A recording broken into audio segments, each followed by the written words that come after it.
We are back, boys. We are back with Season 2 of Revenge of the Iron-Blooded Sword Hound. We begin this season on the day when people flock to the City of Water, Vicier. It is the capital city of the great empire, Rock. The day of Colosseo Academy's entrance ceremony, the world's most prestigious university where our boy, Vikir, will be attending. As usual, the first day is buzzing with the Academy's club recruitments. Freshmen and seniors of the school are all mixed together. The seniors are seen talking to every freshman that walked by their club stall, trying their best to recruit them. Even asking for a moment to fill surveys, and revealing that all they needed was to stamp their fingerprint and register their seals to join their recruitment form. The seniors were already feeling the heat as the freshman recruitment was more competitive than last year. Another senior reveals that the reason behind that was because of this year's freshmen for both the Fire Corps and Ice Corps, which were no joke at all. In this prestigious school, there are two classes in the academy. The first one being the Ice Corps, who are the members that specialize in swords, bows, spears and more. Whereas, the Fire Corps were the members who specialize in magic. Comment below which side you would join if you were a part of the school. Me, personally, Ice Corps, because of our boy Vikir and the Fang techniques. Moving on, in their 4 years, besides specializing in those fields, the students also learn all sorts of general knowledge. The seniors had a list filled with the freshmen who were all gaining everyone's attention right now. The first target of the seniors was a blonde kid called Tutor, who comes from the Don Quixote family, who are famous for their spearmanship. The second target amongst the freshmen was a purple-haired girl called Bianca, who came from the Usher family, not our Usher who sang Somebody to Love with Justin Bieber, but from a family that is famous for their bowmanship. Tutor and Bianca were the freshmen who were tied in first place during the Ice Corps practical exam, and are the first on the most desired people list. After them are our favorite triplets, taking 3rd, 4th and 5th place, are the Baskerville triplets from the Iron-Blood Swordsman family. Since they were a part of the Baskerville family, the seniors knew that no further explanation was needed in introducing them. And finally, introducing another new character to the series, we have one person who has been gaining all the attention in the Fire Corps. An extremely talented freshman, by the name of Sinclair, who has ash-gray hair. She was ranked first in the practical test and second in the theory test. Her outstanding grades were recorded.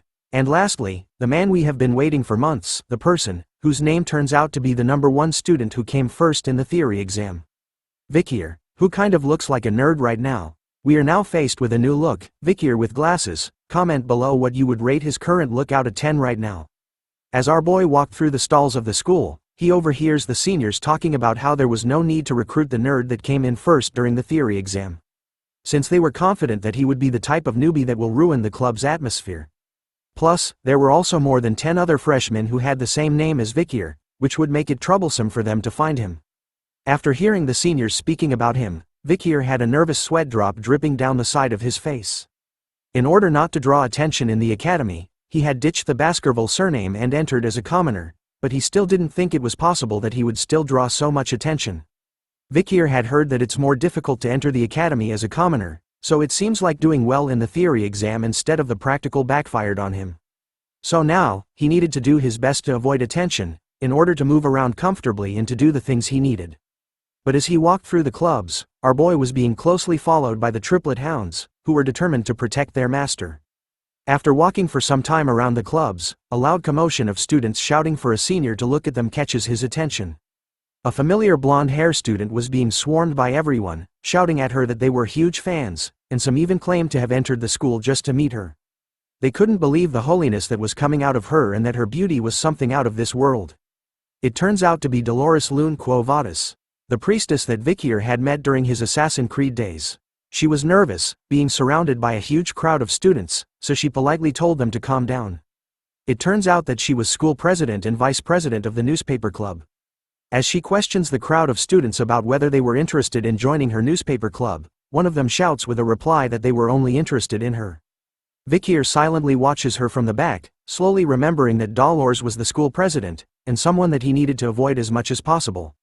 Even though he was hiding his presence, Dolores still somehow manages to sense our boy's aura, turning in the right direction, just in time to see him leaving the area silently. We now turn to see the academy's dorm rooms, where Vikir would be staying.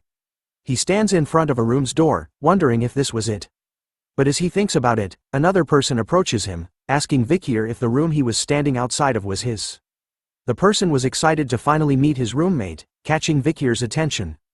Vikir's roommate turns out to be a young-looking boy, with a bowl haircut, who introduces himself as PG. Vikir was stunned by the excitement coming out from PG, as our boy actually remembers him from his previous life. Before Vikir had regressed, PG was always a kind guy who helped him and gave him things, while he was here to support the triplets.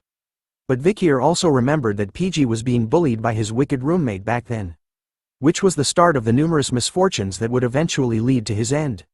As they entered the room together, Vicier hoped silently, in his heart, that whatever happened back then, wouldn't come back to this lifetime. PG was excited, informing Vicier that he could choose any bunk bed that he wanted in the room. He even asks our boy if he was going to the freshman welcome party after dinner. Sensing that it was a stupid question, PG reveals that the party wasn't compulsory but all the freshmen would be going there, since if he couldn't get close with his peers or seniors, he expected that their 4 years in school would be difficult. But Vicier replies with a simple nope, I'm not going. Which leaves PG in a completely shocked state. He tries his best to change Vicier's mind about not going, warning him that if he doesn't, the seniors will single him out, and that will eventually lead him to become a loner amongst his peers. He doesn't stop there, he even tells Vicier that a lot of their distinguished seniors were going to come to this orientation. Even the Saintess Dolores was coming too. He also mentions their peers, Tudor, the eldest son of Don Quixote, and Bianca, the eldest daughter of the Usher family, which Vicier should have heard about. But that's not all, he even mentions that the Baskerville's triplets were coming, who were all talented. Along with, somebody called Sancho from the North Mercenary Guild, who rejected the top spot at Varangian to come to their school instead. He finally mentions Sinclair, the student who passed the exam with the highest score at the Magic Tower, and who also came in first for the Fire Corps. Vicier couldn't help but be overwhelmed by the sudden information bomb that came from PG. In his mind, he recalls that PG was also great at collecting and analyzing information in his previous life too. After bombarding Vicier with all the knowledge in his tiny head, PG hopes that it changes his decision about not going. But our boy was cold as ice, replying back with the same old answer, a simple nope. Bringing horror and shock to PG's face as he wonders why Vicier still wouldn't go, even after knowing about what would happen to him. But our boy doesn't care, turning around to leave and explaining that he just didn't want to go. He waves PG goodbye and tells him to have fun, leaving him stunned but impressed, as PG vowed to be as cool as Vicier one day. Deep within the night as the moon shines brightly, a familiar figure stood high above on the roof of a building, basking in the moonlight. Down below where he stood, a small hint of light could be seen in the alleyways between the buildings.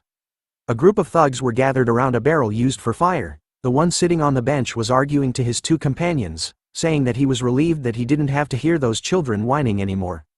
He continues to complain to them, revealing that all their storerooms had been filled with children recently, making the other two wonder why all the children were coming to them and that a carriage had arrived at dawn and taken all of them.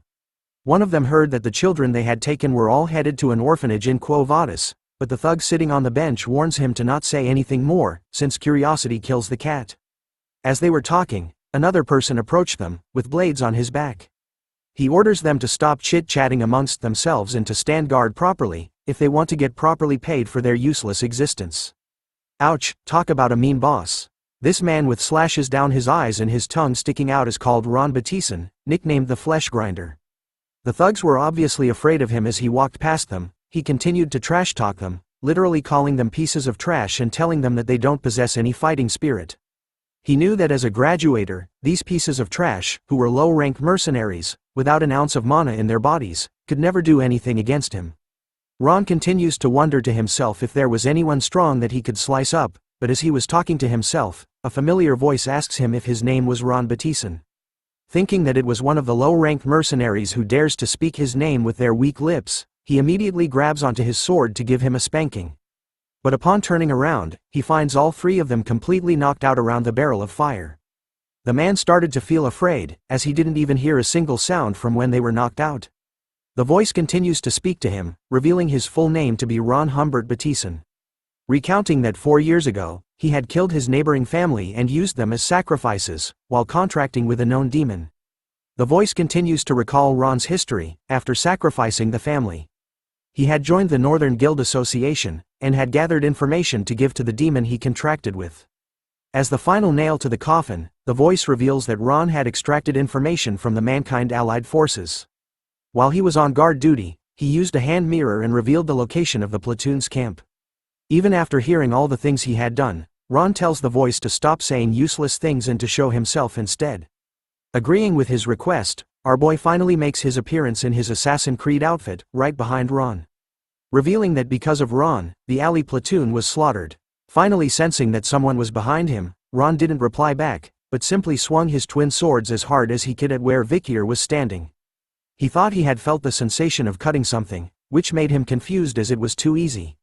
It turns out to be true, because in the next moment, both of Ron's arms were sliced away from his shoulder in a second, before he could even respond to the attack. Vicier is already done with him as he returns Beelzebub back into his hand, after appearing behind Ron once again and slicing both of his arms instantly, leaving Ron on the ground, crying and screaming in pain over the loss of his arms. He starts to beg for mercy, telling Vicier that he didn't know about the Mankind Allied forces, which made him wonder why he was doing this to him. Our boy simply replies that Ron didn't know about it, because it hadn't happened yet. He holds Ron by his hair, and stares right into his soul, revealing that he knows that he had contracted with a demon, and wants the information on the contracted demon. But as soon as Ron starts to speak, telling Vicier about how he didn't know, the shape of his face starts to twist and bend, in an ugly way. The next thing Vicier knew, Ron's face had become all swollen and exploded into a bloody mess. Looking at the current state of Ron, Vicier noted that another one had died with their head exploding. He then takes out a notebook, with words written on the pages, some were covered in a black stroke line. With a bloody finger, Vicier crosses out another name with the blood, noting that Ron makes the third in the row. It turns out that the book our boy is holding is called The Blacklist. This was something that was created with the memories of his past life and with the help of Cindy's investigation. The Blacklist contains information about the demon worshippers who sided with the demons and betrayed mankind. Before the time of the fall, Vicier needed to kill them all. He recalled that the 3 demon worshippers he encountered so far had all died with their heads exploding before he could kill them. Thinking about it deeply, Vicier concluded that this was the demon's skill. Which means that the demon they contracted with was hiding within the capital. And that it was one of the 10 elite corpses who had done the contracting with the humans. As we continued into the night, the bell of a church started to ring. With each chime, the sounds of slashing were hidden. We turned to a random building in the town, where Vicier stood near the balcony. Behind him were endless amounts of bodies, each having a part of their body sliced off, their blood splattered everywhere, from the floors to the walls and to the ceilings. Absorbing Beelzebub back into his hand, Vicier wonders if the amount of demon worshippers he had slain so far had reached number 29. Based on everything so far, he concluded that they were either dead, or if they mentioned the demon they had a contract with, their heads would explode. Which makes it look like a condition of the demon contract. Crossing out the names in his blacklist with a pen this time, Vicier noted that he wasn't able to get any information about the elite corpse's location, which means that this was going to be a long and excruciating fight for him. In the end, he didn't expect to get anything on his first day. As the night continues, Vicier wonders if he should return to the academy right now. And so our boy leaps across the roofs of the town's buildings, eventually crossing over the walls of the academy. As he lands on the branch of a tree, he gazes into a well-lit room. Staring deep within, Vicier could see that the freshman welcome party was still ongoing. As he leaps down from the tree, and dusts the dirt off his pants, our boy wears his nerd disguise once again. Thinking that he should stop by at the party just in case. Inside the freshman welcome party, the students were happily talking to one another and eating the food from the buffet table. Even the triplets were enjoying themselves, chugging down huge cups of beer all at once, leaving everyone around them impressed. Dolores was once again surrounded by her fans, who screamed at her, proclaiming their love for her. Tudor was surrounded by the ladies while Bianca was pouring glasses of wine for her seniors as a sign of respect. Vicier stood alone in the back, analyzing the situation. He notices Tudor and Bianca in the party. He didn't know that they were in the same year as him.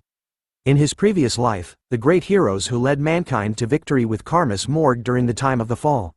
One of them was the person who stood at the front line of the battlefield and took charge, from one of the 7 greatest families, the Azure Spearman family, Don Quixote's genius. Tudor La Mancha Don Quixote, the blonde playboy right now. And the archer who defeated countless demons, from one of the 7 greatest families, the mystical Archer family, Usher's genius, not Justin Bieber, but Bianca Faux Usher. Besides those 2, Vicier was able to recognize a lot of faces he saw on the battlefield. He smiles to himself over this sight, as he didn't expect that he would see them like this. But as he looks around the party again, he wonders if Karmas morgue had entered the academy too. But as he did, PG was shaking as someone asked if they should get some music going. It turns out that PG was being bullied by a senior who was forcing him to sing right now. Vicier could spot our little boy surrounded by a whole group of seniors that were bigger than him. As he refused to sing, a female senior approaches him this time, bringing along a massive jug of alcohol and telling PG that if he doesn't want to sing, then he has to drink this entire cup in one go. Tears started to form around his eyes as PG questioned the senior about how he was going to drink all of it. But the seniors didn't care about what he was feeling, repeating to PG that he should just drink. Sensing that he couldn't back away from their request, after all, they were his seniors, our little man decided to do as they wanted. And begins to chug down the massive jug of alcohol they had brought for him in one go. As he continued to try his best to drink most of it, the seniors were laughing at him, and mocking PG by telling him that he was doing a good job. But before he could finish all of it, he threw up on the floor. Instead of helping him, the seniors continued to make fun of PG, calling him a crazy bastard for vomiting, which they found disgusting. As he tries his best to catch his breath, PG could hear the seniors making up a new nickname for him. They decided to call him the Vomit Pig. In his time of need, a hero appears. Our boy, Vikir, uses his own cape to cover the vomit that was on the floor, surprising the seniors. As they wondered who this nerdy boy was in front of them, Vikir looks over to PG, deep in thought. Thinking about him in his previous life, Vikir knew that PG had dropped out of school because he couldn't endure the bullying. Instead of graduating, he had become a low-ranked government official and lived a tough life while looking after his parents. The next time Vikir had met PG was when they were at the front line of the war, after the time of the fall had started. PG was one of the few people who had the balls to volunteer to go to the front lines. With his amazing strategy and information analysis, he had saved multiple lives. One of those lives was our boy, Vikir. It turns out that this little man was one of the few people that Vikir had respected as a friend. Still stunned upon seeing Vikir, our boy tells him to return to the dorm room first, as he was going to take care of things here. Vikir couldn't just stand idly by while his friend gets humiliated. A senior places his hand onto Vikir's shoulder, asking him about what he was doing and if he was crazy for interrupting a senior when they were talking. The senior takes it a step further, slapping Vikir's face repeatedly till it turns red, asking our boy if he was PG's classmate from Ice Corps Class B, after seeing our boy arrogantly step in like he was confident. But this senior made a huge mistake, as the triplets of the Baskerville clan finally made their appearance once again. All three of them had their eyes lit up with bloodhound aura, fueled by anger, as they witnessed the senior slapping their master. Vikir was still calm and collected. As he pushed his glasses up, his own pair of bloodhound eyes started to light up as he stared at them. The triplets immediately calmed down after recalling the warning they had received from Vikir.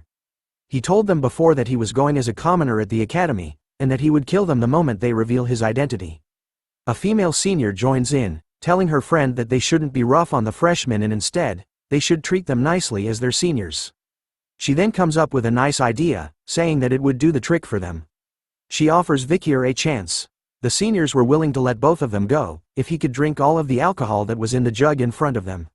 Not wanting to pull our boy into his problems, PG tells Vikir that he was actually fine, but he ignores his words, and without hesitating, grabs onto the jug of alcohol. And started to pour it down his throat, surprising everyone around him. The female senior was giggling to herself, knowing that the jug was a mixed drink with high alcohol content, containing vodka and rum. So she was confident that there was no way a human could drink more than 1 liter of it at once. But she underestimates our boy, as he continues to chug down the drink without stopping, leaving the seniors all stunned and shocked. After some time, he slams the empty jug onto a nearby table, wiping off the remains on his mouth. Without wasting any more time, Vikir grabs onto PG and leaves with him, simply telling the seniors that were stunned by what they just saw, a single word, bye. But before they could leave peacefully, the same senior that was slapping Vikir's face grabs onto his shoulder, telling him to wait. The moment he does, Tudor and Bianca were the first to experience a horrifying and powerful feeling crushing them. The aura that our boy had been hiding up to now. With an ice-cold stare, and his eyes lit up, Vikir looks at the senior, asking him if he wanted anything else. But the senior was too stunned to speak, shaking from head to toe as his mouth was left wide open. That's when Dolores makes her appearance, asking everyone present about why it was so chaotic over here. The seniors were quick to cover their tracks, telling her that a freshman had vomited and that they were going to take care of it. Dolores senses something was wrong, and warns them that they couldn't treat the freshmen cruelly as they needed to uphold the image of the academy. Seeing that she was taking care of things from here on, Vikir hurries away with PG in his arms. The triplets on the other hand were impressed by their master, after witnessing the things he had done, giving him 3 thumbs up and calling him cool. Tudor and Bianca were both staring in the same direction, and thinking that they were mistaken about what they felt earlier on. But another student with white hair stood between them, smiling to herself over and was impressed by something. Her eyes were sparkling as her face was filled with blush. It turns out to be Sinclair, the freshman who ranked first in the Ice Corps practical exam and ranked second in the theory exam. She watches closely as Vicier leaves the party with PG, thinking to herself that she had found someone nice. After the incident at the freshman welcome party, we come to the next day, where at the academy, the Ice and Fire Corps attend classes together. Through this method, a competitive structure is created for the confident elites. This increases focus among students and it is the academy's policy. The man who looks like Professor Snape from Harry Potter closes the book in his hand, which marks the end of his lecture on the culture of the barbarian tribe. This Snape wannabe is the combat theory professor known as Vicier Morgue, from the Morgue family. As he continues to talk to the students, he asks them a question, which causes most of them to avoid eye contact with him in order not to catch his attention. The professor states that with the basis of the discovered locations of the barbarian tribe, he wanted to ask if there was anyone in the classroom who would like to tell him about the barbarians' hypothesized location of their stronghold. Even Tudor, who belonged to the Ice Corps and was ranked first in the practical exam, had some trouble with the professor's question. He looks through his notes, thinking about the location of the clash between the barbarians and the Empire, which was at the South Region's front in Highland, 1, 8 and 75. But there were more places that he struggles to remember. Bianca, who is also a part of the Ice Corps and tied with Tudor in placing first in the practical exam, struggles with the question. Thinking about it deeply, she knew that the areas where the Empire and the Balak tribe clashed were all in low-altitude locations, and considering that it was a trough, she concluded that the barbarians' tribe's stronghold would be in a region with low altitude as well. But as the two people who ranked first in the practical exam struggled to come up with an answer, Sinclair bursts in, raising her hand high in the air while radiating a bright aura all around her, catching everyone's attention as she screams at the top of her lungs that she was going to answer. Sinclair belongs to the Fire Corps, is currently ranked first in their practical exam, and ranked second in the theory exam. Looking at the student who happily raised her hand to answer, Professor Vicier concluded that she was Sinclair, ranked first of the Fire Corps, and told her to go ahead and reveal her answer to everyone in class. Sinclair spoke about how in the military, according to the published academia, the location of the close fight between the barbarian tribe and the Empire were in Highlands 1, 4, 5, 7, 8, 30, 75, and 207. She also spoke about how excluding the 8th Highland, which is on a high mountain peak, all of the areas were in troughs. With all that information, as she continued on with her answer, Vicier was spotted, sitting one row behind her. But his eyes were closed as PG stared at him. Instead of sleeping, Vicier was deep in thought. Going through his mind were the events of last night. Yesterday marked the 29 times he had slain demon worshippers in the city. Something they had in common was that they all possessed a severe stench of demons, and before they died, their so-called faces exploded into a bloody mess each time. Face and explode. With these two facts, Vicier thought that if that was the skill of the elite corpse that was hiding in this capital city, then there was only place he could think of that it would be hiding itself in. He concluded that he needed to ask Cindy for her help in investigating the area around the place he had in mind, but as he was thinking, PG immediately calls out to Vicier, tapping onto his shoulder in order to grab his attention. Upon opening his eyes, our boy could see that everyone in the class had their eyes focused on him. Professor Snape was furious, stating that the Ice Corps weren't as good as the Fire Corps, as he couldn't believe that there was a student who would dare sleep in the first class of the semester. Flexing his glasses, Vicier responds back to the professor, telling him that he wasn't sleeping. His reply shocked PG. Upset over our boy's arrogant reply, the professor grew even more furious, asking Vicier to reveal his name to him. After knowing his name, the professor stated that everyone in the class saw that his eyes were closed. But our boy was quick with his reply, telling the professor that his eyes were closed, but it didn't mean that he was sleeping. Hearing that kind of reply, the professor eats a humble pie and tells Vicier that he was mistaken. Our boy said it was understandable, making the professor even more furious as he wondered what kind of psycho had entered the academy this time. Failing to break Vicier over his responses, the professor decides to move on. He tells the class that because of the answer that Fire Corps rank 1, Sinclair gave, the Fire Corps have gained 1 point out of 10 for behavior points. The professor then suggested something to Vicier, telling him that if he could answer his question, he was going to give him and the Ice Corps the points. However, the professor warns Vicier that if he answers the question wrongly, he was going to give the entire Ice Corps students negative points instead. Our boy simply shouted back that his suggestion was unfair, but the professor didn't care anymore and presented the question. He wanted to know the location of the Empire's military and where the Baloch fought. With that location, he wanted Vicier to tell him where the Baloch tribe's stronghold is.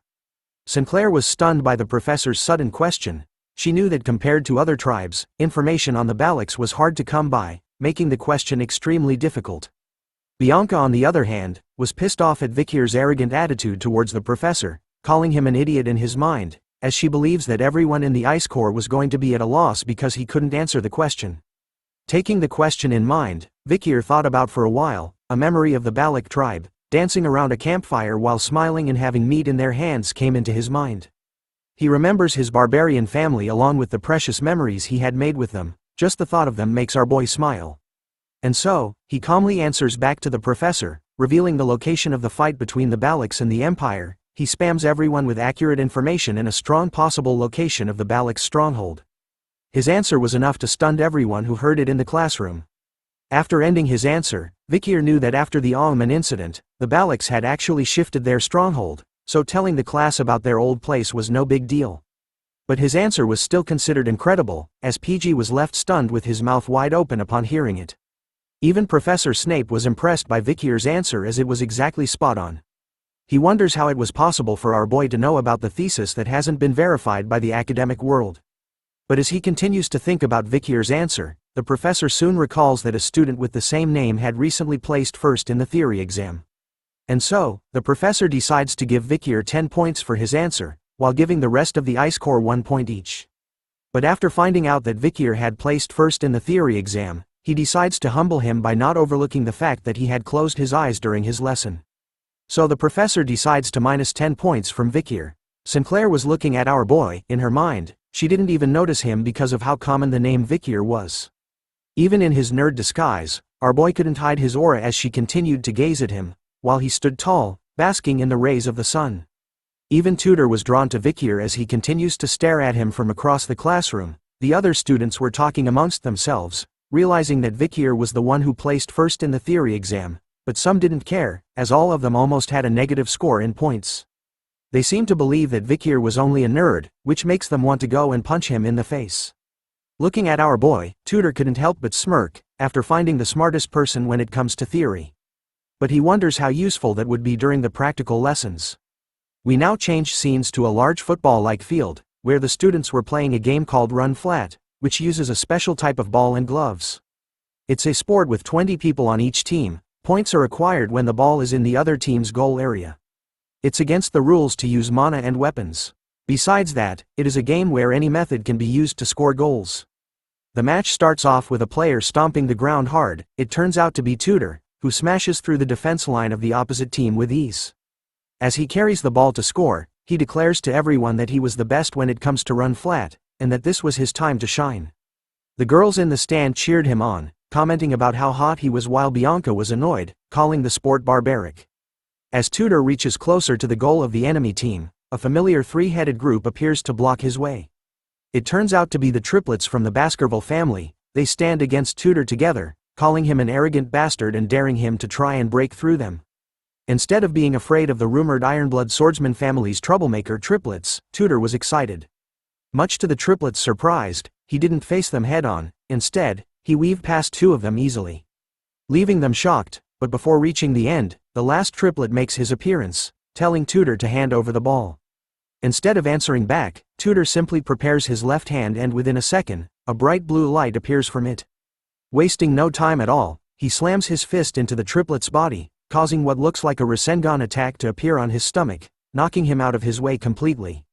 He tells the triplets that if he had decided to face them head-on, then he was going to lose it all.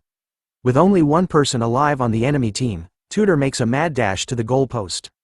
After witnessing the powerful move he did, the other students were amazed by him as they could see how strong he was even without any mana or weapons. They had also heard rumors that he was Don Quixote's run-flat prodigy, which was expected of the Ice Corps ace. Running to the goal, Tudor was thinking to himself that there was no point in memorizing theories. As a true fighter, all he needed was the strength to win. But as he continues to run, he notices something in front of him. It turns out to be our boy Vikir, who was the only member on his team left standing in the way of Tutor. Tutor recognizes Vikir as the student who responded back to Professor Snape in this morning's lecture. Our boy was actually annoyed by what was happening right now. He had told the triplets not to send Tutor on his way, and decided to step aside to let him score. But there's a twist. Instead of aiming for the goalpost, Tutor actually decides to mess with Vikir. Thinking that with this body slam, he was going to help Vikir focus more on training his body than studying. Unfazed by what was happening, Vikir showed no reaction at all to Tutor's sudden attack. Instead, he simply stood still, resulting in Tutor falling through the air after he crashed into Vikir. Like a car hitting a wall, it turns out that the impact from crashing into Vikir was enough to knock him out. His face was completely blurred, showing no signs of life. Even Bianca and Sinclair couldn't believe what was going on as they witnessed this sight from the stands. Vikir turns his head to look behind, only to see Tutor finally landing onto the ground with a heavy slam.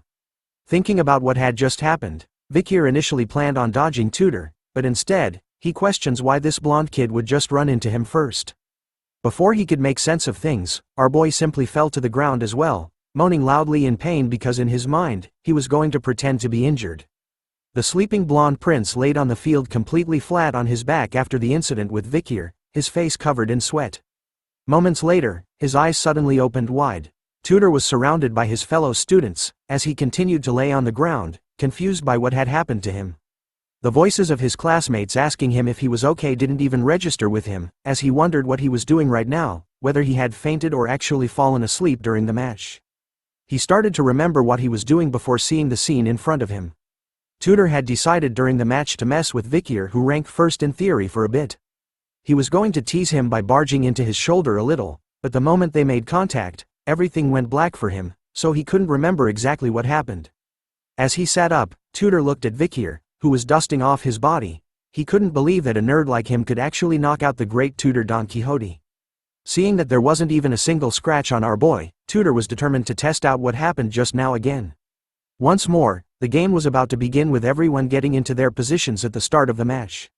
The ball was once again passed over to Tutor, who was thinking that something was wrong with the incident against Vikir, and so, he wanted to do it again to test his own theory. This time, the triplets of the Baskerville family immediately stood on guard against Tutor, while also acting like a shield for Vikir, who simply stood at the back of the field. But as soon as the match started, Bianca and Sinclair, who were watching from the stands, were confused by what was going on. Instead of going for the goal post, Tutor was aiming right for the triplets and Vikir, ignoring the words from his teammates as he charged towards them instead. Tutor confidently challenges the triplets and Vikir once more, which the triplets happily accept, replying to Tutor that he wasn't going to get past them this time round. Once again, the triplets failed at blocking and intercepting Tutor, who held the ball and got past them easily a second time. His eyes were completely focused on Vikir this round, charging towards our boy at full speed. Vikir watches closely as the blonde kid continues to run in his direction. He thinks about how he had ordered the triplets to keep Tutor away from him, but at the same time, he wonders why Tutor was so serious about coming towards him now. The genius spearman was revved up, his eyes were locked onto our boy, no longer seeing him as human but a target now. Tutor was serious, he knew that what happened to him was no mere coincidence. So he decides to use the Azure Spearman family's run-flat secret technique, Saint Spear Tackle. Yes, this powerful family actually created a killer move for a ballgame. An avatar of a knight with a powerful lance was summoned behind Tutor as his eyes turned completely blue, determined to smash into Vikir and send him flying in the air this time.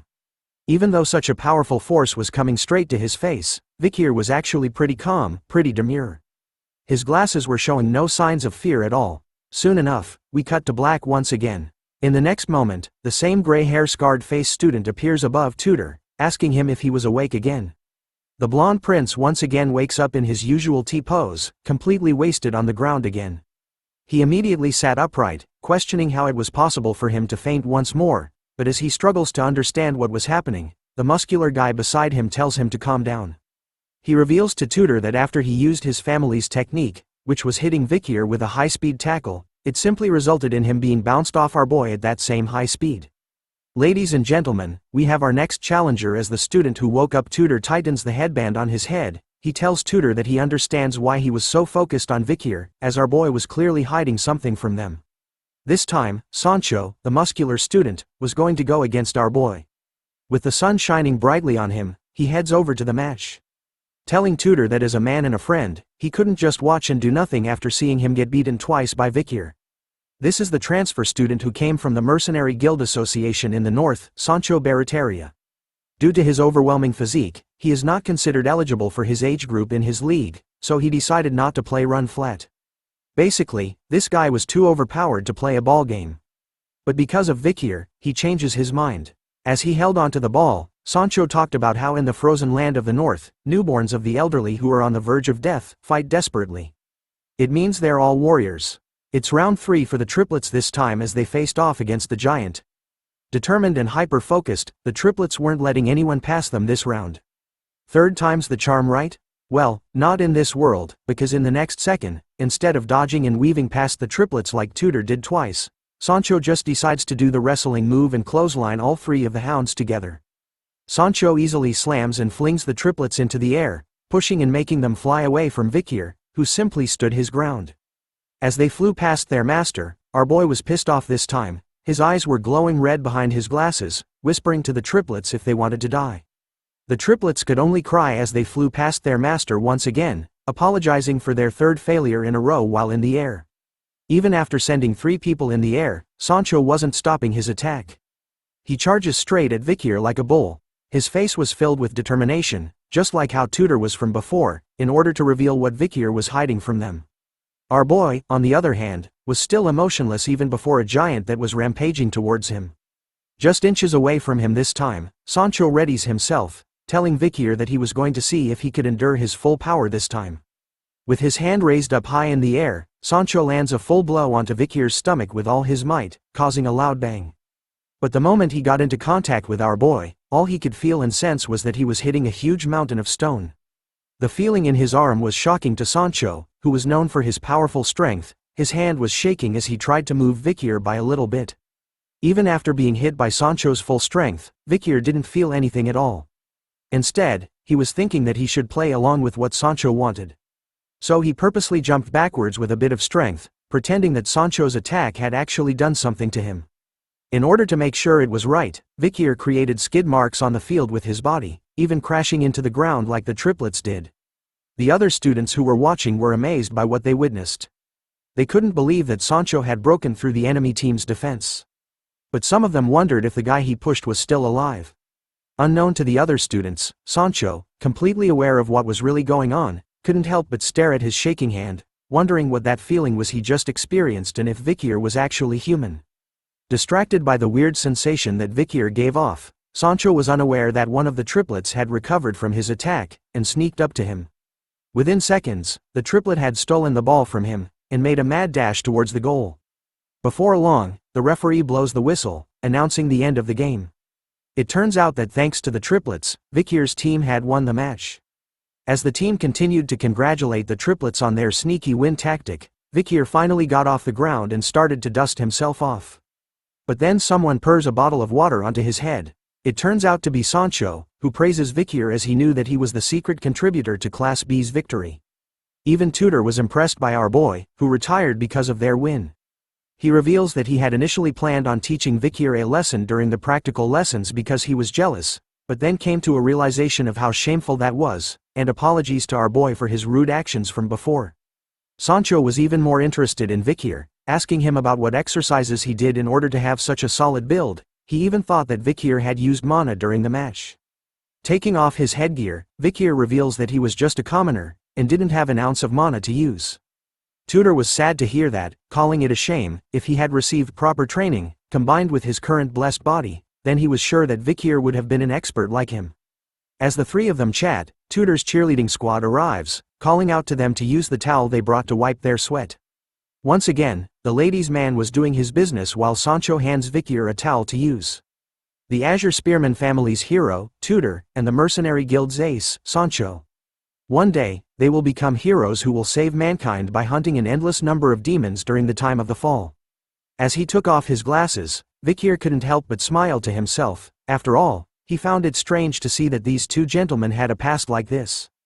The moment he reveals his face, everyone around, from guys to girls, were all stunned by what they were looking at.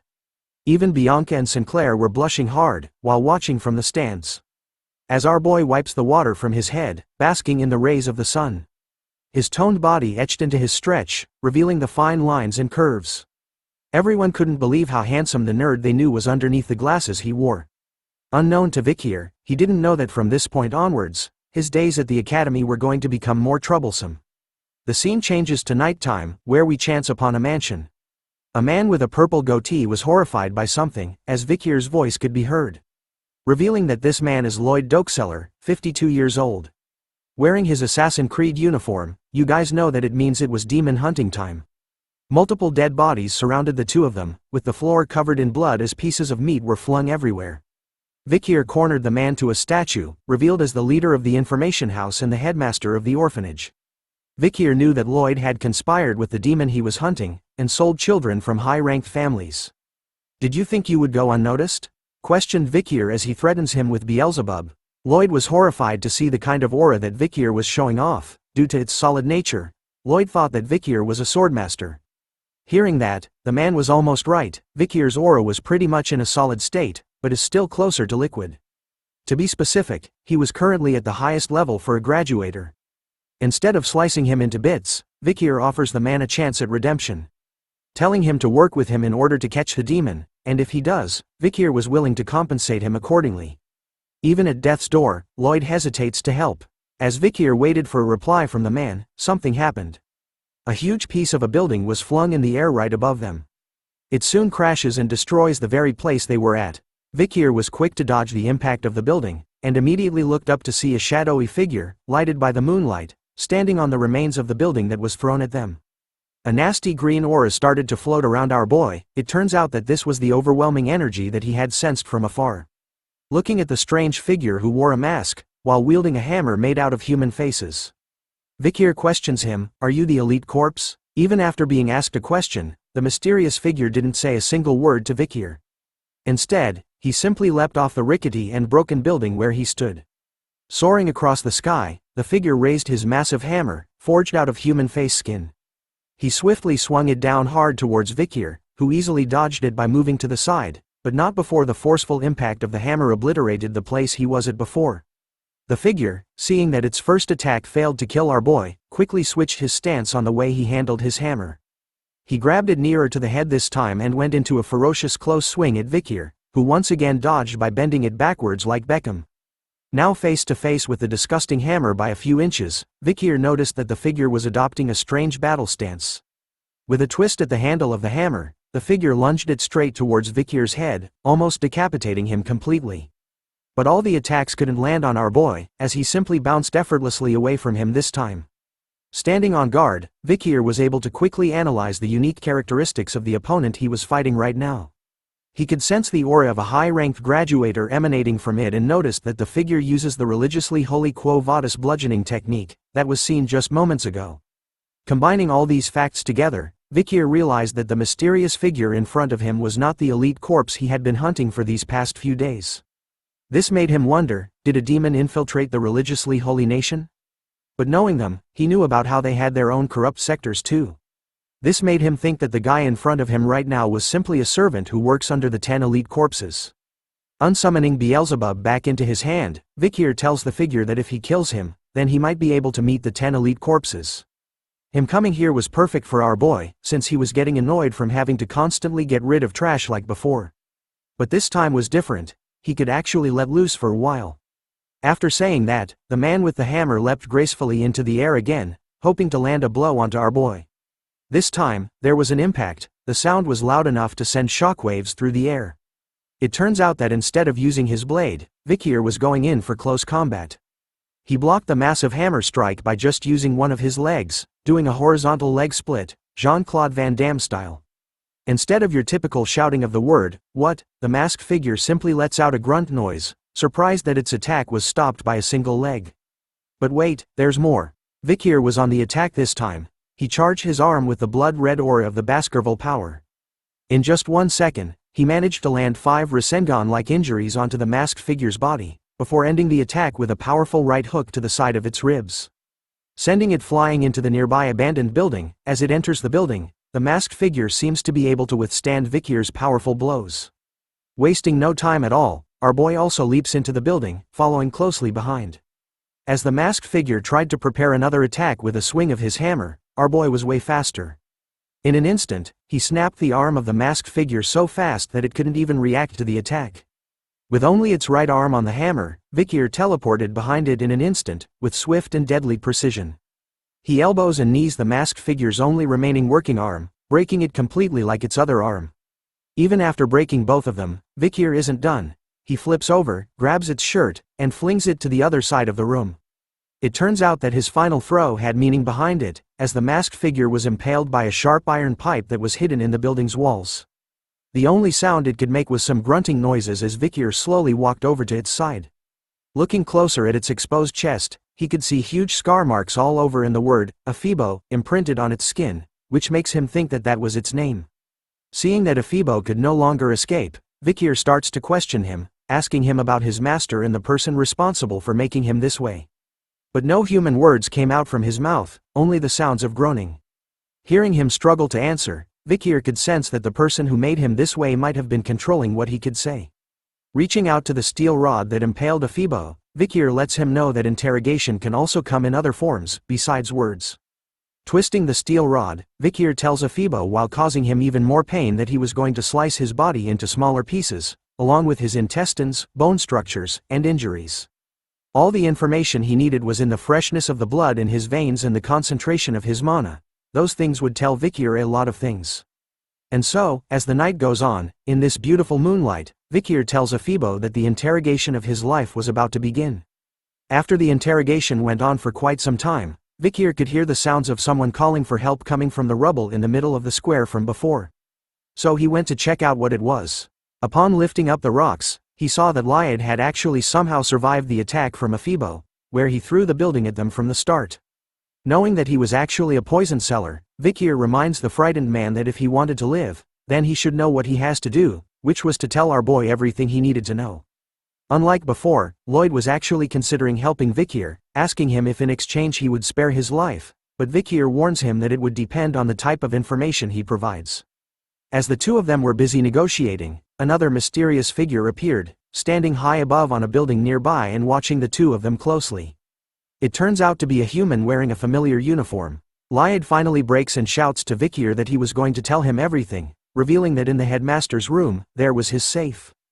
But the moment he does, the Sharingan appears. Just kidding. This ain't Naruto, or is it? An eye appears with a unique green symbol on it, causing blood stains to appear around the eye as well. The moment the eye appeared, Vikir could sense which direction it came from and turned to see what it was, but it was too late. The mysterious third party had already disappeared from the building's rooftop. After sensing that strange feeling, it somehow feels familiar to our boy. But because his attention was drawn somewhere else, he doesn't notice the fact that Lloyd was busy puking out 3 other heads from his mouth.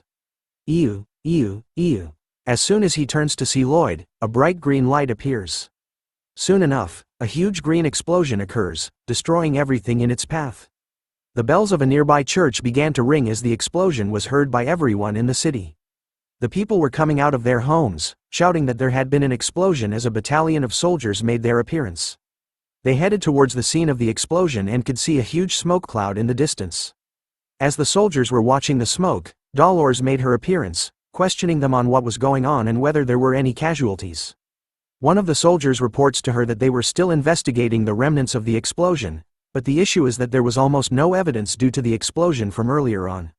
In the aftermath of the explosion, the place where Vicier was is now covered by multiple people along with a huge crater in the middle of it.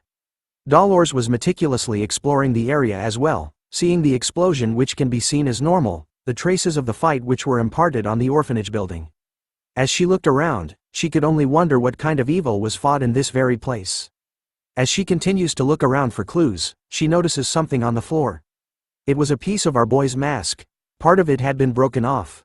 Upon seeing it, Dolores quickly kneels down to cover it with her skirt, hiding it from the nearby soldiers. One of them notices her strange actions and asks if she was feeling all right. Dolores, in her kneeling position, simply replies that she was feeling a bit sick. Continuing to cover Vicier's mask as the soldier reveals that there were no casualties and that she shouldn't push herself, Dolores was in a panic mode. After all, she was flustered and hid part of the mask because she knew that it belonged to the Night Bloodhound. We start off this part back with Professor Snape, who appears with an annoyed look on his face as usual. It turns out that we're back in the classroom, where a giant scorpion-like creature, the size of your mama, oh snap, lies on the table beside him. It turns out that the professor was finding out which student was responsible for writing a specific report that he was sent, and discovers it to be his least favorite student, our boy, Vikir. The report was apparently about the scorpion-like creature that laid dead on the table in the classroom. In the report, it was written that Vikir had written about how Venopians, the name of the creature, has an undiscovered second venomous fangs. This kind of information seemed like a false report to the professor, who regarded it as a joke with fake information, so he was going to deduct 10 points from everyone in the Ice Corps. As part of a punishment to the one who held the theory rank 1, Vikir. Hearing about this, our boy couldn't help but panicked a bit as he realized that he actually made a mistake. It turns out that the information he had written in the report hasn't been discovered in the period he was in right now. Anyways, the professor was quick. He grabs onto a scalpel and proceeds over to the Venopion, eager to cut it open to confirm if there really was a second venomous fang hidden in its abdominal exoskeleton, as written by Vikir in his report. If nothing came out of it, the entire Ice Corps was going to have their points deducted and Vikir would end up humiliated. Taking the sharp scalpel that glimmers in the light, the professor points it exactly in the center of the Venopion body. With just the tip, he makes a small incision, causing blood to flow out of it. The moment the scalpel made the cut, something quick and sharp shot out of the Venopion's body, right towards the professor's head, giving him a headshot. All the students in the classroom were shocked by what happened in that brief moment. None of them could have predicted this happening. For some reason, the sharp needle, covered in a purple-like poison liquid, stopped just barely inches away from the professor's face, who was feeling terrified.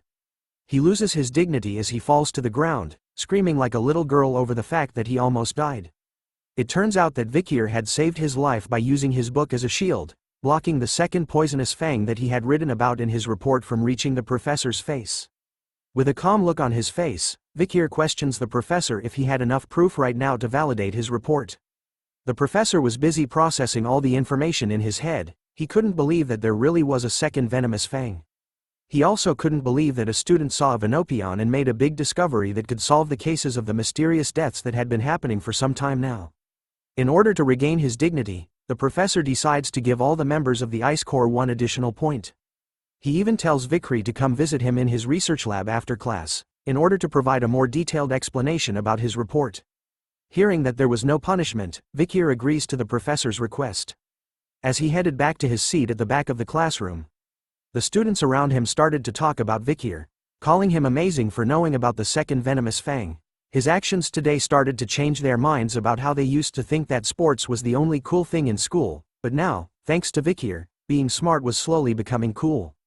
But other students chime in during the discussion, recalling that Vikir was also good at sports. After all, he went against Tudor and Sancho during the match from the other time.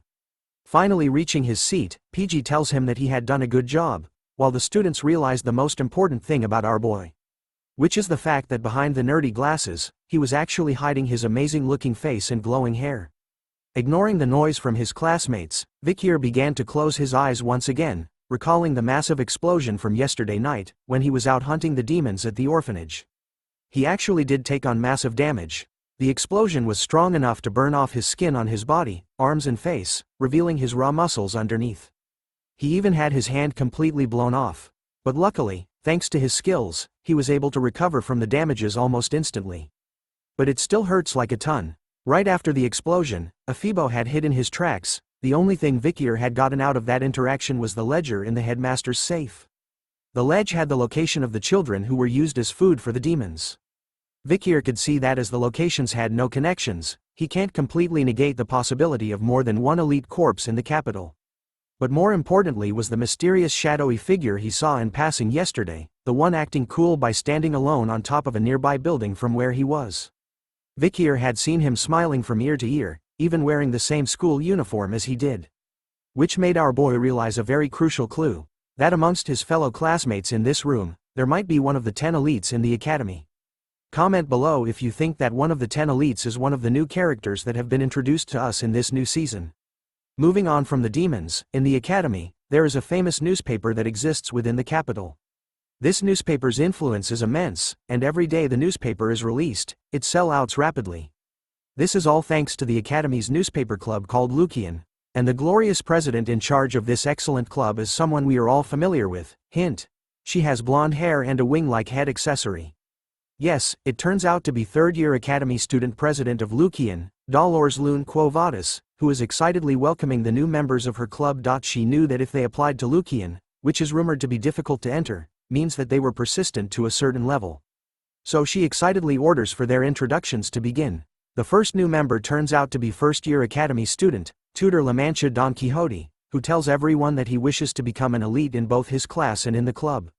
The second new member turns out to be first-year Academy student, Sancho Barataria, who tells everyone that he hates how people think he was just a big dumb brute, so he entered the club to become an intellectual.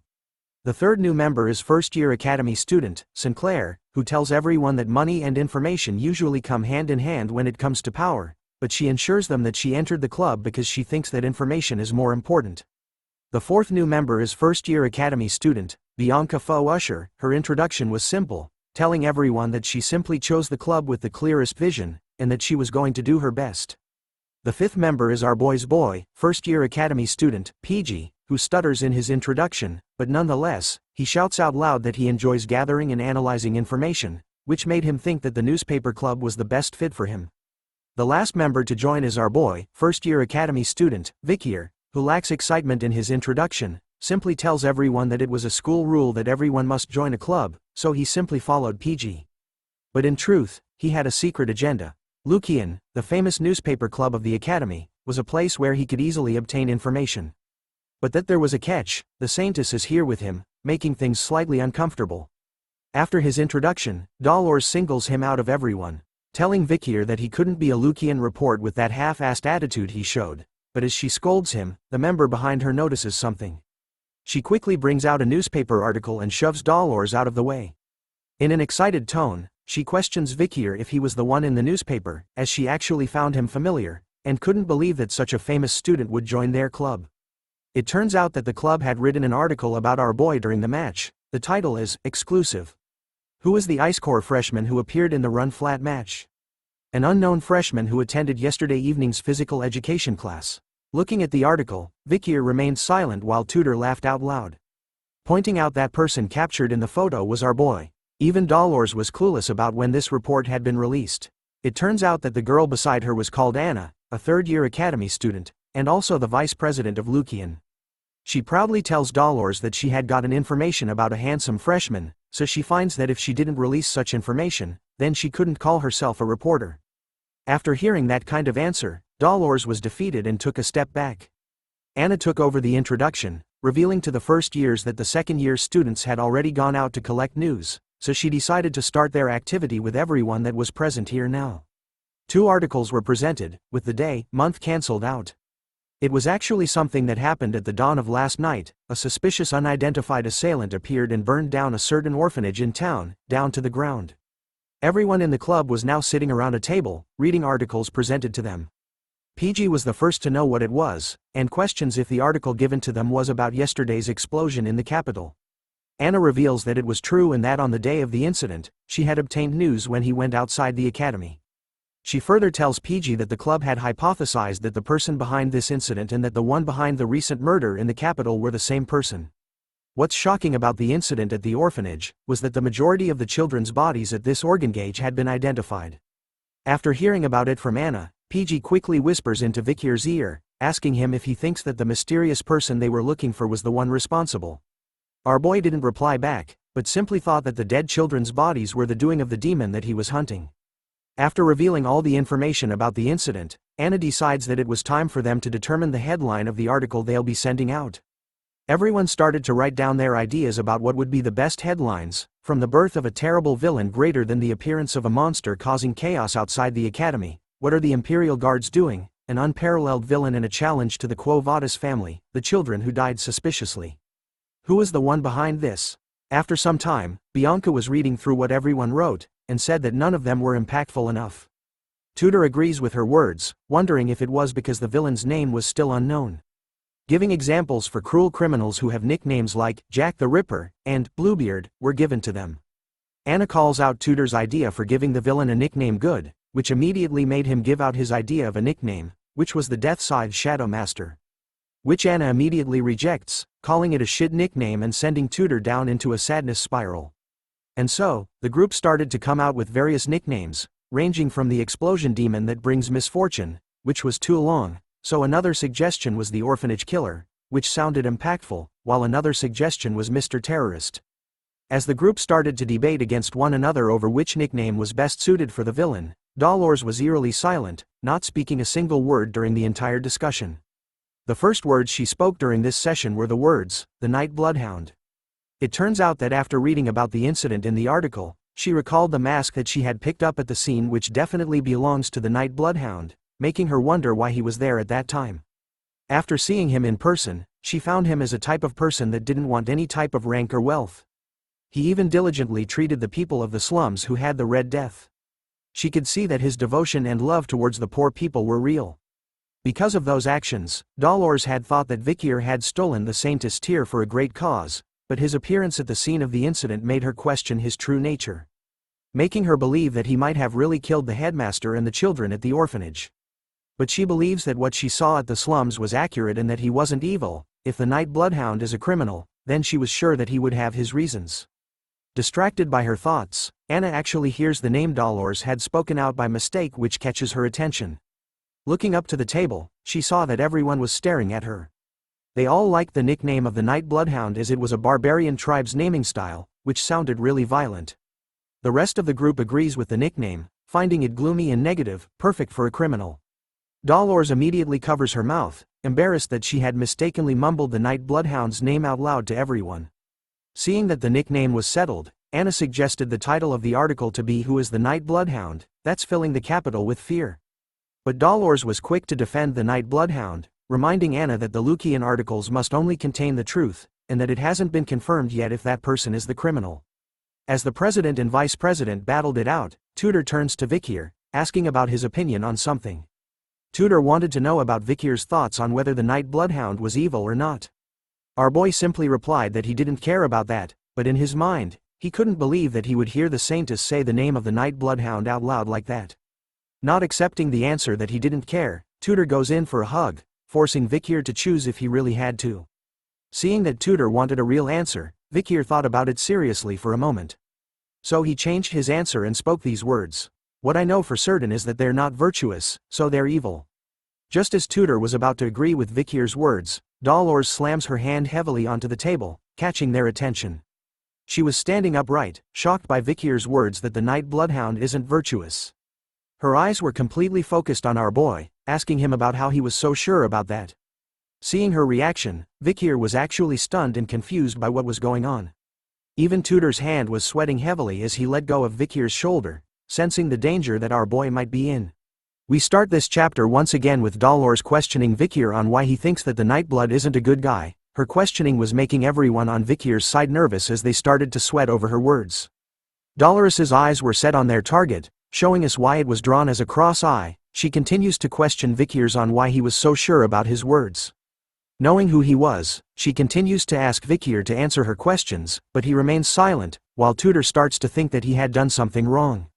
Seeing and hearing no attempts at a reply, Dolores addresses everyone in the club, claiming that they believed in something without any proof. She reminds them that as reporters, if they say things that aren't proven by facts, then they can destroy an innocent person's life. Tudor cuts in, informing her that the guards of the city had testified that the Night Hound had destroyed the buildings and killed the headmaster of the orphanage. But Dolores refutes their claim, telling Tudor that the Imperial Guard's interview responses are just testimony consisting of deductions and no solid evidence. She even reminds him that the question regarding the children's corpses that were found in the orphanage's basement has yet to be resolved, and that there were too many questionable variables to determine that the Night Hound killed those children. The girls on the other hand were stunned by how determined Dolores was in proving them wrong about the Night Hound, even worried about it. Seeing her so determined to prove the right facts, they couldn't believe that she was staying neutral even though this happened in an orphanage that's managed by her own family. Seeing that no one else was complaining, Dolores turns to Anna, reminding her to edit the article to ensure that it's objective and unbiased. Hearing that order, Anna complains that if they do that, they wouldn't be able to write anything. But Dolores insists on it, saying that it wasn't too late to release a critical report that it was the Night Hound after what they had found about the incident. Her eyes started to look sad as she thought about what if the Night Hound really was evil, and reminded the club that if that was true, then they can criticize him harshly. Hearing those words, Vikir couldn't help but take a peek at her through his thick nerd glasses. As the group starts to take in Dolores's words, another member of the club bursts into the room, shouting for the president's attention.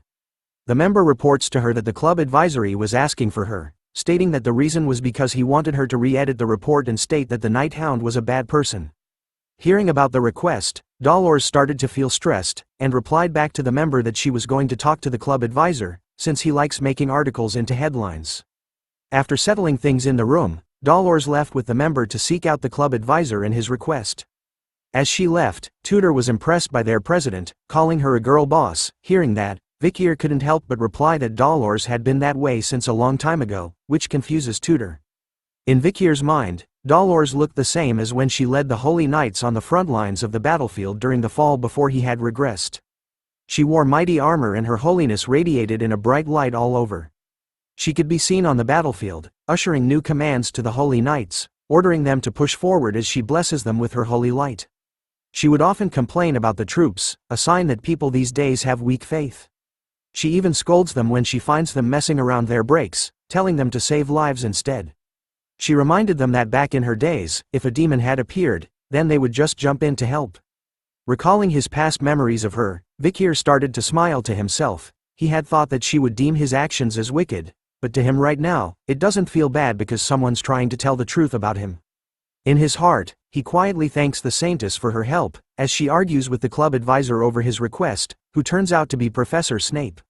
Moving on, in the earlier mornings, a siren started to blare loudly. As it continues to ring, PG awakens from his beauty sleep in a groggy state. The moment he raises his body upright, Vikir greets him with a good morning. Vikir was already up and ready, dressed in his school's exercise clothes and stretching, while PG was still rubbing his eyes, greeting good morning back to our boy. In this academy, everyone has to wake up at 6 a.m. When the alarm sounds, the stupidest head to the training area in front of the dorms. The students then participate in the exercises, following the instructor who stands at the front to wake themselves up. They start off their day with a light jog. After their morning exercises, the students will go their separate ways. Some would catch up on their sleep, some would go and take a bath, and some head straight to the cafeteria. PG could start to feel the strain on his body after the morning exercises. He complains to Vicier that his brain would be more active if he had slept through the morning exercises, but our boy refutes that claim, reminding PG that moving his body helps to activate his brain. But that wasn't what PG wanted to hear. He didn't want to be proven incorrect. Tudor cuts into their conversation, telling Vicier that he wasn't going to be popular with the girls if he didn't act so empathetic, and suggests that he practices it by being empathetic to PG. But hearing that suggestion, PG humbly declines the idea. Tudor then comes up with a new suggestion, asking if everyone is free this weekend, as they should have fun by going into the city. PG likes the idea behind it as there was actually a book he needed to buy. Even Sancho chimed into the conversation, saying there was a restaurant that he wanted to try in the city too. Hearing that it was okay with the rest, Tudor turns to ask Vicier. Pausing for a moment, our boy declined the invitation, saying that he needed to volunteer on the weekends. The group was stunned to hear that Vicier needed to do volunteering. PG reveals that our boy had received too many deductions. Hearing about that, Tudor realized that it was probably from Professor Snape, who would pick on Vicier all the time, even if he didn't do anything wrong. Hearing them talk about him, Vicier couldn't help but remain silent. So he moves on from the group, telling them to go to the city without him this time. But the moment he left them, the group started to chase after our boy, changing their plans because all of a sudden, they found volunteering fun. PG calls out to Vicier, telling him that his friends, they couldn't let him do it all alone. Sancho even reminds them that the more, the merrier. But as they followed behind Vicier closely, Tudor started to realize something unusual, drawing Sancho's attention as well as asking what it was. Tudor tells him that when Vicier is around, he naturally gravitates towards him. It was as though Vicier had the aura of an older brother. Hearing that, Sancho adds in, saying that even though Vicier was a quiet boy, he has that Sigma Riz about him that simply exudes charisma. Back when he was a mercenary, Sancho felt that such people were natural leaders. Even PG understood what the boys were saying about our boy. He couldn't help but smile to himself. After all, he found Vicier amazing. Amazing people like Tudor, from the physically great Don Quixote family, and Sancho, the transfer student from the Northern Mercenary Guild, approached him first. Vicier was also kind. he had helped PG at the entrance party when he was having a difficult time, and he was perfect in his studies and training. PG felt that as long as he was with Vikir, then he had a feeling that everything he does in life would be possible. But as they walked along the corridors, Vikir's bloodhound bloodthirst leaked out. He looked to the side, eyes red and unleashing his murderous aura. Since he was standing right beside him, PG immediately started to feel afraid when he saw Vikir this way. Ignoring everyone else's presence, Vikir could sense the disgusting aura that the demons gave off, covering the entire walkway they were in. The stench of this horrible aura was coming from a group of a guy and two girls walking away from them. Vikir continues to monitor that group as they slowly walk away from him. Knowing that PG was basically a human dictionary, Vikir asks him if he knew about other students well, and if specially, he knew about the guy that walked past them just moments ago. Jolted by the sudden request, PG asks if Vikir was talking about the guy between the two female students a moment ago, as he knew that guy well. Apparently, he was the most handsome guy in this school, a sophomore called Bane Kodzak. Vikir started to grit his teeth hard. After all, he didn't think that they would be this active within society. A member of the 10 elite corpses was right in front of him. As the suspect started to move further away, Vikir started to think about his choices right now, whether he should start the fight, but thinking about it, he decided not to as there would be a lot of casualties. Especially his group, where he couldn't allow the future heroes to get hurt. Sensing that something was off about our boy, the three guys were worried about him, asking Vikir about what was wrong. Our boy simply tells them that he wasn't feeling well, and that he was going to rest. Before engaging in a fight against one of the 10 elite corpses, Vikir decides to gather information first. He moves away from the group, using the skill in his second slot called Silent Heal Mushusu. Like Superman removing his glasses to change clothes, our boy did the same, while thinking that he should follow Bane closely behind. But because he was distracted by his thoughts, he doesn't see Dolores coming down the stairs beside him, resulting in a clash between the future titans. A loud scream from Dolores catches the attention of the boys as they gasp in shock over what happened. They could all see that Dolores had fallen to the ground, hurt by something as she waves her hand in pain, while Vikir stood there, stunned by what had just happened. Tudor and the boys rushed over, asking Dolores if she was okay. Tudor immediately tells Vikir to apologize to the president, which he did immediately while bowing his head down to her. But Dolores was completely fine with it and didn't need an apology as she also found herself being careless. As she was being helped by Sancho, she couldn't believe how muscular Vikir was. After bumping into him, it felt like she had hit a wall. Looking at our boy as he wears back his glasses, she notices that she couldn't sense his presence at all either, making her wonder who Vikir truly is. Seeing that there were too many people gathered here today, Vikir decides to postpone his plans of following and tailing Bane. Knowing that he was probably the one of the 10 elite corpses. Deep down the academy staircases, Bane could be seen leading the two girls into the darkness. Even the girls started to feel that something was off about this place, so they questioned him on why he had brought them to such a dark place. Instead of answering their worries, Bane simply tells them that he had some sad news which captures their attention completely as they were worried about him. He starts to tell the girls a story, about how recently, a certain guy had showed up in the school, and since then, he had been messing with him, and because of him, he hasn't been able to eat properly. The girl on his left was quick to defend Bane after hearing the story, telling him that if he was being bullied then she wouldn't forgive the guy in his story. He continues on with his story. Knowing about that guy, Bane decided to go see who he was one day, but he was wearing his school uniform by mistake, so he ran away instead. So the guy might have seen that he was one of the academy students. The girl on his right side was even more determined, telling Bane that if the guy comes to the school, then they'll stop him, as the two girls were always on his side. Hearing about how good these girls were to him, Bane thanks them, telling the girls that their hearts were as beautiful as their faces, and that they would always be together. From now on, that is. The moment he said those words, Bane immediately grabbed onto the faces of the two girls with his bare hands at the same time. He started to recall the pandemic mask-wearing bastard. Bane knew that he had the skill of a high-ranked graduator, so he was sure that our boy didn't die from the explosion like that. He could also see the way Vicier was attacking the places that were connected to the location he had eaten people from before. Which made him realize that Vicier was a human that was able to sense the presence of a demon. As he said this, the two girls' faces started to morph and change all over. They started to beg Bane, but he ignored them completely. It turns out that Bane is really the demon that Vicier had been hunting for. His demonic side started to appear as he absorbed the girls' faces into his hands. Taking in all the facts, Bane realized that Vikir might be the one who has something to do with Andromalius's death. As he said this, the girl's eye and mouth appeared on the side of his face, begging for someone to save her.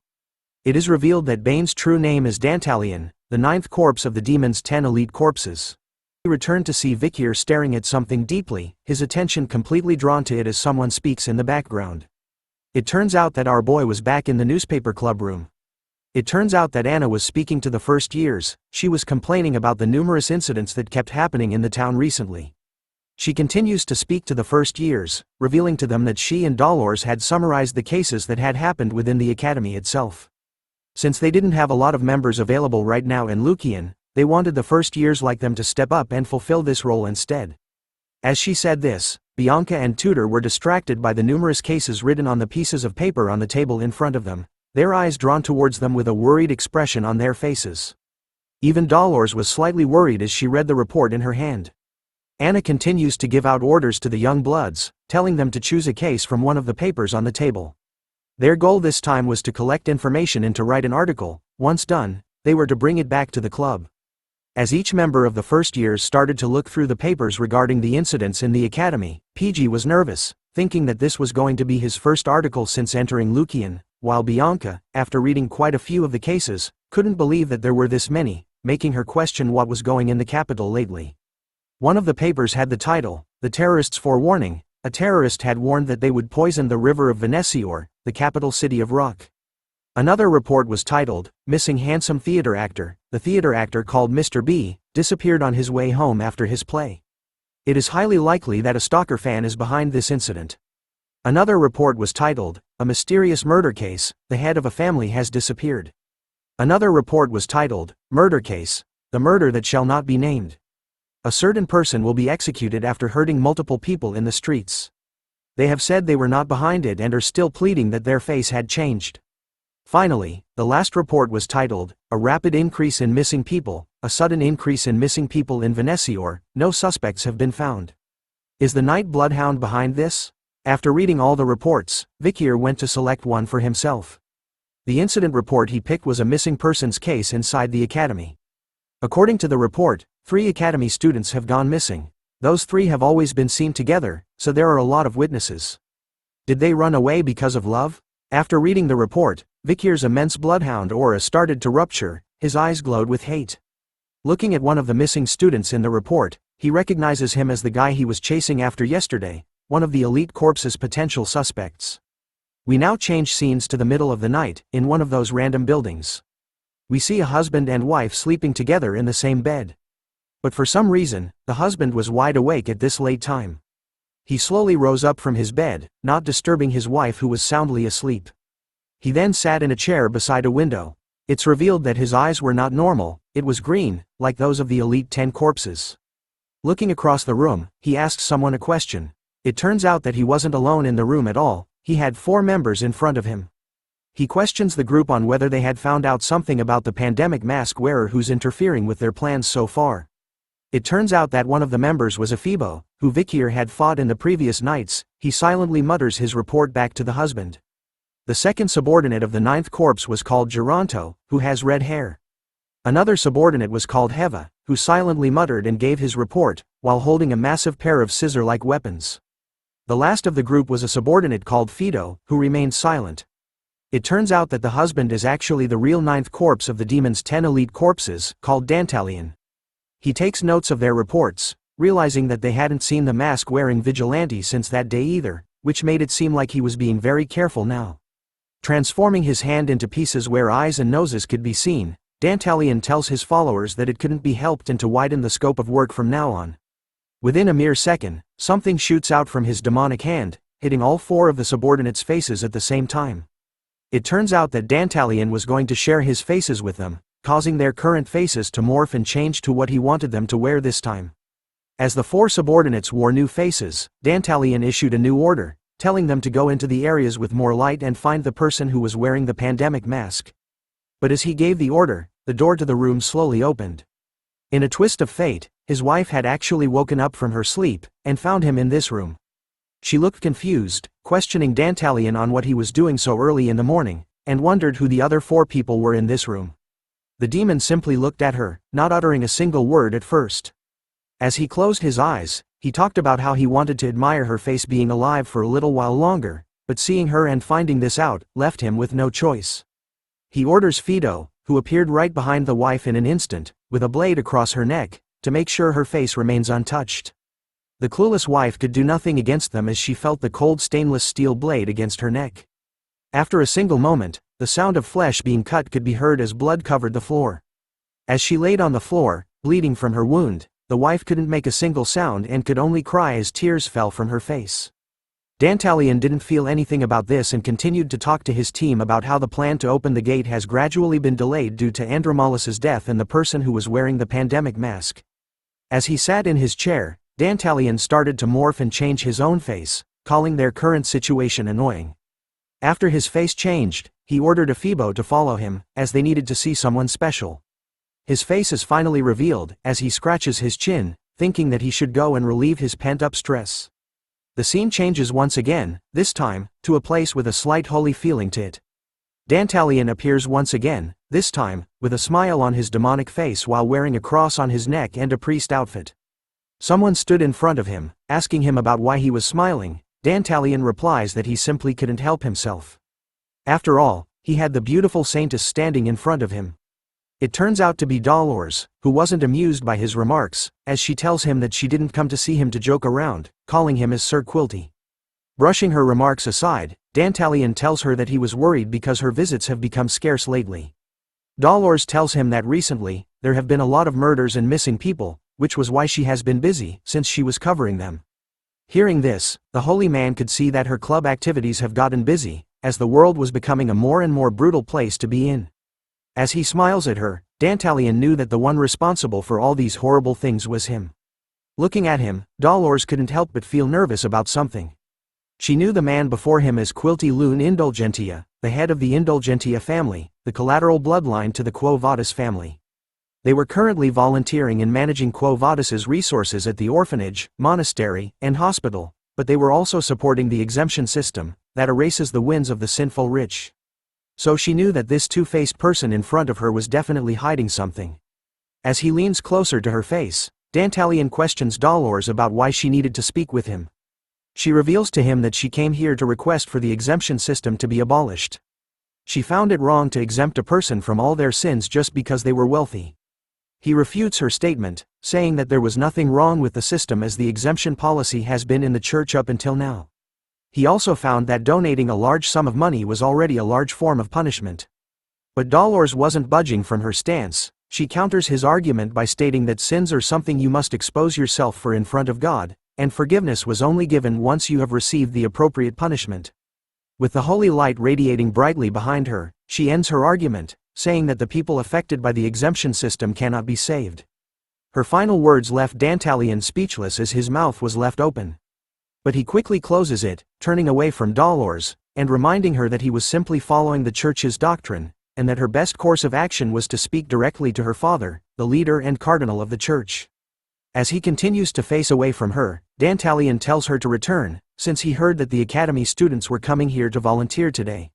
So there was no need for them to have a fight within the Quo Vadis family in front of her juniors. Dolores accepts his proposal, but tells him that she would come back later so they could discuss this matter even more. As she left the church, Dantalion's transformation was leaking out. His face was riddled with multiple eyes as he looked back at her, grinning widely. His demonic side was going haywire as his thoughts were filled with how beautiful Dolores looked. He had almost given in to his impulses and collected her face, but he needed to hold himself back, clenching his teeth so hard that they bled. He saw Dolores, the saintess, as the finest product that he had discovered in this world. Dantalion wanted to collect her face when her face was in despair, after the chaos descended into this world. He continues to tremble with his impulses, holding himself back, as he wanted to open the gate as soon as possible. He begs his fellow brethren to hurry and descend the chaos into this world, so he can claim what he wants. The scheme changes to Vikir standing alone in front of a gate belonging to a huge building. He looks around wondering if this was it. Based on the report given to him by Cindy, this was the orphanage that she had found after analyzing Andromalus's ledgers. Which meant it was highly likely that this place was connected to the 10 elite corpses. Looking at the flag being raised, Vicier could see that this place was probably the property of the Quo Vadis family. If a demon is planted within the Iron Blood family, and the Holy Divine family, then it is also highly likely there were demons hiding amongst the other families. After the explosion, the Night Bloodhound had garnered attention, so Vicier wanted to use volunteering as an excuse to slowly investigate the students. Speaking of the students, some of those students appeared by his side. It turns out to be PG, Tudor and Sancho. Looking at the building in front of them, he wondered if this was the orphanage they were going to volunteer at. Tudor wraps his arm around Vicier, telling him how lucky he was to have friends that were willing to volunteer with him, but our boy didn't want this, telling them that he didn't ask for them to follow him. Letting out a deep sigh as a nervous sweat drop drips down his face. With the presence of these three dudes, our boy could feel that things were going to get annoying. We start off this chapter when the Academy's 10-day-long holiday has started. The Golden Holiday was created due to the school anniversary Easter of the Loon Church and the weekend. The students either visit the imperial capital together or visit their families and have a great time. However, not all students enjoy this holiday. We returned to the boys when they entered the place to volunteer at. Tudor's voice could be heard loudly as he told Vicier that he was lucky his friends came with him and refused to take a break like the other students. It turns out that the boys needed to fill up their volunteering hours too. Sancho thought that it wasn't a bad idea to get it over with right now, while PG honestly just likes to volunteer. But their involvement in volunteering this time with Vicier was a burden to him right now. Looking around the place, Tudor guesses that the place they were at was the Indulgentia Orphanage. He was impressed by it, as it was on a different scale since it's the largest orphanage in the imperial capital. PG adds on, telling the group that the headmaster here is the founder of the Foundation for the Orphans and is also an external lecturer at the academy.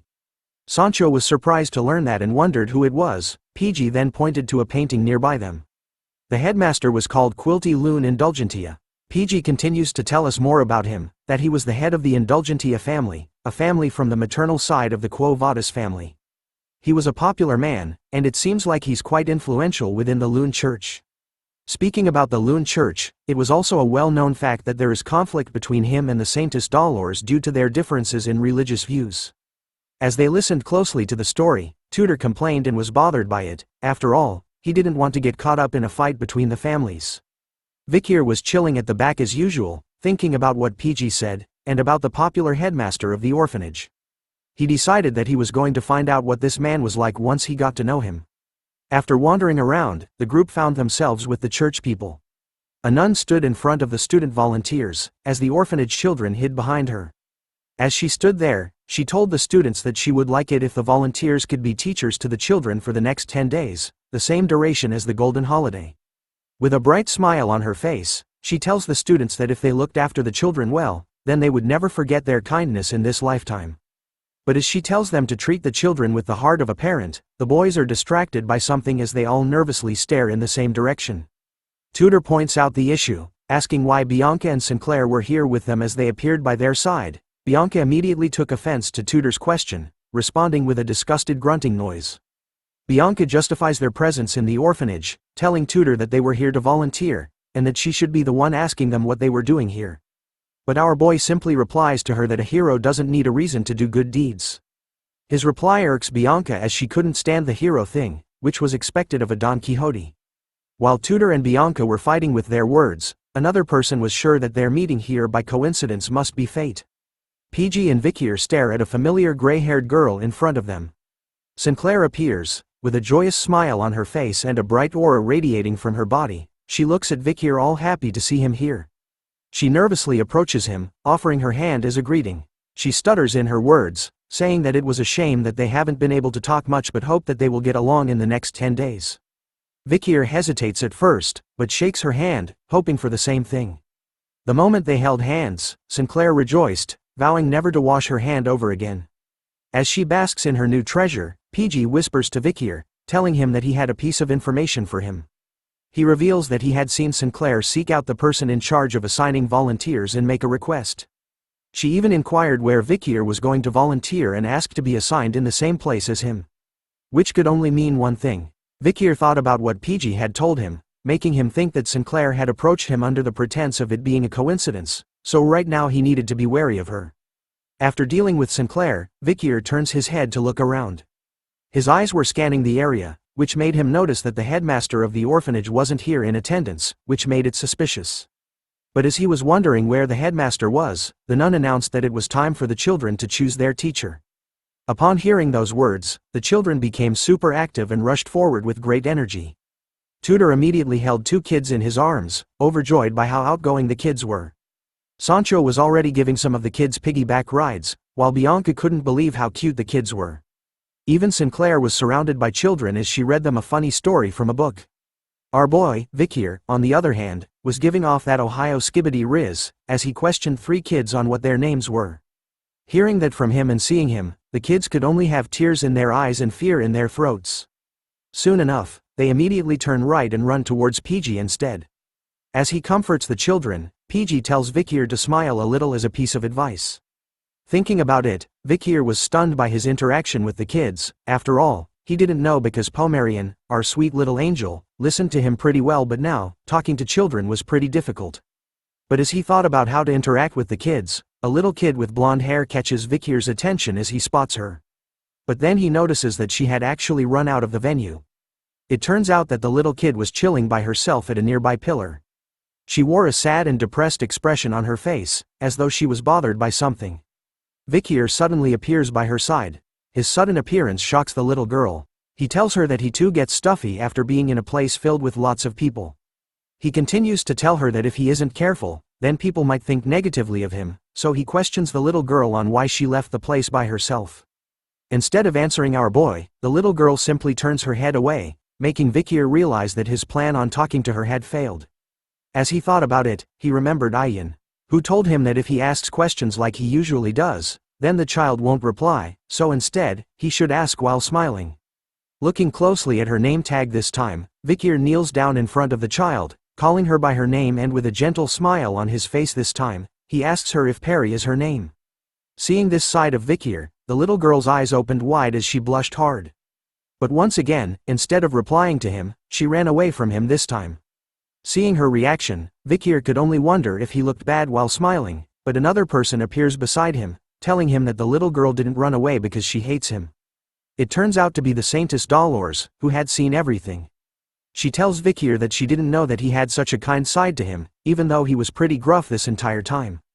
Dolores reveals to him that Perry's heart had been hurt before, so she closed it this time. As a result, she had developed aphasia, a disorder that affects the way you speak, and hence, she lost her voice.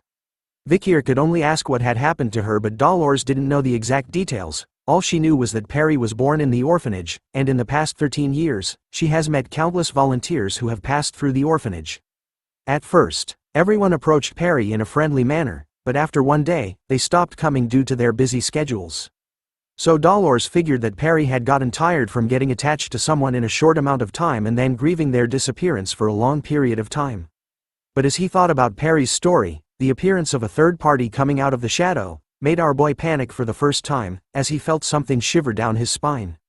Sweat started to drip down his face as he stared at what it was, while Dolores was going to ask Vicier to take care of Perry based on the way she reacted with him.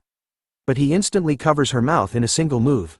The next thing we know, the two of them had disappeared from the hallway as 2 other men appeared.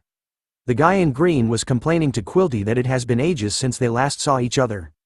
Quilty gives the excuse that there has been a sudden increase in people who have requested face-to-face talks with him, in order to confess their recent sins. The big bad boss had appeared, with a Fedo by his side. The man in green continued to talk, telling Quilty that he wanted to buy the exemption. Hearing that request, he replies back with, "How long do you need it for, brother?" The man replies that he wanted to buy 1 billion gold's worth as he had resented killing a barbarian slave that he had bought not long ago, who ran away. After capturing the barbarian slave, he had accidentally killed it while disciplining it. Quilty was curious that a man like him was buying 1 billion gold's worth of exemption just for killing one slave. But the man further reveals that after killing the slave, on his way back to him, he had gotten so angry to the point that he had burned a whole village of slash and burn farmers. It turns out that Vicier and Dolores were hiding from them. As he covers her mouth, our boy gently tells her to be quiet while Dolores wonders why he was doing this all of a sudden. Activating his bloodhound sense, Vicier stares and could recognize the scent that he was smiling in the moment. Looking at Quilty and the man beside him, Vicier recognizes the smell as the same one he had smelt back at the academy. The two men remained unaware of Vikir's presence, talking about how $500 million was enough to justify his actions, while the man in the green assures Quilty that the other half was a top that he wanted to give to the god that was pardoning him for his sins. Looking closely at Quilty this time, Vicier could definitely smell and see the scent of an elite corpse coming from him. As Quilty tells the man that as long as he gives generous offerings, then God will forgive him for his wrongdoings, Dolores was feeling uncomfortable with Vicier's sudden action. As she struggles to free herself from Vicier's grip, he struggles to keep her quiet. In his mind, he begs her to stop moving because they were too close to them.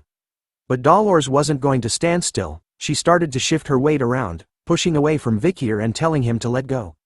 As both of them struggled to go against one another, their little fight caught the attention of Fedo, who appeared beside them with a serious look on his face. We begin this chapter at the moment when Vicier and Dolores had been caught red-handed by Fedo, who appears and spots them spying and listening onto Quilty. Seeing that they were caught, Vicier starts to think about how to get out of this situation, but then he notices something. Looking at the man staring at them with such a look on his face, the smell that was coming from him was something that our boy recognized instantly. The presence of Fedo with Vicier and Dolores made it aware to Quilty that they were hiding behind the pillar. So he happily went and greeted them with a smile on his face. Surprised to see the Saintess here, plus the fact that she might have a bad habit of hiding and eavesdropping. He even teases the Saintess, telling her if she wasn't hiding and spying on him, then she might be enjoying some alone time with her fellow peer, by having something like a love affair with him. But she was more shocked by the fact that she was caught by him. She knew that things were going bad since they were caught eavesdropping on him. But as she ponders the consequences of their actions, Quilty moves on to Vicky. Judging from his school uniform, he could see that our boy was one of the volunteers at their orphanage. His demonic green glow started to appear in his eyes as he looked closer at Vicier. At first, because of his glasses, Quilty couldn't see it because his glasses were covering it, but now that he looks at him even closer, he could see that Vicier has a really handsome face. In his mind, the elite demon wanted to capture Vicier's face in order to add it to his collection as part of his high-grade category. This is the face that he really wants. But as he thought about how badly he wanted Vicier's handsome face to be a part of his collection, Quilty was interrupted by his so-called brother, who was coughing repeatedly to catch his attention as he was waiting for too long. Seeing that he had something to handle first, Quilty leaves, bidding the Saintess and Vicier farewell as their group heads out. As they left, Vicier remained silent, but his eyes were focused on Fedo. While the Saintess was angry over her current situation, even though she had seen them buying exemptions so openly, she even had to listen to them insult the god she loves, while she could do nothing at all to stop them. In a mixture of her feelings, she immediately shouts at Vicier, questioning him on why he had forced them to hide behind the pillar, making it look like they were listening to Quilty and his brother. But as she looked at him to get an answer, the Saintess was alarmed to see Vicier in his current state. In a calm demeanor, Vicier simply apologizes to her for his sudden actions, which surprised her. He even assures the Saintess that he was going to be more careful from now on. He then turns to leave first, telling her that he had spent too much time here and needed to go back to volunteering. But to the Saintess, she was left stunned as she watched him leave, because for the first time, she had seen Vicier reveal his angry side to her. According to the research and spying that Vicier had done on Quilty Loon Indulgentia, he has confirmed that the man stays at the orphanage every day for 2 hours. His work usually consists of selling exemptions to nobles and merchants. Sometimes, he sends reports on investments and ledgers on sold exemptions to the Quo Vadis family by letter. After confirming the letters, it will be received by the head of the Quo Vadis family, Cardinal Humbert, whose full name is Humbert Loon Quo Vadis, Dolores the Saintess's father. In addition to that, Quilty is always with an escort guard during foreign affairs. Vicier had confirmed that the escort guards consist of 3 men and 1 woman who are constantly rotating themselves on duty. Seeing the 4 guards and after doing the research, Vicier was sure that one of the guards was the masked man he had met during the explosion at the orphanage. He has confirmed this theory that they were the same person as Fedo based on the smell that they were giving off. Based on all the facts so far, Vicier would assume that the other 3 guards were the same as Fedo and are at least as powerful as high-ranking graduators. This information was critical. As to Vicier right now, it was dangerous for him to go against an elite corps and 4 high-ranking graduators at the same time. As a result, in order to get rid of Quilty, Vicier needed to take care of the 4 guards before then. This marks the end of Vicier's investigation and future plans. We now turn back to our trio, who were confused by what they were seeing as they quietly whispered Vicier's name, in a concerned manner. They stood afar, watching our boy who was quietly cleaning a huge pile of laundry all by himself and by hand only. No washing machine here. They questioned him on whether he had been working too hard lately. Seeing how hard Vikir has been working all along, Sancho felt embarrassed of himself because he was going to take it easy and just use up his volunteering hours to get some points. Tutor, on the other hand, couldn't believe how hard Vikir was working for the children. Seeing him this way sparks a fire within the blonde-haired kid, as he vows to work even harder to become a true hero like Vikir. All three of the boys punched their fists high into the air, shouting out, "Everyone follow Vikir!" In unison, looking at them, Vikir wipes the sweat dripping down his face, thinking to himself that he had been caught up by his own thoughts. Since it was difficult for him to move around during the day anyway, he needed to wait until it was night time to execute his plan. So since he had a lot of time to spare, he decided to give it his best during the day, doing all the tasks the orphanage needed to be done. Fast forward a few hours, the kids of the orphanage were now playing with the same ball that Vikir and the other students had played in class before, the game called Run Flat. While the other kids were excitedly playing in their teams, a single girl was sitting by herself, observing them from afar. It turns out to be Perry, who was alone right now while the kids were having fun.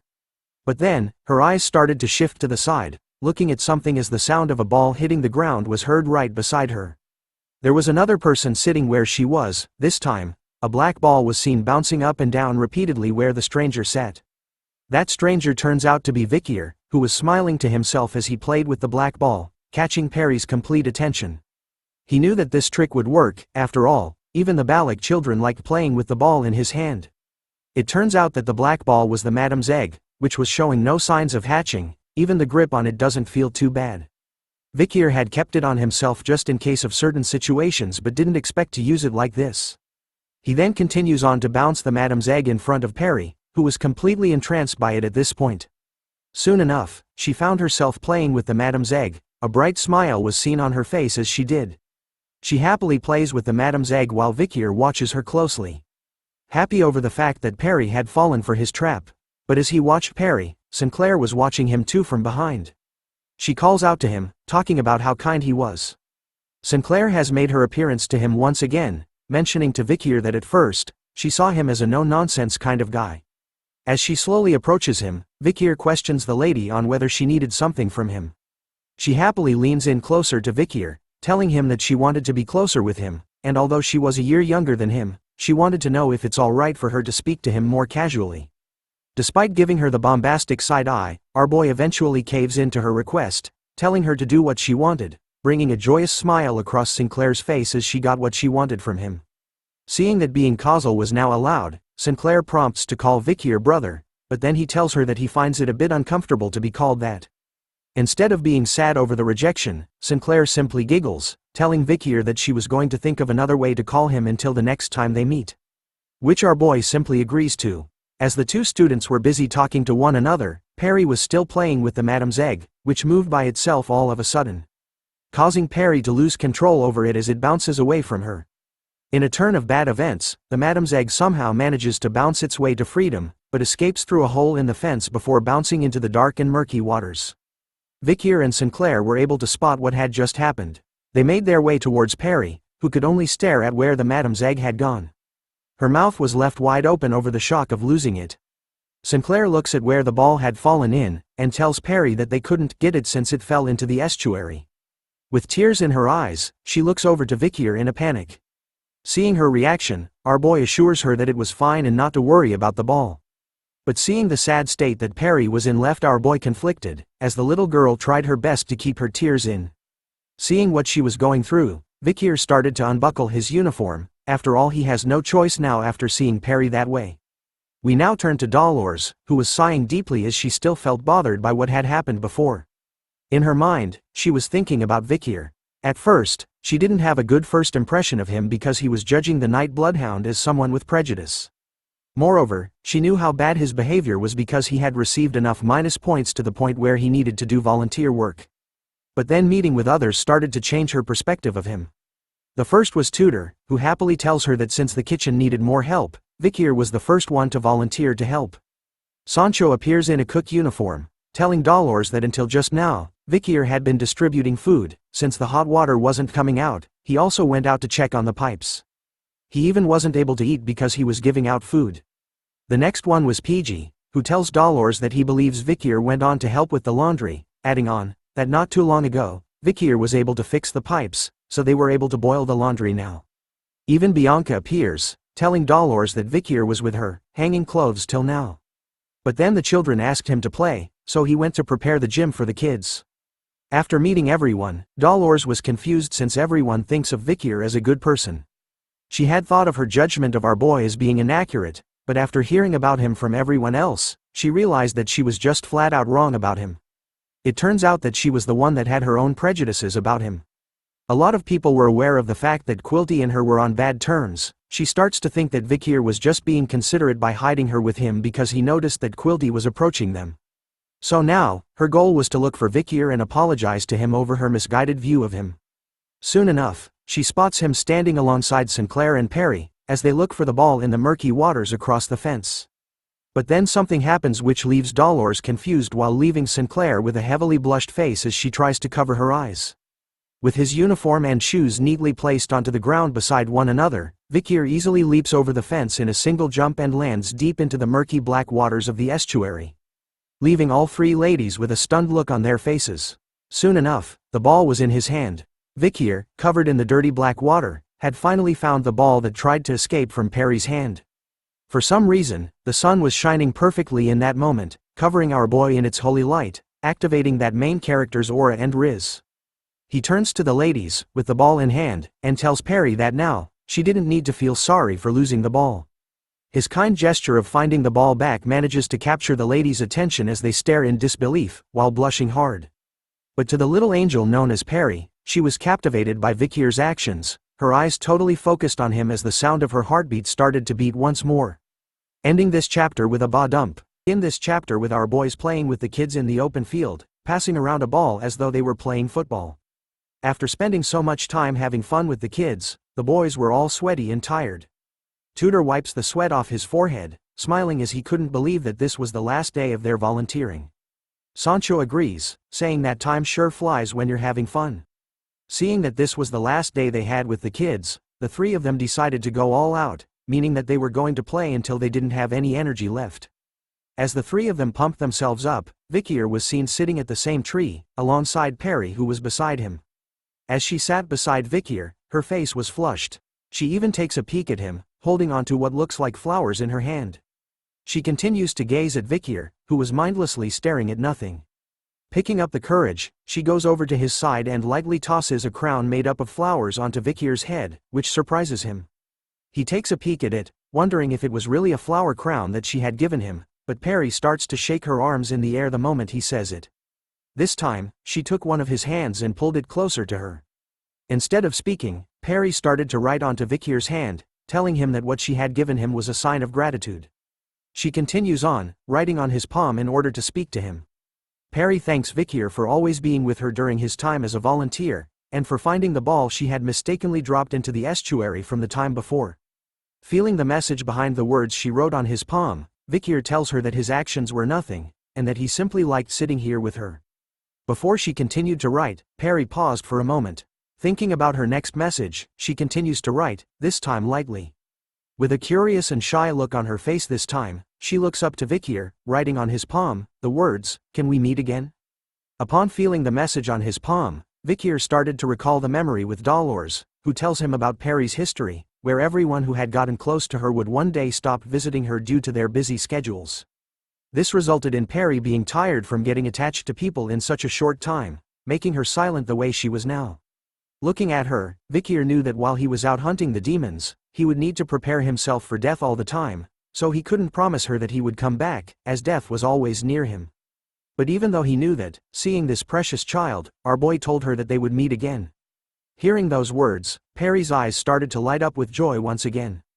Vicier, sincerely, promises her that he would come here if there's a tomorrow for him. Perry started to smile the widest she had ever done upon hearing those words from him.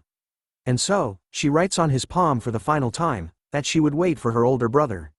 Feeling the message for the last time, Vicier corrects Perry, telling her to call him uncle instead of older brother. The scene then changes to the Indulgentia Orphanage Great Hall.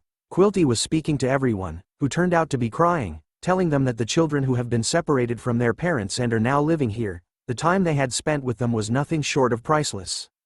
Through this experience, they were able to feel what it was like having a parent, and were able to fill the void in their hearts. He continues to give his speech, telling the volunteers that if the children grow up to be great people, then it would all be thanks to them. Ending off the speech, he tells them about the love that they were able to receive from the children these past 10 days, and hopes that they would share them with children. As he ended the speech, another member of the orphanage brought out a huge donation box on wheels. PG started to wail loudly as Vicier could see that Quilty had actually shown up on the last day of their volunteering. As he listened to his speech, our boy couldn't believe that he was talking about kindness with that demonic mouth of his. Quilty was skillfully triggering the feelings of respect and debt that they feel towards their parents, and asking for cash donations from these young volunteers. Vicier could also spot that he had brought all 4 of his bodyguards, which made ambushing him a bit of an annoying task. With his eyes glowing slightly red, even with the added difficulty of the bodyguards, Vicier couldn't let the demon do as he pleases anymore. After all preparations were done. As planned, he was going to hunt the elite corpse today. Soon enough, massive amounts of gold coins were given. The volunteers were queuing up behind one another, donating as much gold as they could.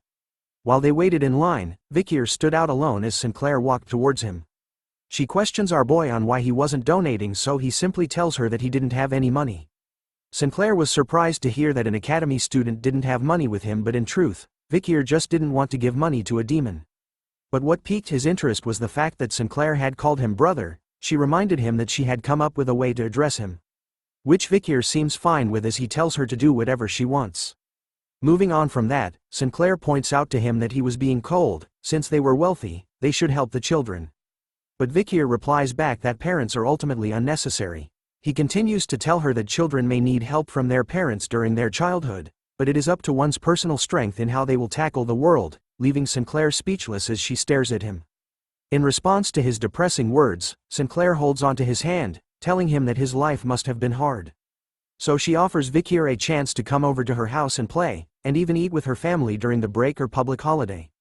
After giving him those choices, Sinclair leaves our boy behind, telling him that she was going to the children and to free up some time once they were done volunteering. As soon as she left, Vicier looked at his hand, thinking about how strange she was as a person. According to his knowledge, Sinclair was the identity she submitted to the academy as a disguise. Before his regression, she was the most extraordinary out of the Ice Corps and always placed first in both theory and practicals for 4 years straight. But then, she disappeared after graduation and never showed herself again. And so, Quilty announces after the donation that now is the time for the children of the orphanage to give thanks to their parents for the past 10 days.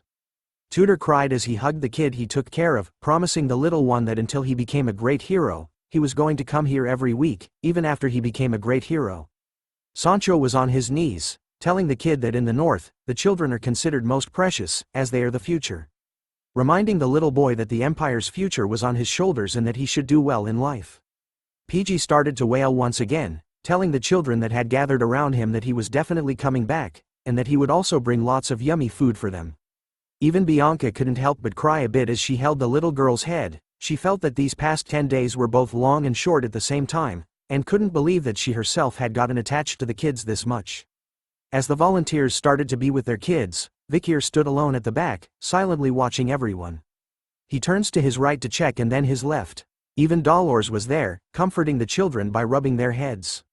Vicier sneaks up behind her and calls out her name, startling the Saintess. As she turns to look at him, her face becomes flushed with red. As she keeps seeing the memory of him being shirtless and covered in dirty water after rescuing the ball from the murky waters of the estuary from which it fell in, she wonders why she keeps thinking of that day as Vicier tells her that he had a question for her. It was about Perry. He wondered if she had seen her around lately. Thinking about it, Dolores looks around, realizing that she hasn't seen Perry here yet but was sure that the last time she saw her was this morning. Hearing that bit of information, a sudden feeling of dread overcame Vicier as he realized something. Wasting no time at all, he turns to leave as Dolores chases after him. Thinking about that sweet girl not being here, Vicier's bloodhound senses started to activate. He spots Quilty from afar, who wears a creepy and demonic smile on his face. Seeing that, fully unleashed the bloodhound within Vicier, as he stares back at the demon, with bloodlust in his eyes. Soon enough, night arrives in the city. As the boys were deep asleep, crying about their goodbyes to the kids. Vicier's bed was empty. We then turn to another building, part of the Indulgentia Orphanage Children's Dormitory, the fourth building. Inside it, the 4 bodyguards of Quilty were present, all wearing their weapons. Upon reaching a specific area, they started to part ways, each of them heading alone in their own paths.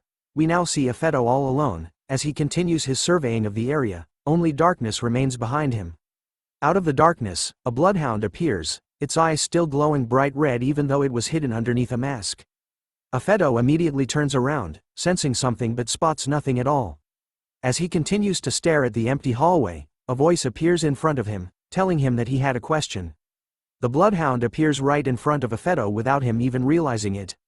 Vicier questions the demon on where the children who were locked up for the purpose of being the elite demon's food supply were kept hidden, but Afeto didn't even respond with words but took action instead. He immediately swung his massive mace weapon to our boy. But before the attack could land on him, Vicier manages to separate his head from his body within a split second.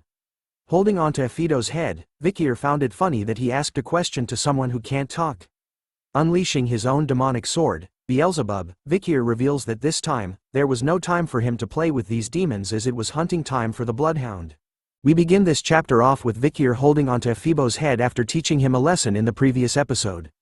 But as our boy held onto the undead's head, he started to notice something from it. Aphebo's head was starting to smoke. Without doing anything to it, smoke started to arise from mouth and ears or any kind of holes Aphebo's head has. Before long, the undead's head dropped onto the ground without warning. What was left in Vicier's head was the face mask that Aphebo had worn during the first night they had a fight together. Looking at it closely in his hand, Vicier wonders if the face mask he was holding on to was what allowed the undead to change his face into a fake. Once the smoke has cleared from the head, Vicier takes a look at it and recognizes who the face belongs to. It looked like it belonged to Peter, Dolores's Holy Knight bodyguard whom we met when Vicier went on to rescue the town from the Red Death. But upon closer inspection of the face, Vicier spots a mole near one of its eyes, and summarizes that this wasn't the Peter he knew. As Peter himself didn't have a mole. Thinking about this unique feature, Vicier started to recall a memory he had before he regressed into this life. Sitting at a campfire with Peter, Vicier remembered how Peter would often talk about his missing younger brother, who went missing after going into isolation training. But seeing his younger brother lying dead on the ground after having his face stolen, Vicier pieced it together. Peter's younger brother didn't disappear because of the isolation training, he disappeared because a demon went after him and turned him into an undead. Knowing all of this now, our boy's eyes started to glow beneath his mask, as 2 more bodyguards started to approach him from the darkness. Seeing them here, Vicier figured that these guys would also be somebody he once knew. The 2 new victims turn out to be the long-hair blonde and the short-hair kid. Both wielding dual blades as their choice of weapon. Wasting no time at all, they entered a battle stance, ready to face off against Vicier. Get it? Face off? Never mind. Moving on, Vicier lunges straight towards the undead bodyguards, his Beelzebub blade emitting a red aura. As he takes a swing at them, he unleashes a devastating blow filled with his bloodhound aura, but the 2 undead manage to disappear instantly, dodging his attack and reappearing at his side, managing to cut Vicier by a bit as blood was spilled in the air. Vicier and the 2 bodyguards started their fight, causing an explosion to occur and dust clouds to fill the area, making it hard to see what was going on in their battle. In the meantime, our attention is shifted to a statue of a goddess. A familiar face and voice was heard and seen, as she held her hands in a prayer manner in front of the statue. Dolores started to chant the following words: Our Loon, who art in heaven, hallowed be thy name, thy kingdom come, thy will be done, on earth, as it is in heaven. Forgive us for our sins, as we forgive those who sin against us. Let us not into temptation but deliver us from evil. Speaking of temptation, as she spoke out about her prayer, the innocent girl couldn't help but fill her mind with the images of a shirtless Vicier, covered in dirty water while basking in the glorious rays of the sun from the time he rescued the ball from the estuary for Perry. Dolores finally snaps out from her prayer, confused and embarrassed over why she kept thinking about our boy even in this moment.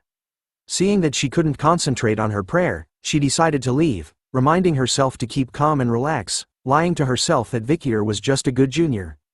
But the thought of him and the night bloodhound only kept her confused as she was unaware of her own feelings. Thinking deeply about it, she was soon attracted by some noise coming from a certain direction.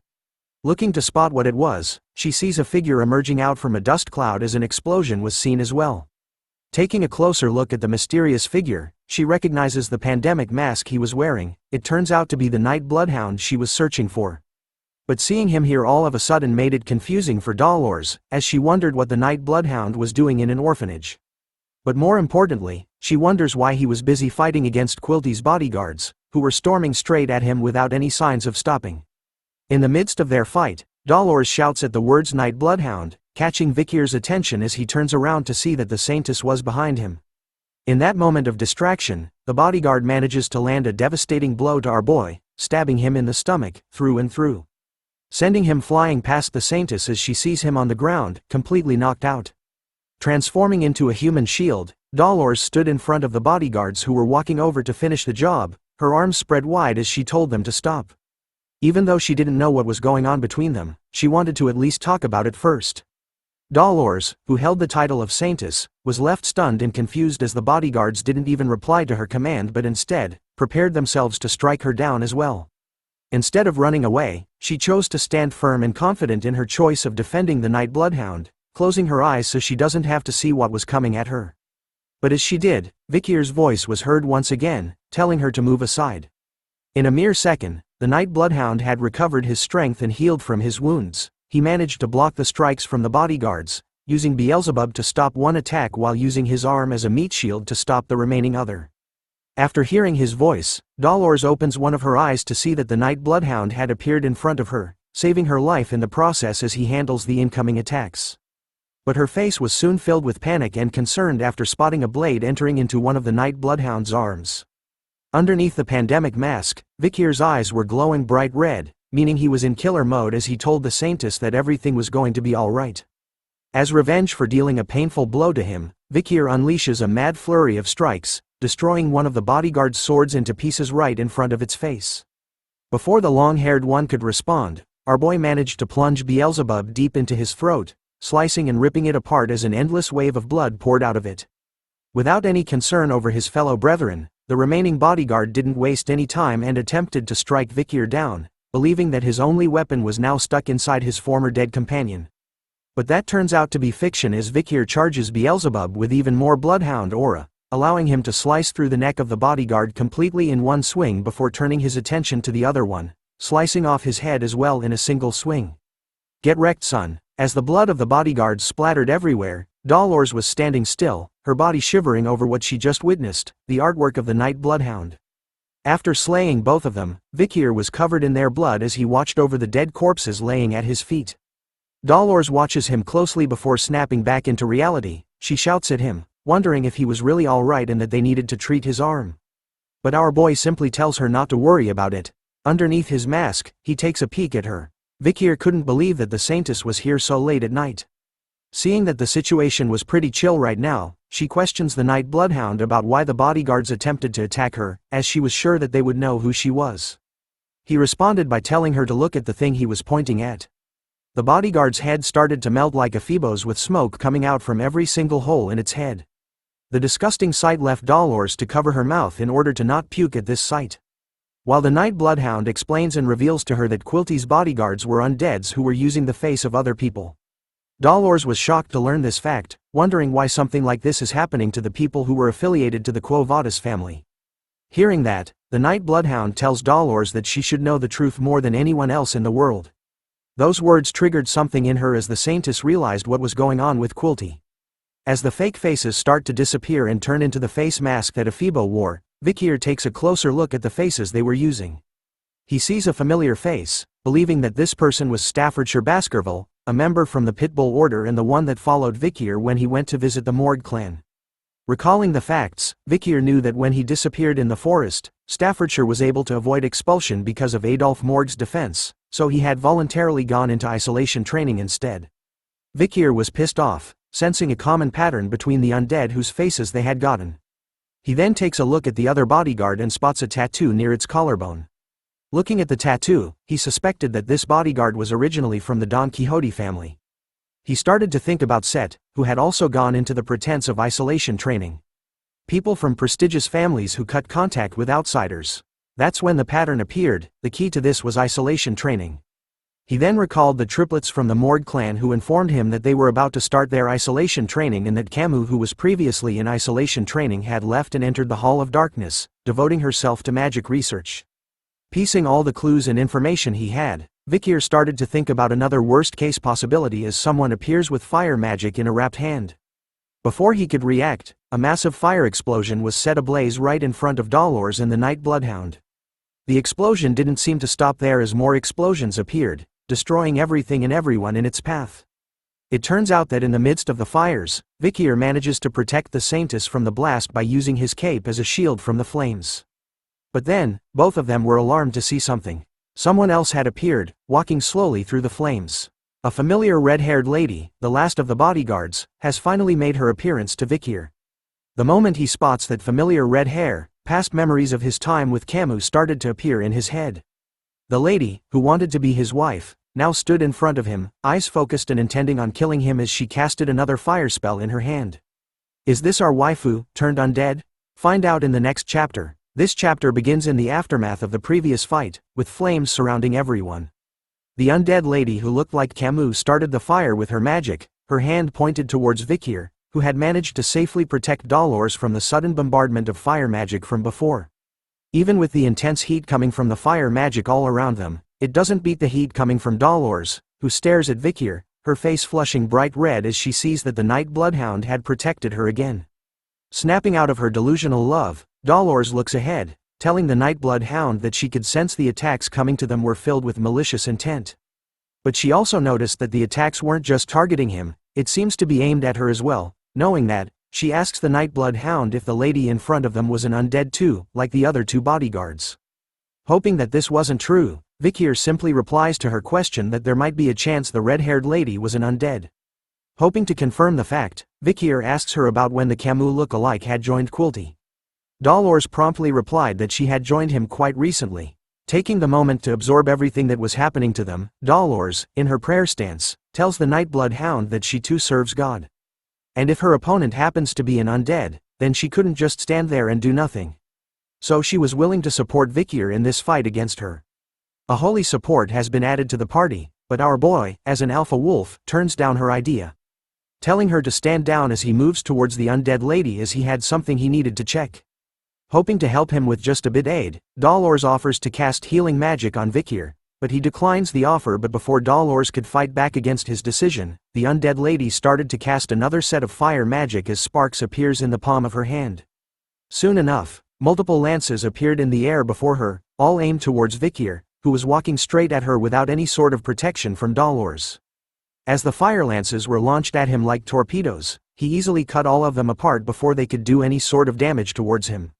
The pieces that were cut flew past him and ended up exploding in the air, but all of this didn't bother Vikir, as he was in deep thought. Even though there was a fire-casting maniac trying to kill him, all Vikir could see was a lady with long and straight red hair, casting magic that at least looks like 6th class level, who uses both steel and fire in her attacks. As he returns Beelzebub to his wrist, Vikir knew that the people who can control that level of magic at such a young age was rare in this continent, even in the Morgue family, a prestigious magic family. Speaking of steel and fire, the undead lady summons even more of the steel lances from before, aiming and firing towards Vikir, who was now walking towards her without Beelzebub in his hand. This time, he didn't even cut down the steel lances and simply allowed them to hit him, covering Vikir in a large fiery explosion. Out of the flames came Vikir, completely unharmed by the attacks from her, even managing to catch one of the steel lances in his hands. He continues to make his way towards her slowly, not even bothering to dodge the steel lance attacks as some of them managed to cut his shoulders. One of the steel lances even manages to blow pieces away from his left side, but he still continues to move forward, unfazed by everything that was happening to him, unafraid of the steel and fire attacks. Even Dolores, who was watching from the back, noticed that the Night Bloodhound was purposely taking on the attacks from the undead, making her question why he was doing so. And if it was because he knew who the undead was. What was more important to her was what kind of relationship did the Night Bloodhound have with the undead they were facing. Even in the face of death, Vikir continued to walk towards her, not even defending himself anymore. The nearer he got to her, the more he started to think about the time before he regressed. A flashback starts in his head. Vikir knew about the good relationship Camus had with her uncle, Adolphe Morgue. Which meant that she wouldn't have left the registry and gone into isolation training in the Darkness Hall. But as he started to recall all the moments they had spent together in this life during their childhood, Vikir started to regret the fact that he had approached her in this life. Thinking back about their conversations, regretting the fact that he had started a relationship with her, and eventually even used her for his own plans. Camus morgue, her face suddenly cleared to him. As he stood in the flames that were trying to kill him, Vicier started to think about the decisions he had made after regressing, some of which may have caused the bright future of the hero known as Camus morgue to disappear. As he finally stood face to face with the Camus undead look-alike, Vicier wondered what the hell had he done to cause this situation. Sensing a chance to attack while Vicier appeared distracted, the undead started to cast another flame spell in her hand, but our boy managed to grab her wrist before she could go any further. As he pulls her arm down to prevent her attack from reaching him, Vicier immediately grabs onto her face with his other hand. In a swift motion, he removes the mask that all the undead were wearing in order to see her true face and to confirm what he was afraid of. Dolores, her mouth left open, was stunned to see what was going on as the mask was ripped from the undead's face. Even Vicier, underneath the pandemic mask, had a bizarre reaction to what he had seen. Unwillingly to stop even after having its mask removed, the undead started to cast the flame spell once again in her hand, aimed right towards Vicier, who was about to take it at point-blank range. Without hesitation this time, he pulls out Beelzebub and slices the head off its body, stopping the undead from unleashing its fire spells anymore. As the flames that were surrounding them died down, all that was heard in the area was the sound of the undead's head bouncing on the ground after Vicier had severed it from its body. The undead, now completely dead, laid on the ground, without any signs of life. Seeing that the job was done, Vicier finally kneels down in pain, slowly recovering from the attacks he had taken without defending himself. Dolores could see the horrible state he was in and rushed over to his side. With the amount of blood and wounds covering his body, she could obviously see how injured the Nightblood Hound was, and casted her holy healing magic on him immediately. As the two of them watched over the undead's body, Dolores took the chance to ask him if he knew who she was. Vicier, underneath the mask, took a moment, thinking about what he was going to say before revealing to Dolores that he didn't know who this undead was. Phew, thank the goddess. Sensing that most of his injuries were healed, Vicier slowly stood up, telling Dolores that she had done enough and that his current state was fine enough. But as he stood up, Dolores tried to argue back that he hasn't been healed fully. Feeling that she shouldn't push it, she questions the Nightblood Hound on the reason why he was fighting to the point he had become so injured, and whether he was willing to tell her the truth. Once again, Vicier paused for a moment, before telling Dolores that he was demon hunting, leaving her in a state of shock as he reveals to her that this was his personal vendetta. Moving on from that, he walks over and picks up the mask the undead was wearing. Looking at it closely in his hand, Vicier had wondered what was exuding so much strong demonic energy. It turns out it was the masks that the Quilty guards were wearing. Seeing that he had collected all four of them, Vicier was going to take care of them now. "Hey, give me the relic," said unknown voice, causing both Dolores and Vicier to immediately turn to see where it came from. A nasty-looking mouth had appeared in the stomach of the undead Vicier had just slain.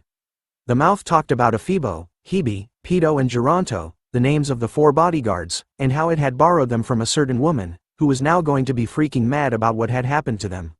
Ignoring the words coming from out of it, Dolores was still in shock over how a huge ugly mouth had appeared on the undead's corpse. While she was still in shock, the mouth continued to speak, questioning Vicier about whether he was the guy who had been attacking the branches that were in his jurisdiction lately. Hearing the question, Vicier tells the elite corpse that he shouldn't be asking questions that he already knew the answers to. Taking it a step further, Vicier reveals to the elite corpse that he knew its true identity, which was Quilty. Hearing him say that, Dolores could finally make sense of who the voice belonged to and recognizes it as Quilty's. Seeing that he had finally been exposed, Quilty laughed over the fact that he had been caught by the Saintess. Instead of being afraid, Quilty smiles over this, saying that knowing about what he truly was, is much better. For the great cause, he needed to give up on his identity as Quilty. However, the Saintess had now found out. Since it would make others wary of him, Quilty avoided laying his hands on her, the Saintess. But now, he has a reason to do so since they knew what he was. Dolores, after discovering that Quilty was a demon, started to tremble. Seeing her in that state, Quilty was amused, hoping that her expression was filled with despair and fear when he took her face next. But then, a yellow aura started to appear around the Saintess as she held her hands together for a prayer and started to chant. Her face, filled with hope and courage, illuminated the area with a bright yellow light as she chanted the words, "The light of my life, the fire of my existence, and my sin in my soul, I will make those who are wicked feel the weight of their karma twofold." before shouting the words holy light as a massive pillar of bright light showered down upon Quilty, causing him to scream out in pain. He could feel the divine power coming from Dolor's prayer slowly burning him away as he continued to let out cries of pain and suffering. As the pillar of holy light disappeared, so did Quilty and the undead corpse he had taken control over. What remained was simply a pile of burnt and black ashes.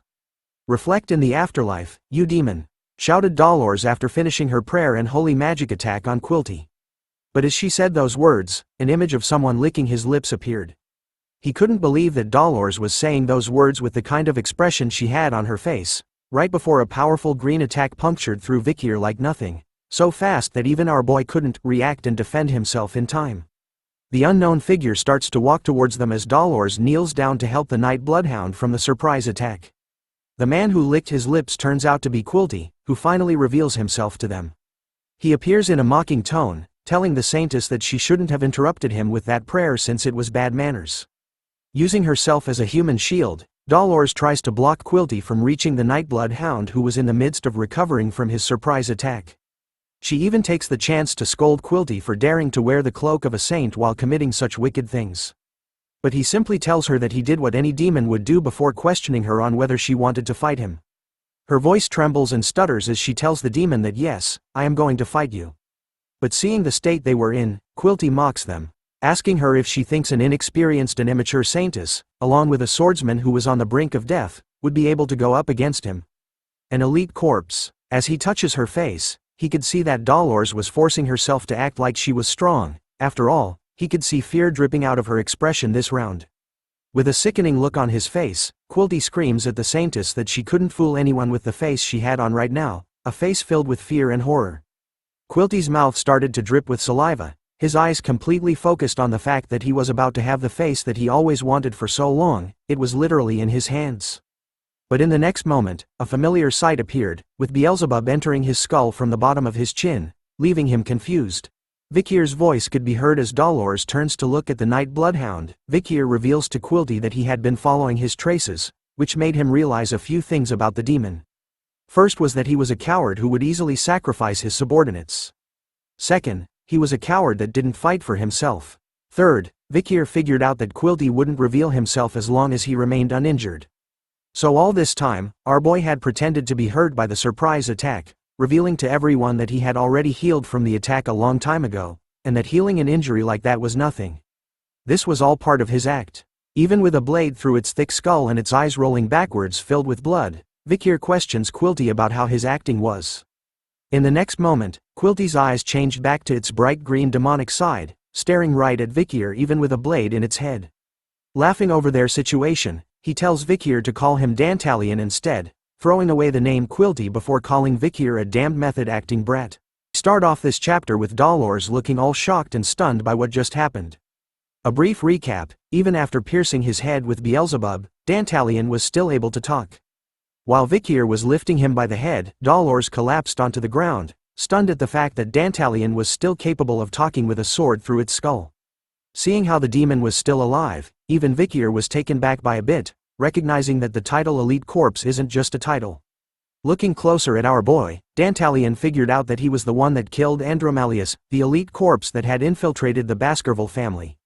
Seeing that the face of Quilty has been damaged, Dantalion reveals another face he was hiding in the back of the face he is wearing. He smiles even though he had lost the face of a clergyman. As he rips away from Quilty's body in a new female body, Dantalion reveals that he collects people's faces and in doing so, is able to absorb their memories and their life, allowing him to act all innocent. He continues to laugh at Vikir, telling him that the one he killed was none other than Quilty Lune Indulgentia. And it was just one of the many faces that he owns. Unless Vikir can kill all of the faces he has in his arsenal, then he will never be able to kill the Elite Corpse, Dantalion. Hearing that, Vikir immediately leaps towards the demon, telling him that he was going to do as he says. Vikir was going to kill every single one of the faces he has. And so, Vikir manages to stab the demon straight through the stomach this time. The moment his blade pierced the body, something weird was going on as Dolores watched the scene unfold before her eyes. The body that Dantalion had stolen, its owner had come back. With tears in her eyes, she begs Vikir to save her as she didn't want to die. Even as blood filled her eyes and dripped from her mouth, the young lady continued to beg Vikir to spare her from this pain. Before long, the possessed body collapsed onto the ground in front of them. As the dead body laid there, a sound of something ripping and morphing could be heard from its corpse. Not long after, another body appears, ripping itself free from the young lady. This time, the man looks around, all confused and wondering where he was. He started to recall the fact that the last thing he remembered was buying meat pies that his daughter likes on his way home. But before he could finish his sentence, Vicier, without an ounce of mercy, simply slices his head off from his body, telling Dantalion that he was being too arrogant. The next body that appeared started to cry as a reflection of a young boy could be seen in the lens of Vicier's pandemic mask. Dantalion had chosen a child this time, crying towards Vicier and telling him that he was being too mean. Rubbing his eyes as he walks closer to Vicier, the young boy complains to Vicier, telling him that he didn't do anything wrong and questions him on why he was bullying him. Even with all the crying, complaining and childish voices, Vicier wasn't bothered by it at all and told Dantalion to stop his act. Remembering the memory with Andromalius, who could also change his face and voice to the people he killed, Vicier had already gotten immune to such acts by the demons, and was no longer affected by them. After revealing that fact, Dantalion finally shows his true demonic side once again, smiling after knowing that Vicier was a stone-cold killer and that his changing of faces didn't affect him at all. But the demon has a hidden card up its sleeve, telling Vicier to check something out as his finger starts to morph into something sharp. Something shoots out of it, hitting Vicier's wrist even before he could react to it. By the time he looked at what it was, a piece of Dantalion had attached itself to our boy. Right before having his head sliced off, the young boy smiles, telling Vicier that what he had gotten was a present from the elite corpse. As soon as the body was pushed backwards by the blow from Vicier, Dantalion started to morph and change in the middle of the air, twisting and turning his current body before landing in a new one. As he looked over to Vicier, he couldn't help but laugh. It turns out that something was happening to him, everything around him started to blur, and the feeling of pain and nausea was taking over him. After just a few seconds, Vicier kneels onto the ground, in pain as Dolores watches over him with concern. Dantalion, with even more eyes and mouths on his face and hands, laughs at Vicier's current situation, revealing that he had planted a face onto Vicier's wrist just moments ago, and that right now, he was going to show him the face's memories and emotions. Dantalion continues to reveal to Dolores and Vicier that the face he had planted into him was someone who suffered from paranoia and schizophrenia, resulting in him killing his precious family.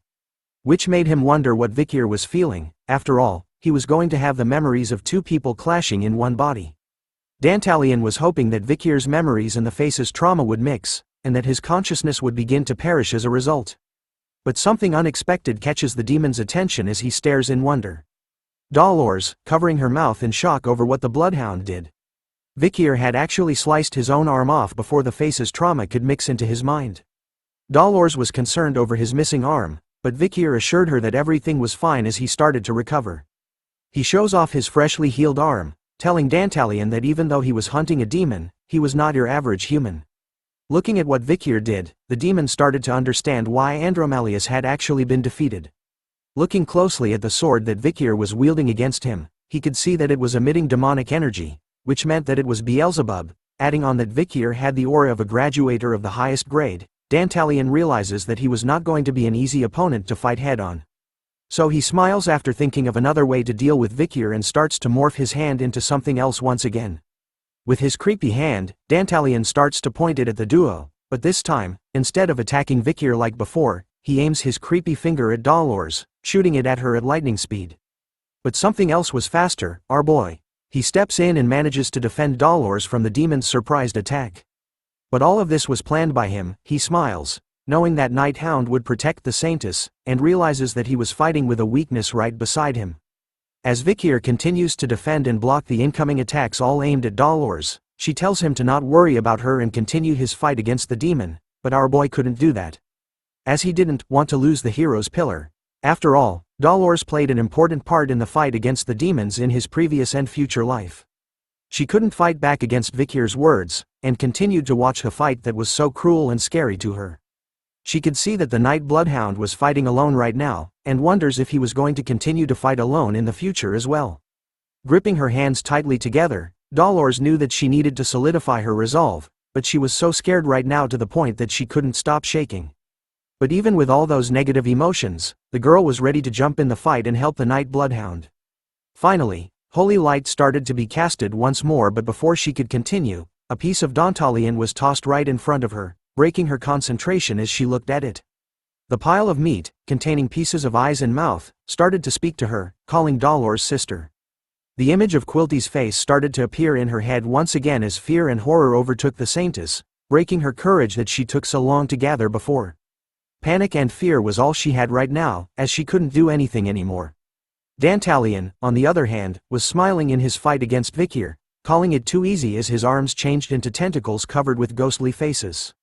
The demon knew that having one person transplanted into another body was already painful enough, but he couldn't help but wonder what would happen to a human when hundreds of humans are transplanted into one body. The tentacles filled with the souls and memories of the victims the demon had killed started to make their way towards Vikir, who braces himself for the upcoming carnage. Even in the face of millions of enemies, Vikir simply tells Dantalion that he was going to cut them all down.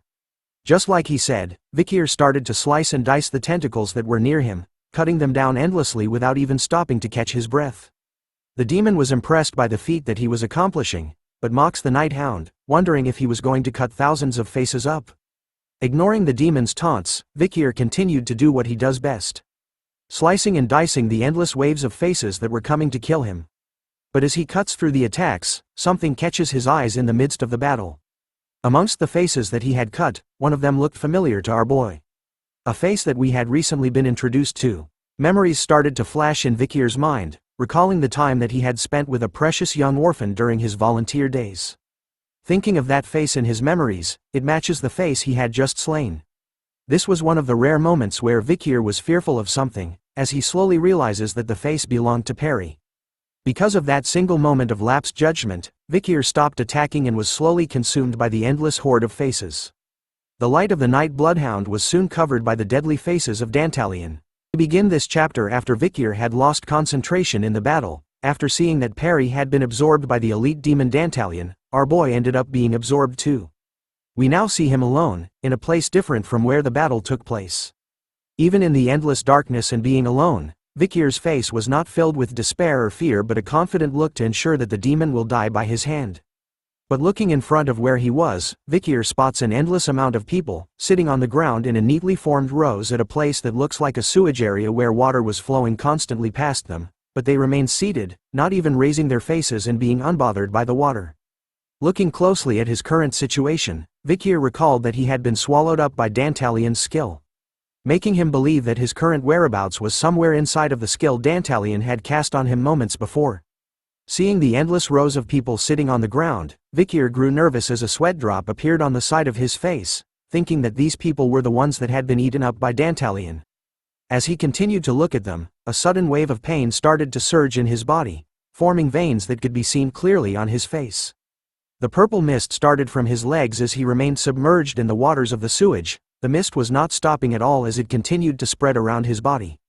The waters of the area started to flow even more fiercely, as Vikir recognized the feeling he was having. It was the same disgusting feeling that he had gotten when Dantalion's face was pieced together on his wrist like before. He knew exactly what the purple mist represented. It was the traumas of the people in front of him. All of their traumas were now flooding into his body. A young boy sat in the front of the rows, his face clearly missing as a small voice was heard, begging for something to stop as it was hurting him. Hearing those pleas, Vikir places his own hand on the young boy's head, as a way to comfort him, kneeling down even though their traumas were flowing into him endlessly. As he comforted the boy, Vikir couldn't help but recall seeing Perry's face amongst the faces he had cut from before. So if the people that Dantalion had eaten were all here, then amongst these endless rows of humans that were eaten, Perry's body should be here as well. The people sitting on the ground continued to voice out their pain, saying that they were scared and exhausted. Some wanted to die right away, others lost all hope to live anymore. All kinds of negative feelings were displayed by them, all in front of Dolores who stood before them. Seeing them and hearing what they were feeling, Dolores' knees became weak as she kneeled onto the ground, realizing that these were all the vindictive spirits who were eaten by the demon known as Dantalion. The moment she mentioned his name, the elite demon appeared right behind her, asking her how she thought about the situation before him and revealing that the people sitting in front of her were the collection of human souls that he had eaten so far. Dantalion finally appears in his true demonic form, a white form with green eyes with 4 tentacle-like ears appearing on the side of his face, with eyes and mouth split in half between them.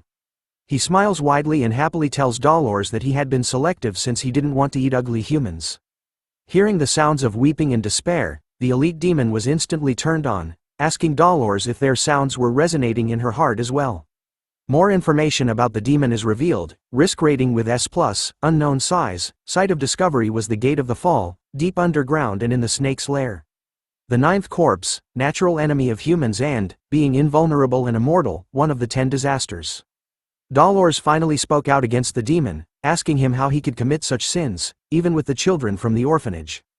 But the demon didn't see anything wrong with his actions, saying that there was no need to justify their reason for eating food. And proudly declares that he has no sins while looking for something in his jacket. He takes out a glowing holy piece of paper, the paper that exempts one from sins. The demon laughs and smiles while showing it off to Dolores, telling her that he was exempted from any sins since he had this paper. He couldn't help but laugh at the fact that a human idea in which sins can be sold in exchange for money was something that even demons couldn't dream of doing, giving Dantalion a sense of thrill. He continues to reveal that with the idea of using the orphanage as a supply and demand for his food, he simply raised the livestock and applied the supply and demand on the food. Proudly saying that if he had a sin, then it would be that he had learned a lot from the humans. The demon continues to mock Dolores, calling her a bad and wicked human as well. Whispering in her ear that she was just lucky to have been born with divinity, but the fact was, she was so weak on the inside, that she had become useless and a burden to those around her. Dantalion continues to taunt the Saintess, mocking her that if it wasn't for her, then it would have been impossible to trap the Night Bloodhound in his underworld. It was all thanks to her, for being his Achilles heel. Seeing her current state, Dantalion was extremely pleased with himself, as it was always so thrilling for him to see the Satyans speechless. His underground engulfs the negativity of the dead. So right now, he was extremely excited to see the negativity tainted all over the Saintess's face. Dolores started to turn her head, telling the demon that he was right, and that everything he said so far was true. From the exemption that humans gave for sins to be exchanged for money, for being allowed to harm others for their own convenience, even her own shortcomings, along with all the weaknesses that humans possess. She admits that all those things will combine, and in the end, create an environment of despair. Dantalion was reaching peak climax as the Saintess seemed to finally agree with his own words. His spiked mouth opened widely as saliva spilled everywhere. But wait, there's more. It turns out that the Saintess was not in despair, as a bright golden light envelopes her body, with tears dripping down her face. She tells the demon that humans also possess the strength to believe that they can move towards a good path, even when in despair. Dantalion immediately took a step back from her, covering his body with his hands as he was shocked to see the divine power coming from the Saintess. It turns out that she was being infected with negativity like he had hoped for. Thanks to the demon, Dolores finally understands just how indecisive she had been up to this point. She couldn't enforce abolishing the exemption because she had been scared of her father, and that she couldn't help the Night Bloodhound because she was terrified of Dantalion. Dolores knew very well how useless she had been this entire time. But then, a certain person once told her something. A flashback is seen where Dolores and Vikir were sitting on a wooden fence together. She asks him a question, about why did God choose a weak person like her to be the Saintess. She knew that there were not many other people with strong faith, even if they weren't born with divine power, making her question God, why she was bestowed upon a title of Saintess, a title that she felt she didn't deserve at all. God chose you because you're troubled and sorrowful, said Vicky in response to her problems. He continues to tell her that because the person this world needs only shines through when they reach the lowest and fiercest places. To everyone watching this video, never give up. The flashback ends, returning us back to the present where Dolores held her hands together in a prayer form. She couldn't let the Night Bloodhound, who fought fiercely against Dantalion alone, fight by himself anymore. So right now, at this very moment, Dolores needed to do what she could for him. Seeing the powerful divine power radiating from her, Dantalion started to panic over how the divine power would react to his own abilities. So he decides to fool her, telling the Saintess the humans he had eaten so far can still live, but souls refined by divine power cannot. Even after hearing those words, Dolores closes her eyes and focuses on her power, no longer being swayed by the words of a demon. In the midst of her prayer, a small hand reaches out to her, holding her hands. Dolores opens her eyes and sees a young boy standing in front of him. Soon after, more little kids from the orphanage appeared behind the young boy. All of them were smiling and waving happily towards the Saintess as they were covered in her divine power. Recognizing who these kids were, an endless wave of tears started to pour down from the Saintess's eyes as she looked at them, apologizing to the children of the orphanage for not being able to save them. Seeing the children gave her the final push she needed as she let out a powerful ring of divine light all around her, bringing light into this dark and horrible place. In another place, a familiar person was spotted sitting alongside the victims of Dantalion. It really turns out to be Perry. She sat on the ground, her face completely void of any feelings as her eyes showed no signs of life in them. Vicier quietly sat behind the young girl, telling her that he had finally found her once again. As he sat there with her, Vicier started to talk to Perry, telling her about how he was wondering why he had wanted to see her again. It turns out that he had something he wanted to tell her something. As he said this, Vicier's body was slowly crumbling away due to the amount of traumas he was taking in, but still, he continues to talk to Perry. He reveals to her that from now on, he was going to spend his remaining years taking revenge on demons, and that the reason why he had visited the orphanage was in order to hunt down Dantalion. He didn't think about what he would do beyond that. And yet, during the time he had spent in the orphanage, from the moment he had met Perry, Vicier realized something after seeing her angelic smile. If there was one thing that would make this revenge of his meaningful, then it was that Vicier wanted to create a world where he can laugh in the future with children like her. As Dolores's powerful divine power started to reach the place where Vicier was, he gave a final thanks to Perry for creating meaning in his plan. And told her that he was sorry for not being able to protect her. Even though Vicier was slowly losing his life, Perry's voice reached out to him, telling our boy that she was glad that he had come and saw her once again, bringing life back into Vicier's eyes as he heard those words. Turning around, Vicier could see the endless rows of people, their faces filled with life once again, especially Perry, who continued to smile at him. But she couldn't help it as tears started to flow down her face once again as she told Vicier about how scared she had been. The divine power of Dolores was healing and casting away any signs of demonic power within Vicier whilst giving life to those that had been the victims of Dantalion. Wasting no time at all, Vicier immediately pulls Perry into his arms, giving her the biggest hug he could. As they hold one another in their final moments, Vicier promises Perry that he will never forgive the man who made her cry. Hearing that, Perry started to smile, telling Vicier that what he said was now a promise between them. The divine power of Dolores showed no signs of stopping at all as its light radiated so brightly that it could be seen outside the building they were in. Even Dantalion was alarmed by the power, questioning since when had the Saintess been this powerful, belonging that she had finally awakened her powers. Once more surprising, was that she was able to purify all the souls he had in his underworld. From out of the light, came out Dolores and the Night Bloodhound, no longer affected by the demon's abilities. Dolores continues to let out her power, engulfing Vicier in its holy light. As he basked in all of its glory, our boy started to notice a change in his body. He could sense that the Baskerville aura he had was overflowing, all thanks to the Saintess's divine power, which was exponentially increasing his aura. With the help from Dolores, Vicier believed that in this moment, he could do it now. He can now reach the next level. From 6 spheres of aura, Vicier started to form the 7th in his core. The aura covering his hand was in a gas-like state, but as he focused, it started to solidify. Dantalion immediately recognizes the change that was going on with Vicier, seeing the solid aura that was now covering Beelzebub. To the horror of the demon, Vicier had finally reached the next stage. He was now a sword master. With his newly acquired powers, Vicier was about to go on a rampage, his anger maxed out as he promises the demon that he was not going to have an easy death. We begin this chapter where we left off. Dolores was now acting as Vicier's support.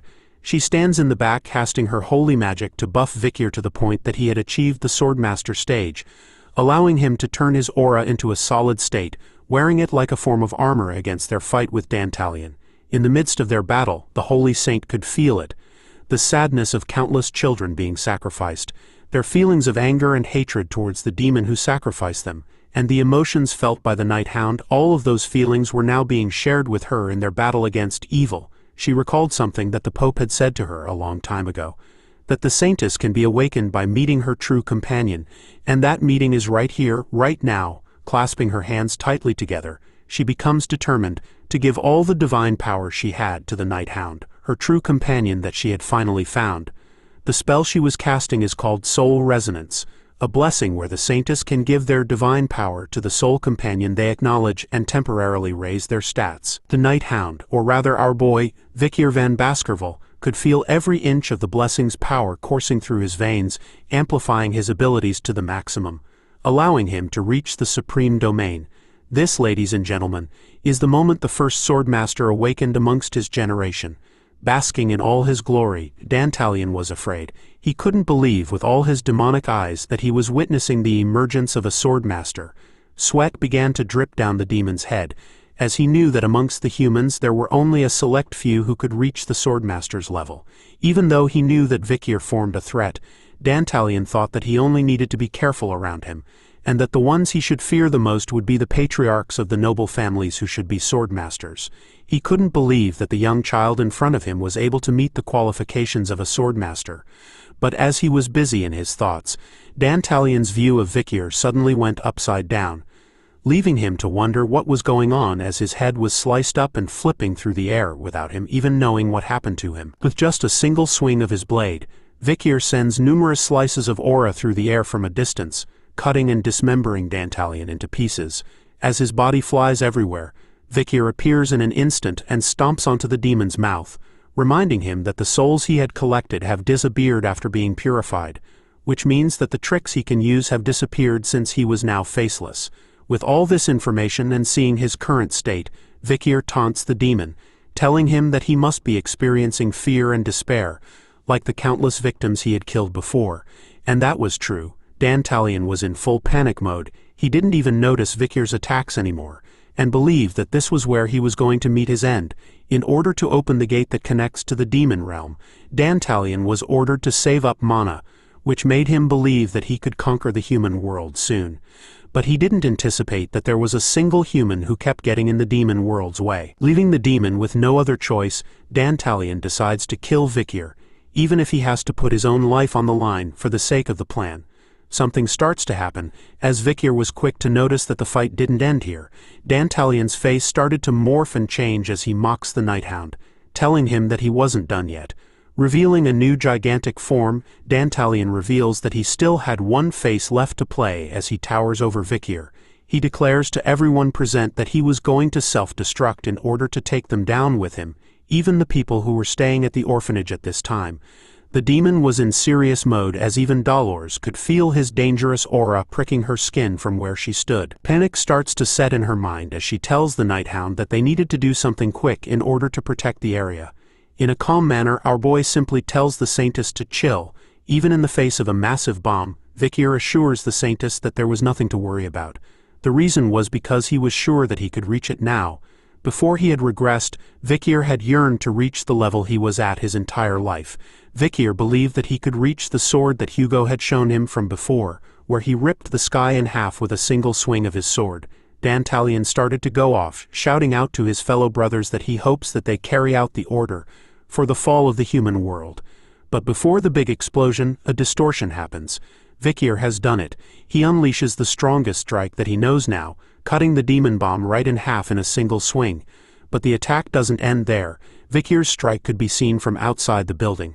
A red streak of light appears in the middle of the night, exploding in the sky. Every volunteer in the orphanage could feel the tremors of Vicier's strike. PG woke up, all confused about the earthquake they were experiencing right now.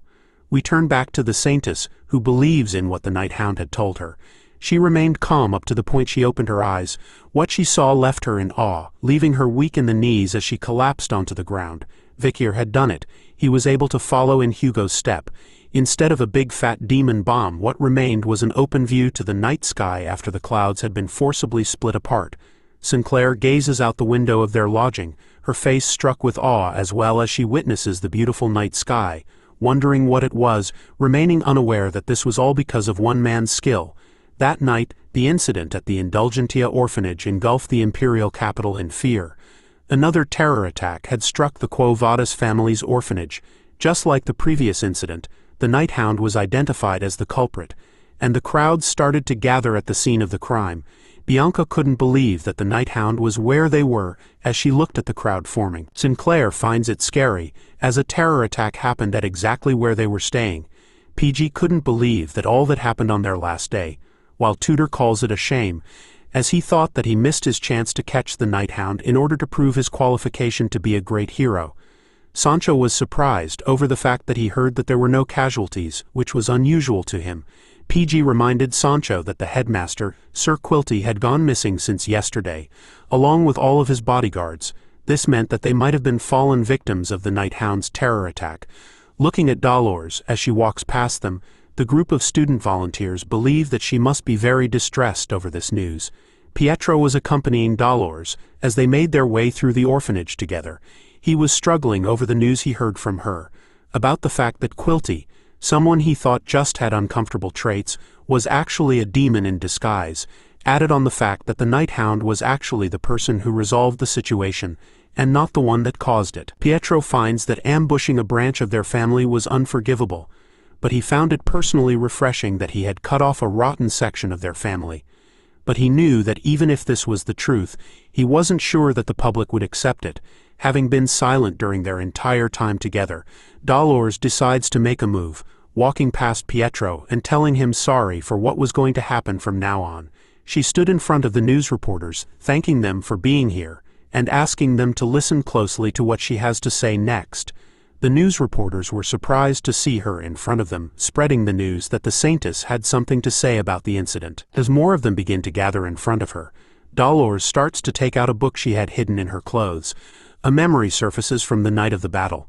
Vikir could be seen handing her a book, telling Dolores that it contains the truth about the Quo Vadis family, and that she should be the one to decide what to do with it. Wasting no time at all, Dolores starts to read out loud about what was inside the book from day 0 of month 0, the sales log of the exemptions and indulgences, the addressor Quilty Lune Indulgentia, the consignee Cardinal Humbert Lune Quo Vadis.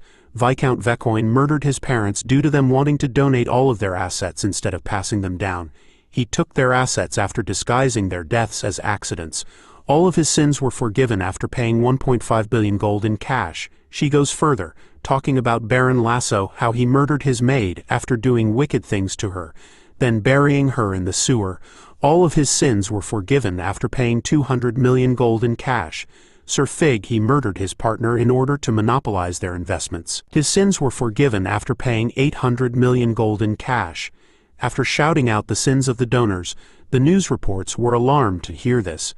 They couldn't believe that the church would sell exemptions to demons like them, but some of them didn't believe what Dolores said, thinking that Cardinal Humbert wasn't the type of person to do such wicked things. Hearing the mixed reactions from them, Dolores continues to read out loud the sins the people have committed and paid to be free of them. Next up is Count Azel, who had evaded approximately 100 billion gold of taxes, and was free of his sins after paying 300 million gold in cash.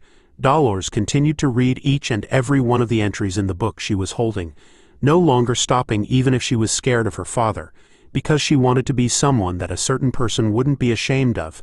Dolores further declares to everyone that she personally believes that the buying and selling of sins with money should be considered blasphemy against God.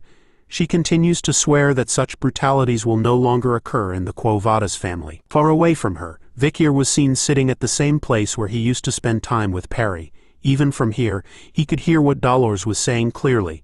Gazing into the afternoon sky, Vicier realized that even after he had regressed, her righteous heart still hasn't changed one bit. After the battle with Dantalion, Vicier knew that there were only 9 elite corpses left. Even after defeating one of them, Vicier had a hint of sadness in his eyes as he looked down, slowly rubbing the seat with his hand and swearing out loud that at the end of his journey in this life he was going to create a future where children like Perry could live and laugh with all the joy in the world in their hearts.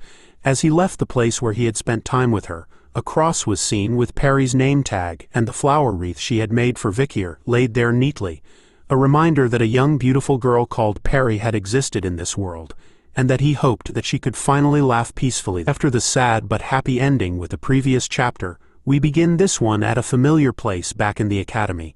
We turn to the professor's laboratory, under Mr. Banshee Morgue, where a familiar voice could be heard, asking about why the article she wrote isn't in the papers.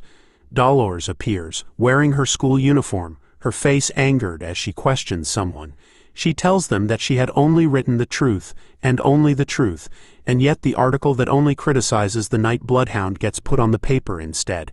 It turns out that Mr. Banshee Morgue was the one she was arguing against, or as I would like to call him, Professor Snape. Hearing her concerns, he simply questions the Saintess if she was really asking because she didn't know the true reason why her article couldn't be placed in the papers. He takes it out on the table and points out to her that what she wrote was particularly aggressive against a certain organization. Hence, the Academy chooses to be politically neutral. The article was written with the words, "Are the night bloodhound attacks truly unwarranted? The darkness behind the holy Quo Vadis household." She shouts back at the Harry Potter character imposter, telling him that she had simply written the truth as it was. But Professor Snape shakes his head, reminding her about how her own father, Cardinal Humbert, had denied all these accusations, and that the leaders who are on the exemption list also claimed that all of these facts she wrote about them were false. Feeling trapped by his words, the Saintess tries to argue that she had the records from the exemption lists that the Night Bloodhound had given to her previously, but all the professor could see was a list whose source hasn't been verified, so they didn't know if it was truly real. Hearing the way he kept trying to knock her down, Dolores finally questions Professor Snape about why he supports the Quo Vadis family so much, even asking him if there was someone else pressuring him to do so. Her words seemed to hit the target as the professor fell into a deep silence. His eyes were lost as he thought about her words deeply. Pausing from his seat, Professor Snape reveals that there was no need to lie to her anymore, and reveals that he had been asked to set the focus of the recent paper on highlighting the terrible actions of the Night Bloodhound. Even the headmaster of the academy was quite baffled by this request. Dolores couldn't understand it, asking the professor if her father, Cardinal Humbert, was really that powerful, that he could even give the headmaster enough trouble to be bothered by it. Professor Snape smirks at that thought, telling her if it was just her father, then he himself would be enough to stop him.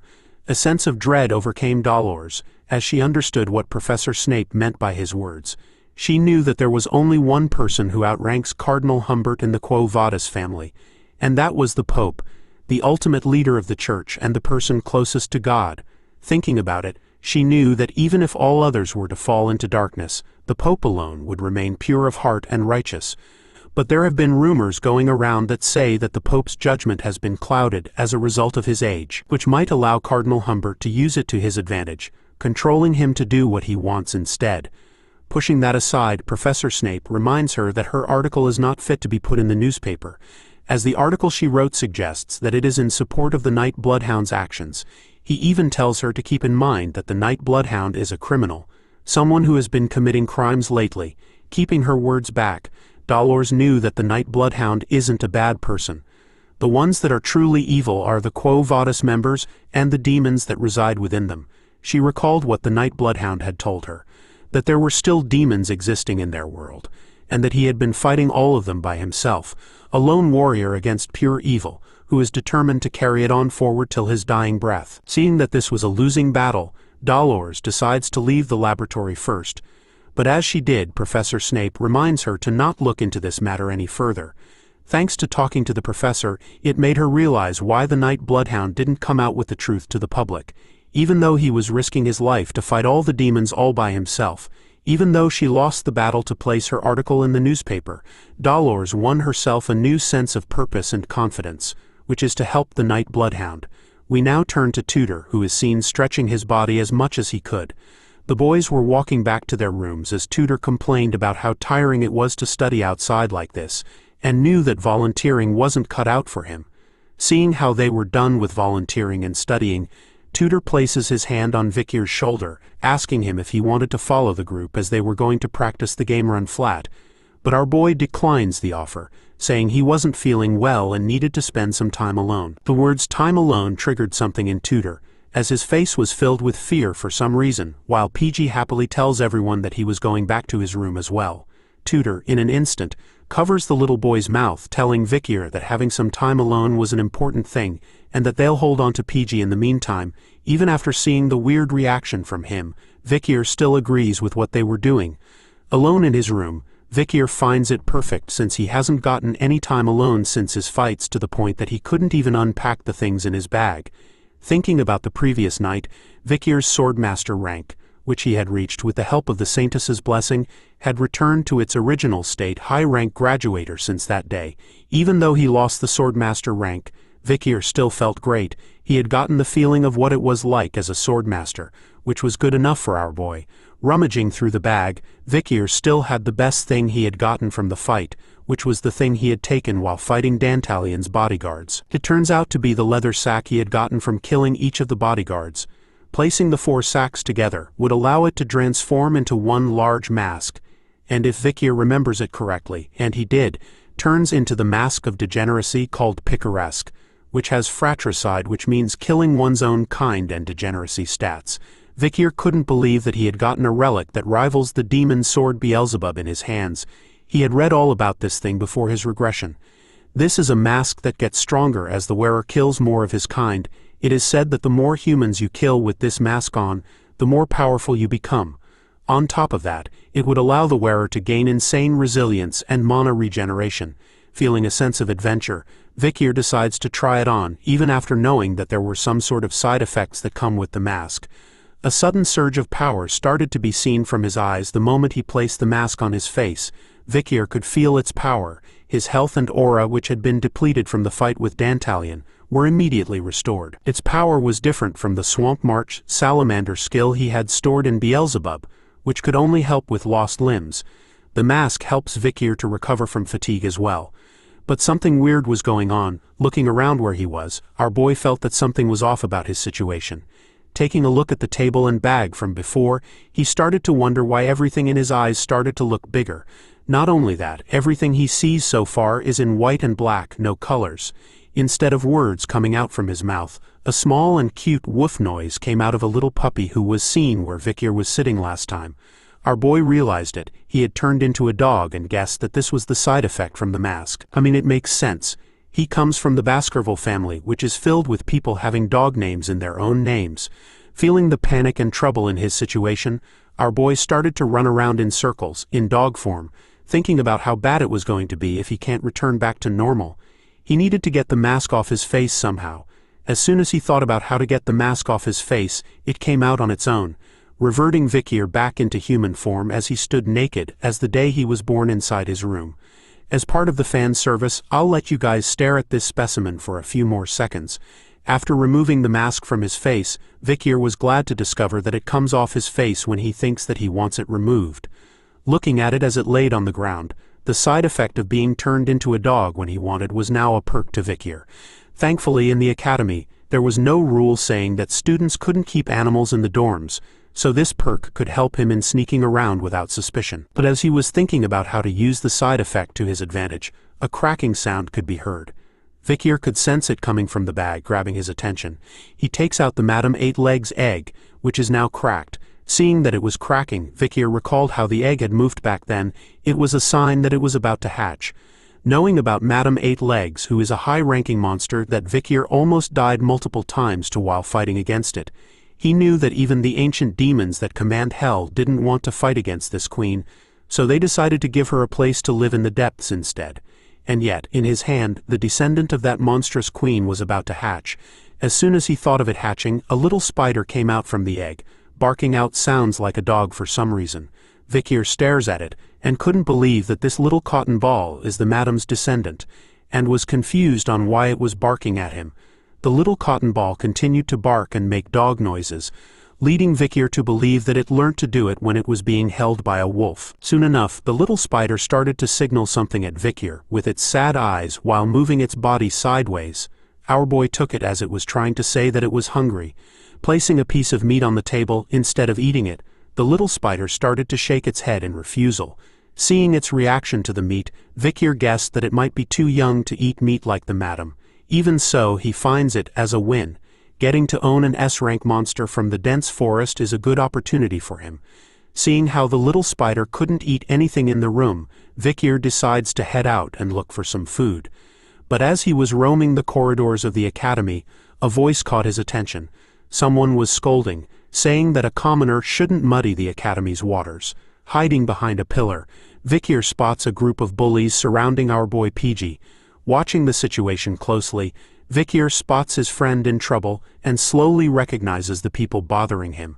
The main bully turns out to be Grenouille de Leviathan of the Fire Corps, who comes from the poison-wielding Leviathans, one of the 7 pillars that make up the Empire. He's known as a top student of the Fire Corps freshman, and he's exceedingly proud of his status.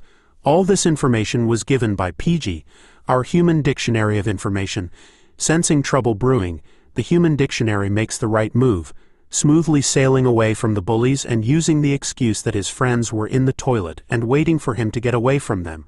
But one of the bullies stopped him from exiting, telling him that a commoner shouldn't be going away so simply. Grenouille appears and calls him worthless. speaking about how he was just a low-rank expert, and that just his mere presence in the school was enough to annoy him.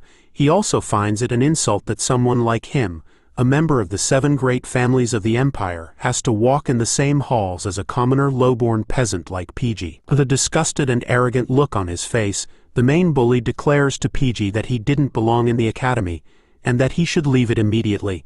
He even goes as far to say that the people PG hangs out with were probably at the same pathetic level as he was.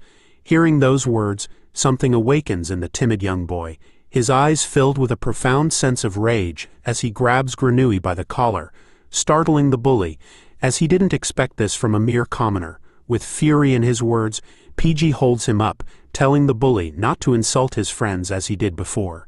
Feeling more annoyed than ever, Grenouille wonders what PG was going to do about them, and turns to the others, ordering them to make a mess of our boy. Immediately taking on the orders, one of the bullies goes straight for a punch to PG's face, who could only close his eyes as the incoming fist was coming for him.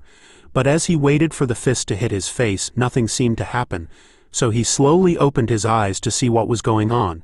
Tudor had appeared in front of him, holding the bully's fist in one of his hands while asking PG if he was all right. Soon enough, a muscular hand filled with veins appears and grabs the top of the other bully, who could feel it, as a sweat drop appears on the side of his face. Sancho appears as well, with red glowing demonic eyes. He grips the head of the bully tightly, causing him to scream in pain while telling them that if they wanted a fight, then they had chosen the wrong person. PG couldn't believe that Tudor and Sancho were here to save him, and after turning around, he could see that even Vicier had appeared to help him out. Grenouille was annoyed to see Tudor La Mancha Don Quixote intervening in his plans as the bullies were regrouping themselves. Tudor, Sancho and Vicier had gathered onto PG's side as well. They found it weird that their little boy was taking too long, and didn't expect to find him in this situation. All 3 of the Gigachads were now officially pissed off, knowing that there was someone in the academy that dared to lay their hands on their start off this chapter with an intense staring match between the 2 groups. Group 1 is filled with main character aura, while the other group is filled with random NPC aura. Grenouille looks at them with a smirk on his face, telling Tudor that after seeing who he hangs around with, he clearly understands his standards now. He adds on that he knows Tudor's worth by simply looking at his commoner friends that surrounds him. The blonde hero reminds the bully that in the academy, nobles and commoners were not differentiated, meaning that all students who enter the school are to be treated equally, regardless of their backgrounds. But Grenouille brushes that fact away, telling Tudor that he can't do anything about it, especially since he couldn't do anything during the Hound incident. Throwing that in, struck a chord with the blonde hero as he tried to justify that he was sleeping during that time. Grenouille could only laugh about that, telling Tudor that losers always come up with some sort of excuse, releasing gas from his body as his friends put on gas masks on their faces. Grenouille proudly claims that if he was there during the incident, then he would have been able to catch the Hound. The group are alarmed to see an endless amount of gas coming towards them from the bully's side. Tudor tries to cover himself from the gas using his arm, asking Grenouille if he intends on showing off his skills inside the school. While the hero was panicking, Vikir stood calmly at the back, smelling the gas and thinking that it was some sort of paralytic. Even the little cotton ball, a descendant of Madame Eight Legs, started to sniff the air, following Vikir's actions and breathing in the toxic gas. Grenouille calls him Little Action, something cute, indicating to Tudor that this threat was simply to show him a difference in their strengths. Seeing the reaction of Tudor's group, the bully starts to mock them, telling them to fall into despair after feeling the gap between their strengths. After all, in his eyes they were ignorant fools. But as he was saying those words, the little cotton ball opened wide, and within seconds, without Vicier understanding what was going on, the gas that was spread all around them started to be sucked into the little madam, as though it was a vacuum cleaner. Vicier looks at baby madam, shocked by the speed of how she was absorbing the poison fog. He starts to think that she likes to eat poison as food, and as soon as she is done sucking in the poison fog, Vicier quickly covers her to hide her from everyone present.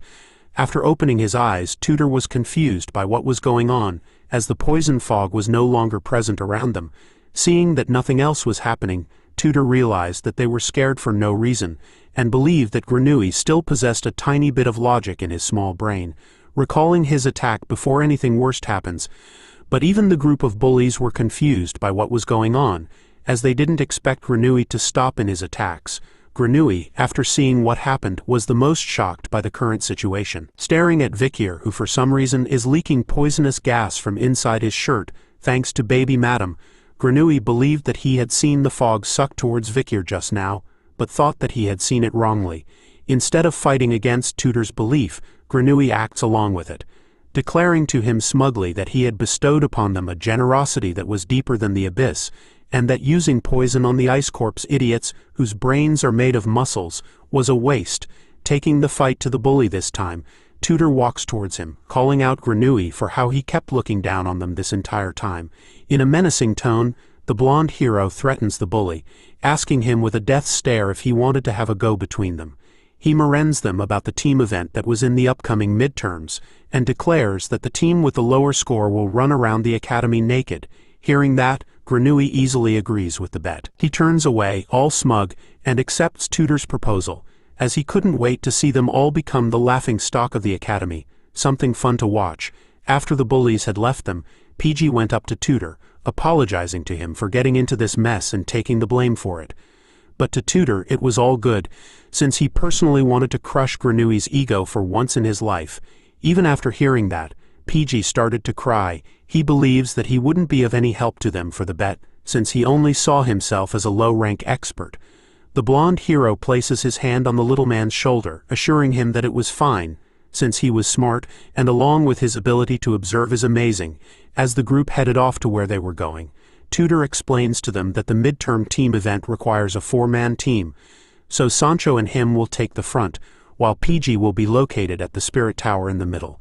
And as for our boy Vikir, who showcased his excellent skills in using the bow and arrow, will be taking up the vanguard. With their positions and skills, Tutor was sure that they would get a high score, and since it was them, there was no way they could lose to Grenouille's group.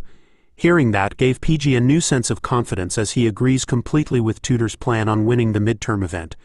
But his sense of confidence was cut short as Vicier raises his hand in the background, revealing to the group that he had already formed a team with someone else, and would pass off the chance to be with them in the midterm event. The entire group were shocked to hear this. So Vicier repeated the fact that he had already formed a team with someone else, and that he couldn't break it off as promises were important to him. All three of the boys were in complete shock over this shocking fact, while in their minds they were hoping that at least Vicier could read the room and understand their issue. But all of this was not clear at all to our boy, as he remained clueless over what they wanted from him. The scene then changes to showcase an arena. It was filled with students from all the branches in the academy. They were cheering loudly, screaming at the top of their lungs over what was going on. It turns out that Dolores's team had entered the stage, a celebrity amongst the students. As they cheered even louder upon her appearance, they screamed at her over how she looked amazing this year, and that she was the capital's pride. Undeterred by the screams of adoration from the students in the stand, Dolores remained focused, her eyes unwavering from the test before him as she donned her armor. Here's a little background on what is going on. The Colosio Academy's midterms will be shown to outsiders. There are a total of 3 subjects in the midterms: a team test to evaluate defense, an individual test to evaluate offense, and a theory exam, painful for most students. In today's defense test, hologram magic is used to manifest a dungeon inside the arena. Teams will battle against dummy monsters that are veiled with dense earth golem hologram magic.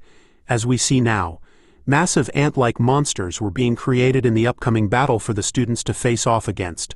The blue symbol on the student bodies was a shield magic that veils the students' bodies, will receive a fixed amount of shocks, and will appear as a score on a board far away. The students will form parties of 4 and defend against a monster wave.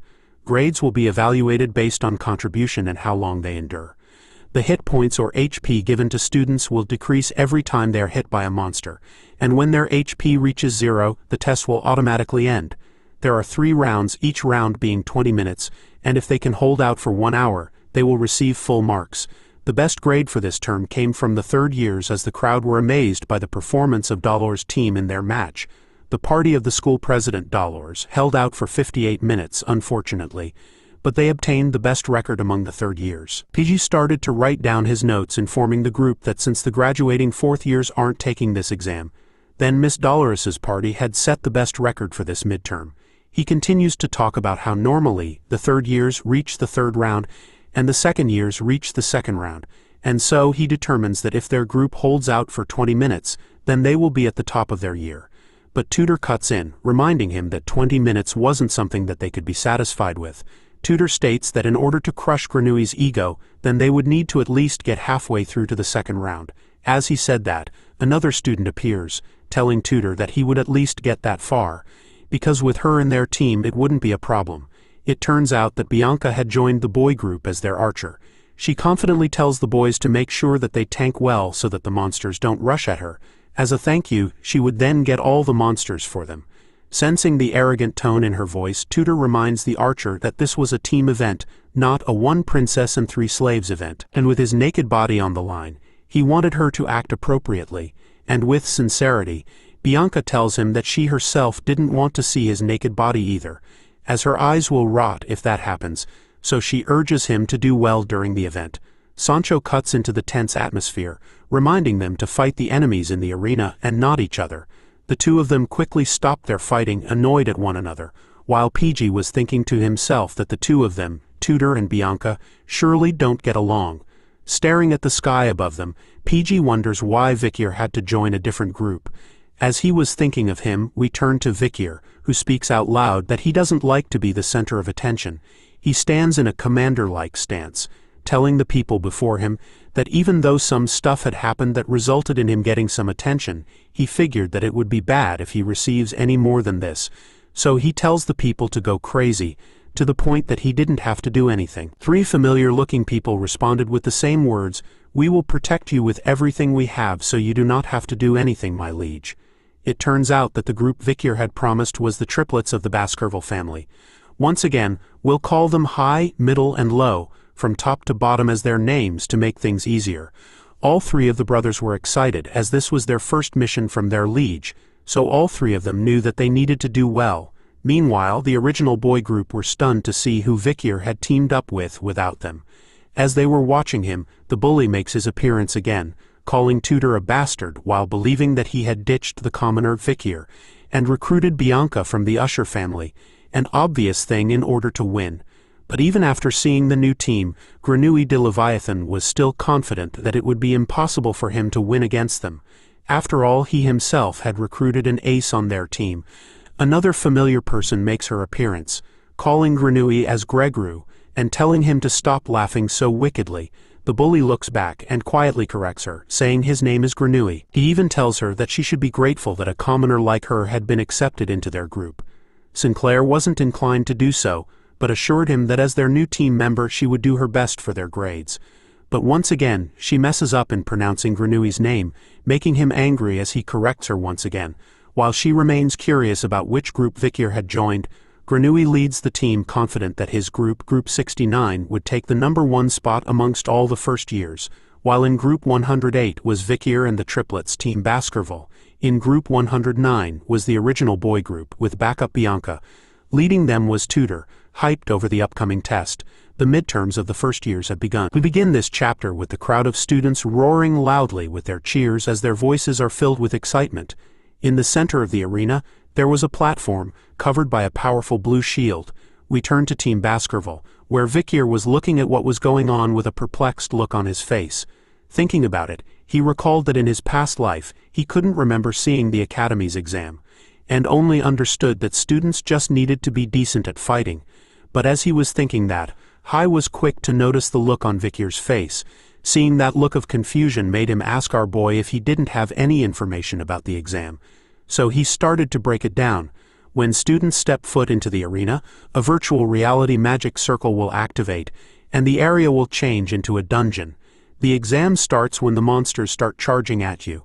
Although the exam looks simple, and you only need to hold out until your HP drains to 0, the poison that the monsters excrete is real, although it would be much weaker than the original poison. But even if the students were not physically hurt, they still needed to be careful, as their HP could decrease from the poison that the monsters would give off. Hearing about the poison used in the exam, Vicier was curious about whether it was real. Hai tells him that he had heard rumors that if something were to happen, then the instructors would lift the magic wall and interfere in the exam themselves. Seeing how much information they had, Vicier was curious if the triplets had practiced this type of exam before. After asking that, the triplets reveal that while he had been away from the family, the three of them were practicing several times in the estate's drill hall. Seeing that the triplets were confident and well experienced in this exam, Vicier decides to leave it to them, ordering the three boys to go crazy so he doesn't have to move an inch. The triplets were excited to receive that command, repeating in unison that they were going to protect Vicier as his iron pillars. All three of them were excited to carry out their first mission from their liege. As they were talking, Tutor and the boy band made their way over to where they were. Seeing Vicier, he asks if he had prepared properly for their upcoming exam. Taking the chance while the triplets were focusing on their new mission, Tutor sneaks beside Vicier, asking him if he was all right, since he was in the same group as the Baskerville triplets. Sensing the worry in his tone, our boy tells Tutor that he wasn't forced to group up with them. Instead, they just really wanted him in their team. But the blonde hero couldn't believe it. He itches his face closer to Vicier's, whispering to him if he was truly safe and not being bullied into doing something he didn't want to. Vicier corrects the misunderstanding, revealing that the triplets and him had discussed the team up several weeks ago when they said they needed information about monsters. As they are talking, PG hears the announcement of the end of a round for the exam. The announcer had revealed that the first year's group number 68 had ended. The next group to head into the arena for the exam is group 69, which belongs to the bullies, as Grenouille's face appears, happily smiling to himself over the fact that it was his group's turn. With the other two bullies by his side and Sinclair at the back, Grenouille happily announces to them that it was time for them to go wild. As soon as his group entered the arena, the ant-like monsters started to make some noise and headed straight towards them. Seeing a huge wave of monsters coming right their way, Grenouille turns to Sinclair, shouting at her on whether she was ready with her spells or not. Slowly opening her eyes, Sinclair had a serious look on her face for once in this story. She calmly tells Grenouille that her spell was now complete. Focusing all her power into unleashing the spell, Sinclair sends a powerful wave of magic in the air before him, tackling and attacking all the ant-like monsters that stood in her way. Her amazing display of magic skills caught the attention of the crowd as they cheered her on. Vicier was watching her match closely as well. Seeing the way she was performing in the exam, he understood why a commoner like her had claimed the top student rank in magic. But after seeing how skilled she was, Vicier couldn't help but wonder why she didn't do anything during the fall in his past life, when she had become a famous mage in the future. After casting magic one after the other, the round ends for Grenouille's group as the announcer proclaims the end of Group 69's exam round. All the members of the group were exhausted by the time the round ended.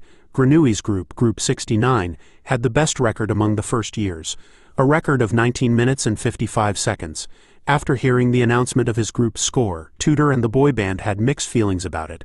Tutor himself was angry, as he couldn't believe that Grenouille's group had actually gotten the newest best record amongst all the first years.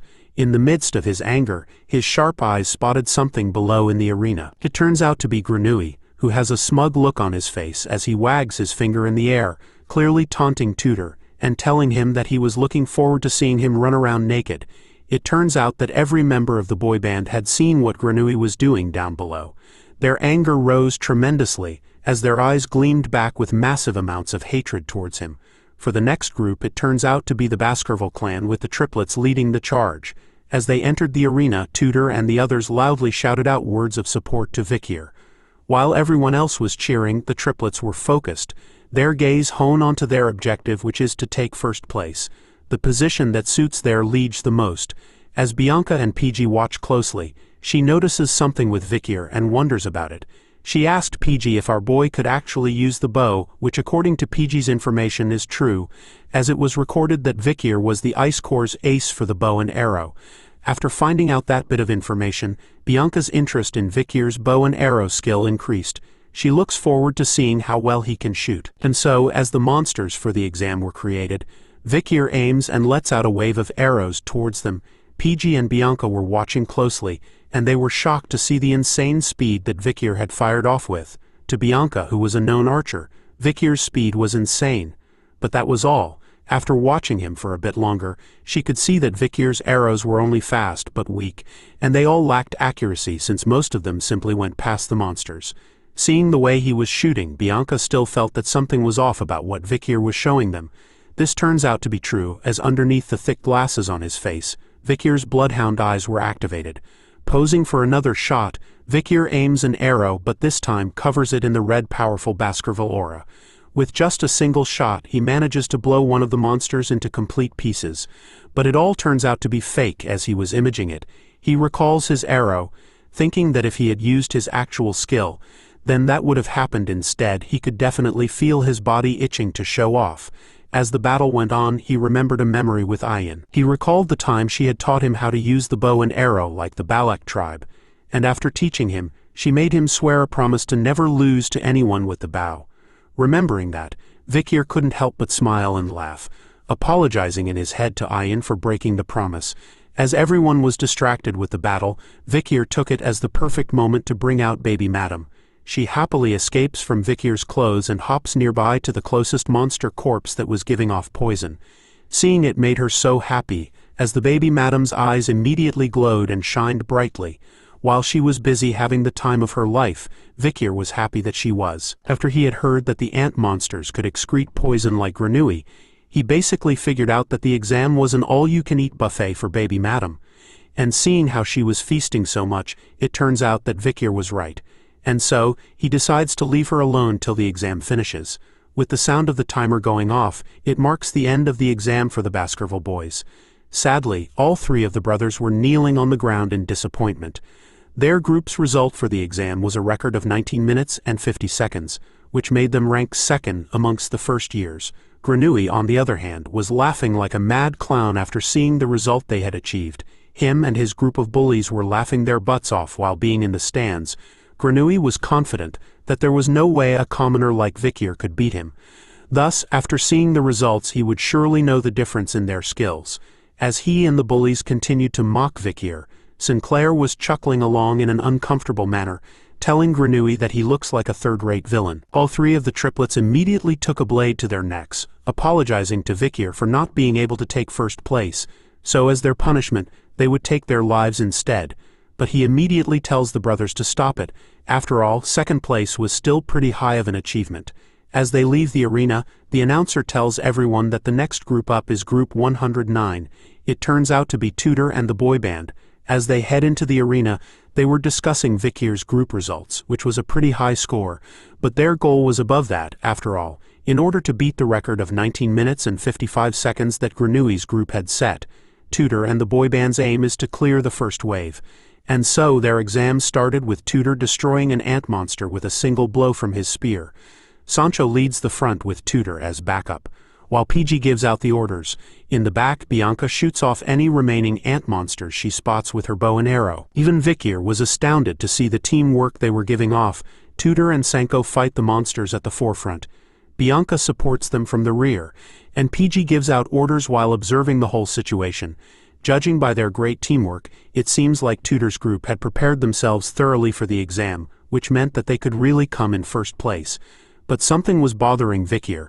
He felt a sense of emptiness near his collar for some reason, and upon touching his collar, Vicier finally noticed what this dreadful feeling he was having. His eyes were opened wide in shock as he started to look for something. He quickly zooms into a black ball on top of the monster corpse that was closest to him. Upon zooming in, he could see that baby Madam was still happily eating away at the poison of the ant monsters. Her face was filled with complete joy as she ate as much as she could. While Vicier was in full panic mode, he had lost the baby Madam to the exam arena. We ended off the last chapter with Vicier realizing that baby Madam was still in the arena while the exam is still ongoing.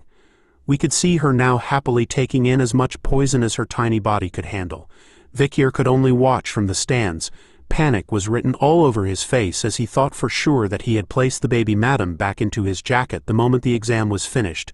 Seeing her in there now, he figured out that the baby Madam might have jumped back out because she wanted to eat more of the poison that was in the arena. He could even see that she had grown bigger in a short period of time.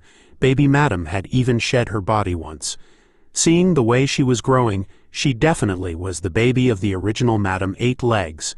Since the exam was still ongoing, Vicier couldn't do anything about baby Madam since Tutor's group was still inside. Vicier could only hope that the presence of baby Madam wouldn't do anything to the exam, and that Tutor's group would be able to finish their exam without any trouble. Without skipping a beat, Tudor stabs through a monster easily with his spear, blasting it into multiple pieces. Seeing the good work that he was doing, the blonde hero couldn't help but strike a pose, basking in his good work over killing the monsters. Bianca, on the other hand, wasn't that impressed by his work, telling Tudor that he was needlessly wasting his energy, and that there wasn't any need to turn the ant monsters into pieces. Her comment was enough to annoy him. Pushing it even further, Bianca aims her bow at the incoming monsters, as Tudor tells her that he wanted to see how well her self-control is compared to his. Feeling confident about her skill, Bianca tells the blonde hero to watch carefully and see how the master gets it done. Sending a single shot of an arrow covered in her purple aura, it curves and bends through the air to get to the closest ant monster. Without any trouble, it penetrates the skull of the monster with ease. Tudor was actually impressed by Bianca's skill as he heads in to fight even more monsters. As he gains a new sense of competitive spirit, in order to not be outdone by Bianca, Sancho manages to slice a single ant monster with one blow from his axe. After being done with his side, he watches over the pair of them, confused about whether they were really enemies or friends. PG was actually watching their situation closely. He shouted at them that they had all strayed from their original positions and needed to fix it. In a mere few seconds, PG found the proper solutions. He tells Bianca that they didn't need to kill the ant monsters. Instead, he found it better if she was to just go after the joints in their front legs. For Tudor, PG wanted him to use a smashing attack when the ants disperse, as it would be more effective in the long run. For Sancho, PG's goal was for them to bring in the ant monsters closer instead of stopping them in the middle. The group were eager to follow PG's instructions without question, as they deemed his judgments better than theirs. The two boys excitedly went on to do as PG said, impressed by the young warrior. PG was happy to hear their compliments. After all, he didn't want to be a burden to the team, so he had worked hard, and was glad to see his hard work paying off. With their team combination and skill set, they believed that it was possible for them to set a new record amongst the first years. After some time, no more ant monsters were alive as the group tried to catch their breath again.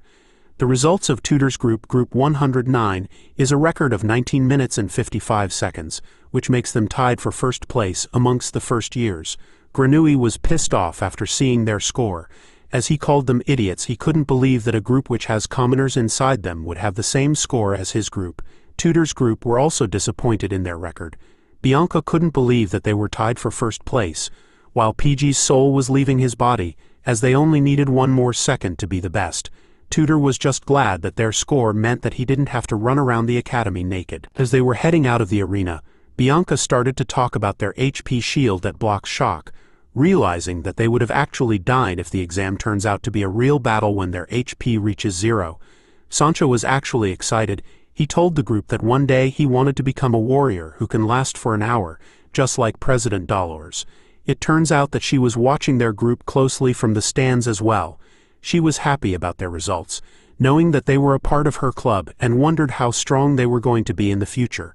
But as she watches them get ready to leave the arena, the announcer suddenly told everyone that Phase 1 of the exam has ended, which concludes the end of the first year exclusive monsters, and that right now Phase 2 will now begin.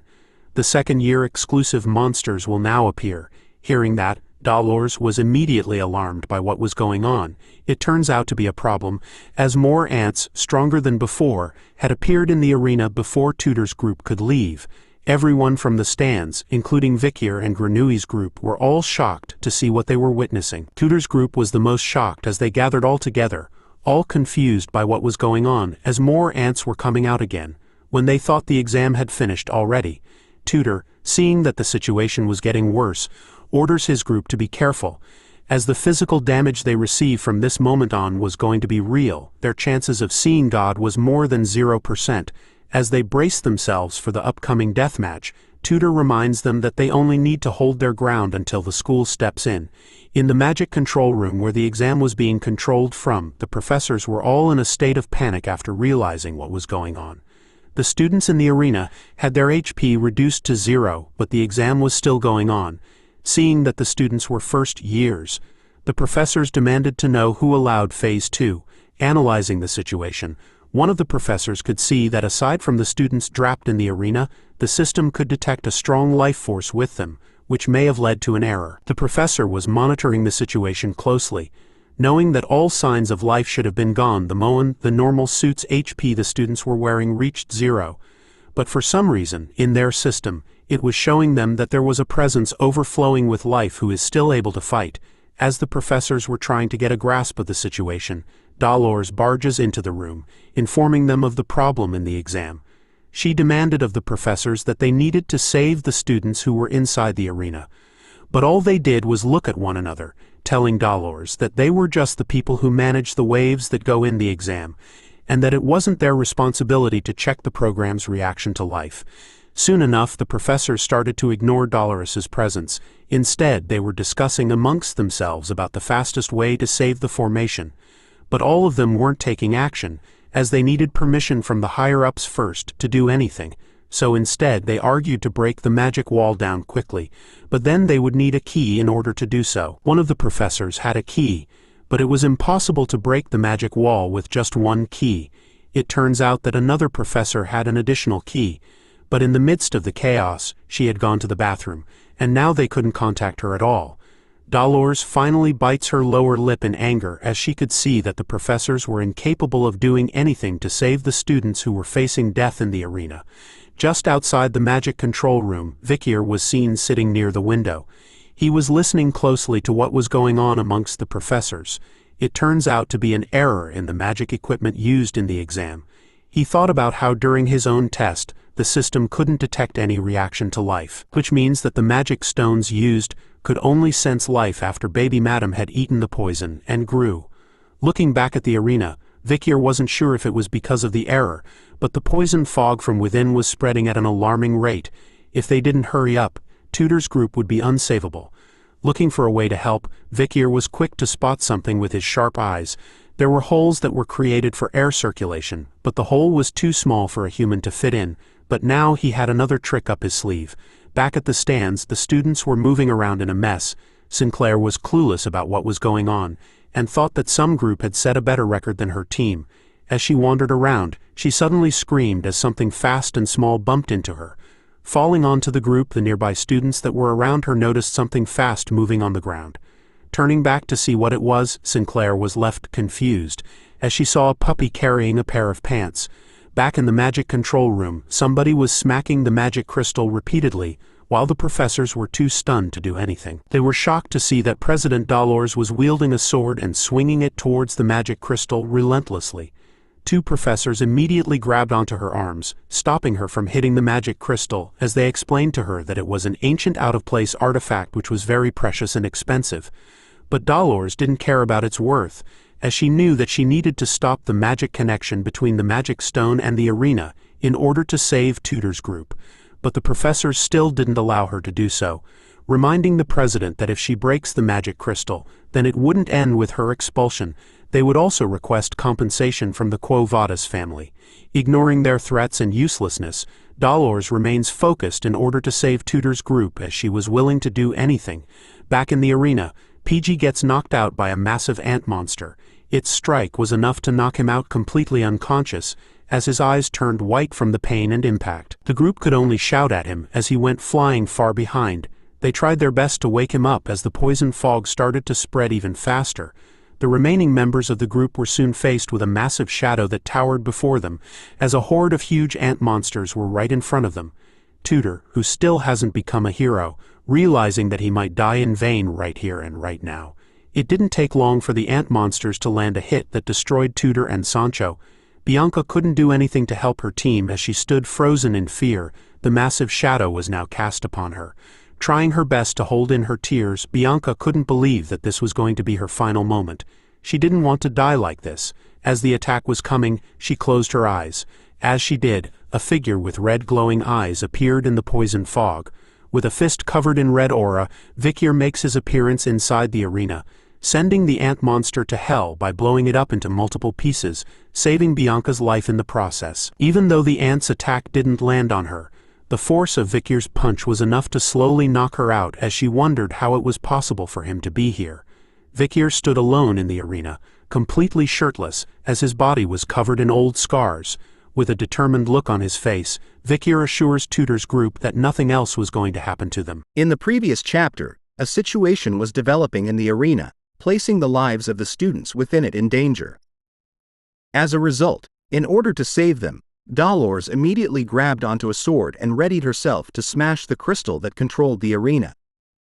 But the teachers in charge quickly held onto her, begging the student president not to break it as she struggled against them. As they continued to struggle against one another, a teacher somewhere else in the room informed them that there was one more entity inside the arena. The teachers were shocked to see that someone had entered the arena by breaking through the magic wall and even killed one of the killer ants. Looking at the globe which showed what was inside, they could only wonder what was going on now. Back in the arena, Tudor's entire team had been knocked out and were lying on the ground, covered in green gas. Only Vicier was standing, shirtless as he flexed his arm against the enemies that harmed his friends. Using his bloodhound eyes to scan the area, he found where Madame was hiding, reminding her of his family motto, "Where beasts who cannot be tamed will die." In rage, Vicier warns her that he was going to punish her for her mistakes later on, but for now, he needed her to eat all the surrounding poison and to protect his friends on the ground. Once again, the little Madame became a vacuum, opening her tiny mouth and sucking in all the poison around the area. As Vicier watches over her, a killer ant approaches him, towering over the hero before trying to unleash something upon him. But before anything could happen, Vicier had already jumped to the height of its head, and with a single kick, he ripped the killer ant in half. The teachers who were monitoring the situation inside the arena were shocked to see a sudden reaction happening. As soon as he killed one of the ants, Vicier remembered that there was something here that could detect life energy. Preparing himself for more kills, he recalls that an 18-year-old should be around a mid-level sword expert, so there would definitely be an uproar if the school finds out that he was a graduator. Looking at the killer ants before him, he knew that these dummy golems were created to be the same as real-life monsters. Adding these facts, Vicier decides to use the raid techniques for killer ants that he had used in his past life, with the arsenal of weapons he picked out from Tudor's team. Armed with new weapons and his past life knowledge, Vicier was ready to fight as a high-level sword expert. The first fact he knew about killer ants was the petiole, the joint that connects the head and the thorax, which is the ant's weakness. With a single throw of the axe using precise aiming, Vicier easily lands his attack, destroying the killer ant's biological compass with ease. With their biological compass all gone, the killer ant's spatial awareness disappears, and they start to walk backwards. Using his bow and arrow this time, Vicier knew that they had another weakness. Their skulls are divided into two parts, and their joints that were there are the size of his pinky finger.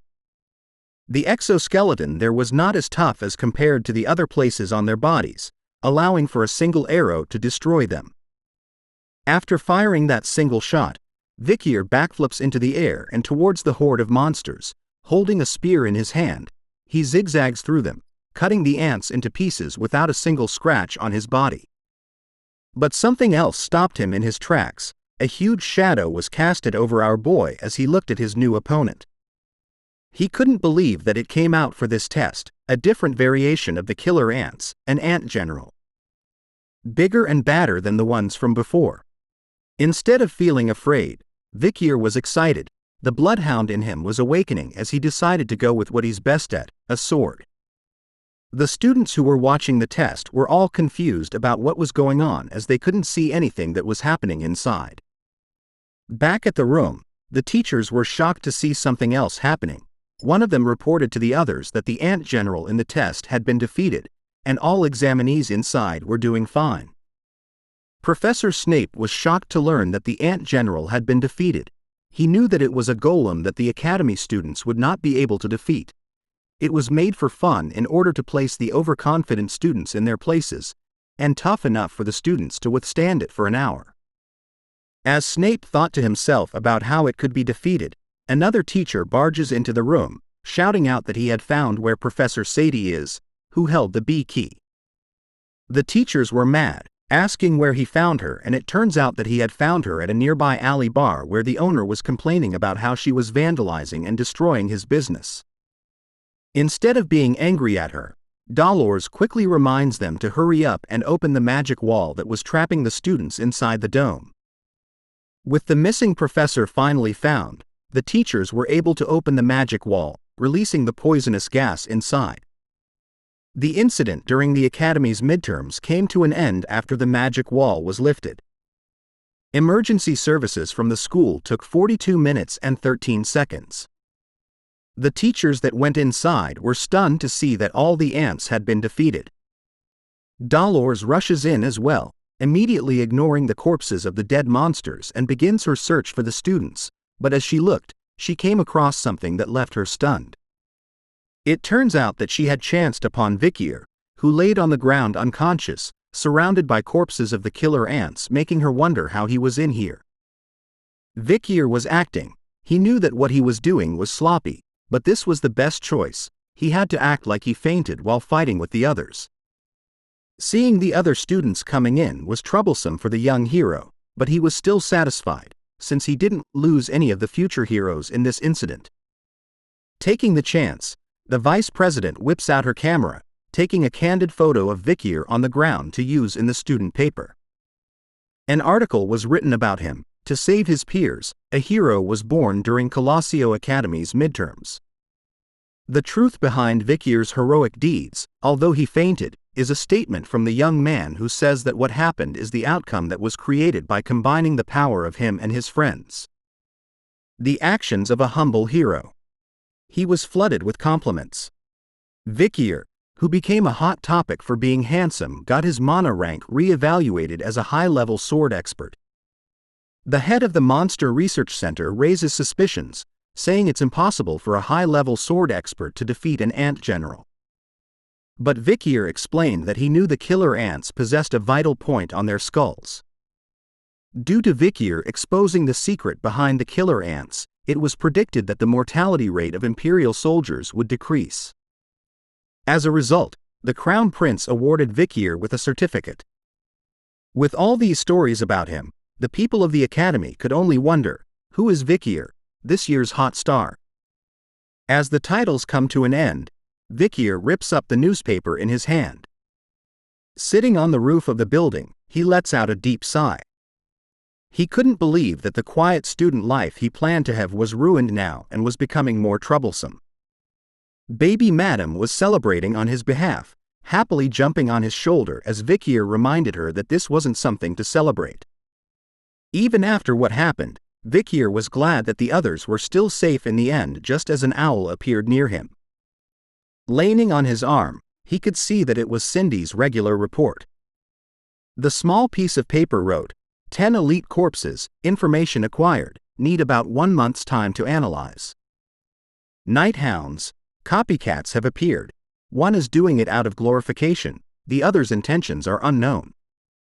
The Baskerville family's Osiris is currently away from the estate, assumed to be heading to the imperial capital where you are. Last point is that the Academy's first-year students are hiding their royal bloodline. Seeing the information about the 10 elite corpses, Vicier could feel that Cindy had found a clue as she was being careful by her approach since she needed 1 month's time. Thinking about his fight with one of the 10 elite corpses previously, Vicier knew that he had only defeated him easily with the help of the Saintess's power. But he needed to hunt them down on his own, so he decided that for the next month, Vicier was going to upskill himself diligently. Thinking about the copycats. He was worried about them before, but now there were 2 of them. It will be bad if they catch the palace's attention or if their actions overlap. Vicier needs to look into this issue more. There was also news regarding how Osiris Le Baskerville had left the Baskerville estate, and now there was a possible chance that a royal family member was staying in the Academy. Vicier didn't even ask Cindy to tell him about the last bit of news, but he knew that she did it just for the fun of it. Using his aura, Vicier burns the report in his hand after memorizing the bits of it. As soon as the ashes of the report disappeared into the night sky, another voice was heard, telling Vicier that she didn't expect to meet the Academy's hero on this roof at this time. Sinclair has appeared, with a gentle smile on her face. She calls their meeting fate. As she sat down beside him, Vicier observed her closely. He knew her as a person who was diligent and talented.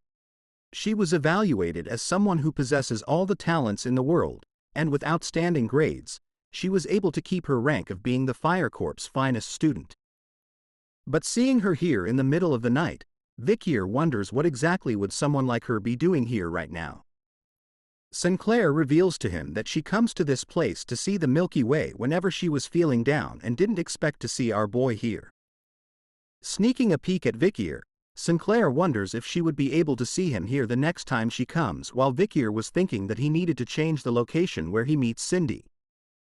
Striking up a conversation, she reminded him that he was currently the talk of the academy, which Vicier didn't want to know about, but still, she tells him not to be embarrassed as great interest follows those who are incredible. She starts to list out Vicier's achievements so far, from coming in first in theory, to writing 3 to 4 research papers that turned the academic world upside down. Adding on the fact that he is known as a commoner, an irregular and now a high-level expert. Vicier has become someone who puts his peers to shame. But even after hearing about all his glorious achievements, Vicier held a dark expression on his face, whispering that grades were insignificant and that they were nothing to be bothered about. Because he knew that all these things, from money, power, and honor, would soon be meaningless. When the world falls, all order will collapse and an era of survival will begin. While thinking about the past, Vicier was brought back to the present when Sinclair mentioned that he talks like he had lived for a long time, just like an old man would. Sensing her good instincts, Vicier decides to pivot as she asks him about what he was doing after midterms. He answers that he was doing his backs and legs. Sensing that she was being shut down, Sinclair was left speechless. While Vicier thought about her, he knew that she was hiding a lot of things. Before he regressed, Sinclair was a commoner who graduated without losing her top student rank once. After that, she cut off all contact with the world and disappeared from history. It was as if she disguised herself as a commoner like him. Which made him think that the royal who was hiding their identity, as per what was written in Cindy's letter, must be her. The next day, we see Tutor stretching his body as he complains about how long the exam period has been, but he was glad that if they finish their attack exam today, then their midterms are done. Because of the accident during the defense exam, they gave them special considerations for sustaining injuries, so the exam schedule was delayed, which is why it felt so long. Tutor was still upset over his bet with Granui as it ended up in a stalemate. Instead, Tutor had found out who he needed to set as his new rival, which meant he gained a lot from the exam. Hearing that, the rest of the boys started to tease Vicier about how he hid his skills from them, but were grateful that he saved them from being injured too much, and that he was a high-level expert. He turns around to remind them that he didn't deal with the monsters by himself, but all the boys could hear was his modesty. Changing the topic, the boys brought up the news that the Night Hound had committed another terrorist attack. PG pulls out a paper from his bag, telling them that the students at Varangian Drill Hall were hurt by the Night Hound. He continues to read the paper about how the students found the Night Hound, and while they were trying to restrain him, the students were harmed. As the boys tried to make sense of the problems caused by the Night Hound, Vicier stood by himself at the back, thinking that this was the doing of the copycat again. Now that he has 2 copycats, he knows that one of them hasn't committed any crimes recently, but the number of crimes the other one has committed is gradually increasing.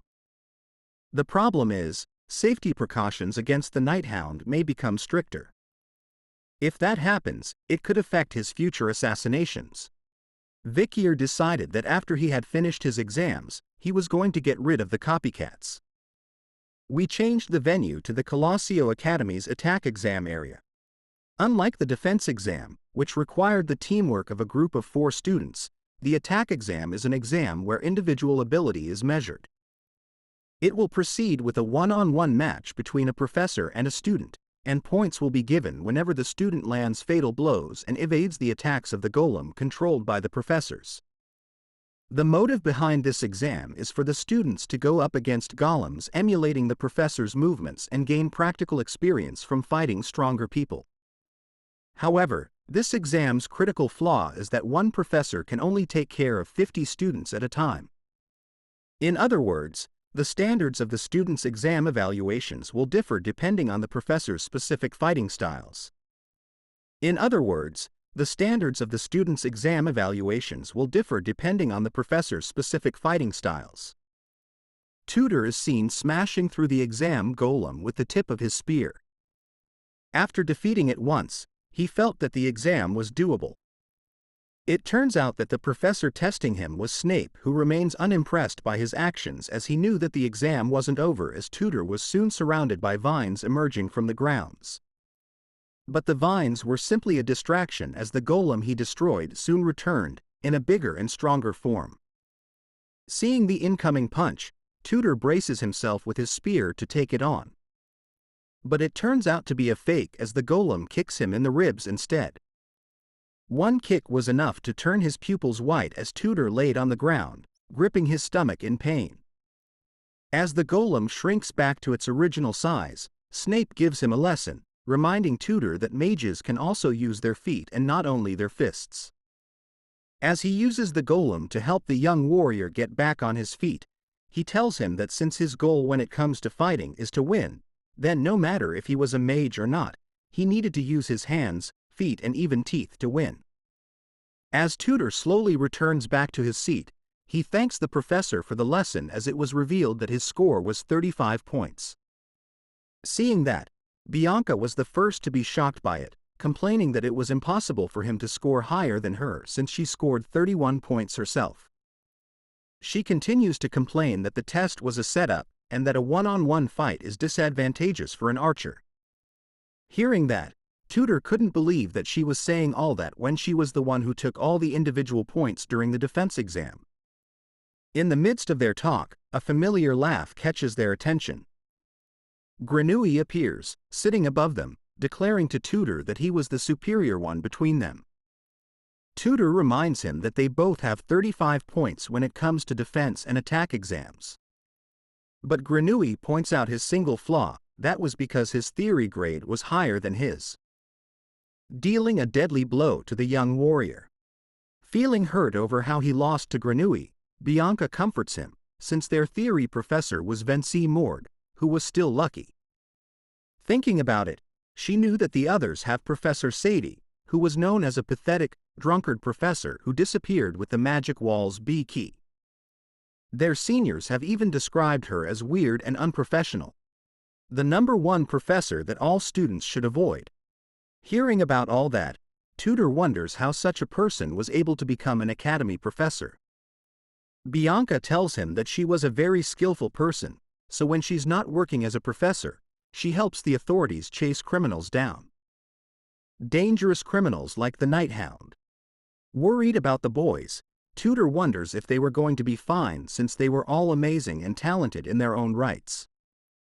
Which is why Bianca was worried. She gazed up into the sky, revealing that Professor Sadie was the last relative of a fallen marquis. She was apparently envious of talented students who come from a good family.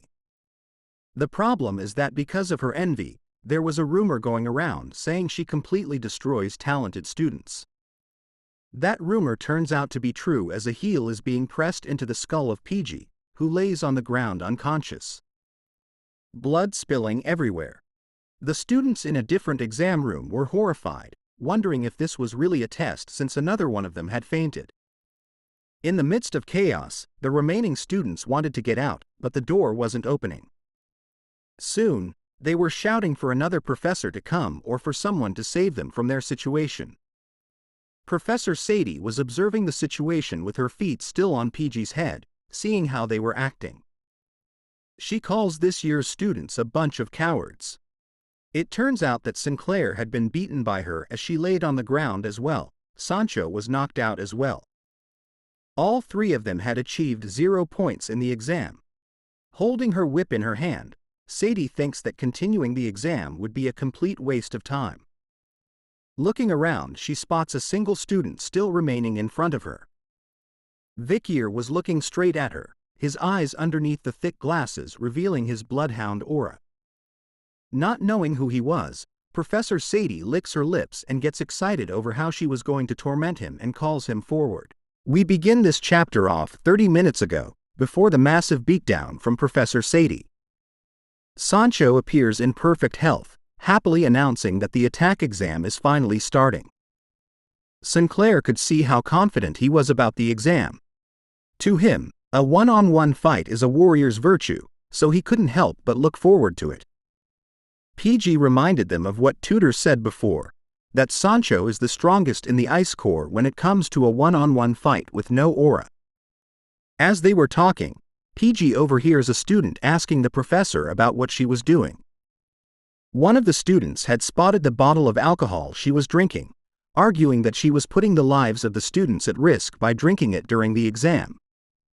But Sadie denies his claim, saying that the bottle wasn't alcohol. But the students could smell it clearly. Hearing their complaints, she immediately empties the bottle down her throat and, like a snack, she chews the tip of the bottle, swallowing the glass in her stomach. Sounds of glass being chewed could be heard as she lips the last drops of alcohol all over her mouth, proudly telling the student to stop calling what she had as alcohol since it was only 76%. The rest of the students were stunned by her actions and how strange she was acting, just like the rumors say. Moving off from that incident, she pulls out a sheet filled with student names, deciding to start off the exam by calling out Sancho as the first candidate. Hearing his name being called, the young warrior happily heads into the test area. As he moves, PG reminds him to be careful as there were rumors going around that the students who went up against Sadie stopped attending the academy. He tells PG not to worry, as a warrior's will is unbreakable. Now, Sancho stood against the insane Professor Sandy with her golem. Readying his axe for the fight, Sancho immediately leaps into the air towards her as soon as the exam starts. Grin came across Sadie's face as she repeated Sancho's words about how a warrior's will is unbreakable. Soon enough, the students were watching in shock as the sounds of a beating became more and more, echoing throughout the room. The faces filled with shock were soon turned into disgust and horror as the beatings came to an end. Once the dust had settled, Sadie's golem was holding onto a heavily beaten Sancho. Controlling the golem through her magic, Sadie made fun of Sancho, telling the others that she had broken the young warrior's will, calling him out as a failure of a warrior. As she threw Sancho's body back to where the students stood, Vicier and the others rushed towards him. They quickly held him up to get him some help while Sinclair demanded to know what the professor was doing. She couldn't believe that she had beaten a student during an exam to the point that he had fainted. Sadie argues that the whole point behind this test was for students to gain real combat experience. Reminding everyone that this was what the Academy's first chancellor had said, she asks Sinclair if she was going to complain like this in a real fight.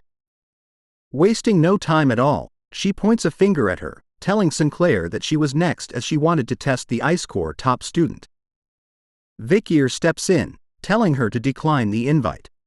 He reminds her that the professor's actions were unjustified, and that if they report this to the Academy, then they may be given a chance to retake the exam. Even though his words made sense, Sinclair didn't want to run away from someone who hurt her friend. Seeing her pretty face making frowning noises, Sadie happily tells the young girl that she was going to enjoy ironing out those frown lines. As soon as the announcement that the exam had started, Sinclair went all out, casting 3 magic circles at once. Sadie was impressed by this feat, as it wasn't easy for someone at her age to use 3 third-class spells. But this was nothing to the professor as she asked Sinclair if she ever experienced magic counterflow because of her magic being forcibly cancelled. Before she could cast her spell, Sinclair spots the golem closing in with a punch. With a single blow to the stomach, every single one of the magic circles were destroyed. Just like the professor warned her about, Sinclair's body started to experience a magic counterflow, her veins turning bright blue as light and blood started to pour out from her eyes and mouth. Trembling on her knees while leaking blood and amon from her mouth, Sadie continues to mock the young student, asking her about how much it hurts right now. With a sinister look on her face, she warned Sinclair that if she was unlucky, then she might not be able to use magic ever. She finds the situation funny, thinking about how the top magic student wasn't able to use magic anymore. With a single kick to send her flying back to the student side, Sadie tells her to pray. After all, she had become the top student with a background as a commoner. The next victim is sadly our boy, PG, who stands in front of the crazy professor with a sword, trembling. Seeing his current state, Sadie wonders who this trash is, who could barely hold a sword. Hearing her words, PG remains vigilant, determined to win as he knew that he wasn't a coward that won't back down. He saw this exam as a trial for his chance to bring forth the courage which is hidden underneath his weak exterior. But before he could finish his thought, Sadie's golem lets out a kick, cutting the tip of his blade off cleanly, leaving PG completely stunned. Before he could react, the golem sends him flying high in the air with an uppercut kick. Sadie reminds him that no matter how much trash struggles, they're still trash in the end. Vicier watched the fight closely. This time, his anger was slowly showing itself as he held himself back, veins appearing on the side of his face. We return to where we left off. The students left in horror and shock as PG's defeat sent them crazy. They started to try and escape from the room while Vicier headed over to where his comrades laid. Each of them bloodied to the point where he couldn't recognize their faces. For the first time in his academy life, Vicier was feeling a sense of rage that he had never felt before, in this life or his previous. Vicier approaches Sadie, with arrows on his back, telling her that he was the next student to take on the test. Impressed by his initiative, Sadie calls him a passionate student. In her mind, she couldn't believe she was going to eat the main course now. The other students who were panicking and trying to escape soon noticed that Vicier was going next, the Academy's famous hero, where rumors state that he was a high-ranking sword expert. Even still, they were worried, as Sadie was at least a graduator, which meant that there was no way a high-ranking sword expert could defeat her. And using the bow and arrow is the worst weapon in a one-on-one fight. As soon as the exam began, Sadie's head was filled with thoughts about how crushing talented students was fun for her. As she sent out her golem to face Vicier, she knew him as the currently highest-ranking student of the academy, making her wonder how much pleasure she would get from beating the top student. Using the arm to reach out for him, Sadie wanted to enjoy the cries of pain he screams after breaking one of his arms. But before the golem could reach Vicier, he had already pulled out an arrow and drawn his bow. Faster than the speed of sound, Vicier unleashes a single arrow, which bounces off the shoulder of the golem, as though he had missed. Only a tiny scratch was left following his attack, but his eyes remained calm. But for some reason, everything stood still. The golem stopped just inches away from reaching Vicier. The students watching couldn't believe that he had managed to stop the professor's golem, while others wondered when exactly he had fired off his shot. In the midst of the speculation, Sadie lets out a horrifying scream as she holds onto the arrow that Vicier had fired. It turns out that he didn't miss, and actually shot her straight in the eye. Sadie was screaming in pain over her eye as she kneels onto the ground, causing the golem to stop moving. Vicier appears from the side of it, clarifying to the professor that he was trying to shoot the golem and instead, his arrow went towards her. With a deep chilling aura, Vicier looks at her with bloodhound eyes, asking the sadistic professor if she was all right as blood continues to spill out from where her eye was. The bleeding lady could not answer back at all. She lets out a horrifying scream, catching the attention of Professor Snape, who was far away doing something else. He turns around in shock over the loud noise. Hearing the scream and where it came from, he thinks that Professor Sadie, the crazy woman, was beating up the students again.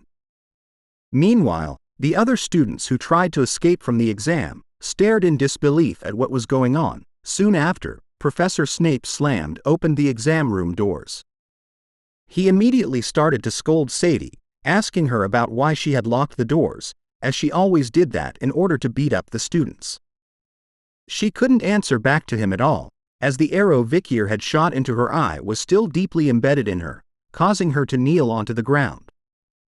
Even Professor Snape was confused to see her in that state, as the ones usually bleeding this bad were the students. As he was distracted by her, the blonde hero spotted something else going on. He immediately rushes over to the students who had already been badly hurt by her. They continue to lay on the ground, blood leaking from the wounds they received from Professor Sadie. As Vicier walks by, Snape turns to ask him about what was going on. He explains to the professor that during his exam, he was surprised by the charging golem that Professor Sadie had summoned, so in response, he shot an arrow, and that same arrow just happened to bounce off the golem, hitting her in the eye instead. After hearing that, Snape was still confused. He had seen Professor Sadie hurt many students, but this is the first time he had seen a professor getting injured instead.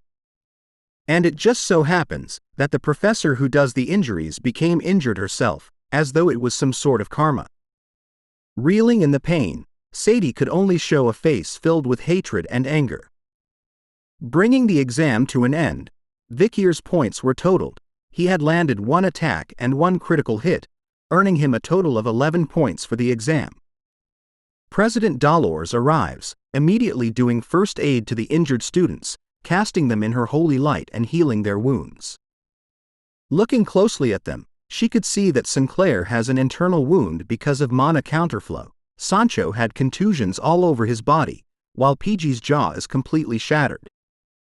Seeing how wounded and injured they were, she realizes that these injuries were not from students taking an exam, but injuries that were meant to kill them.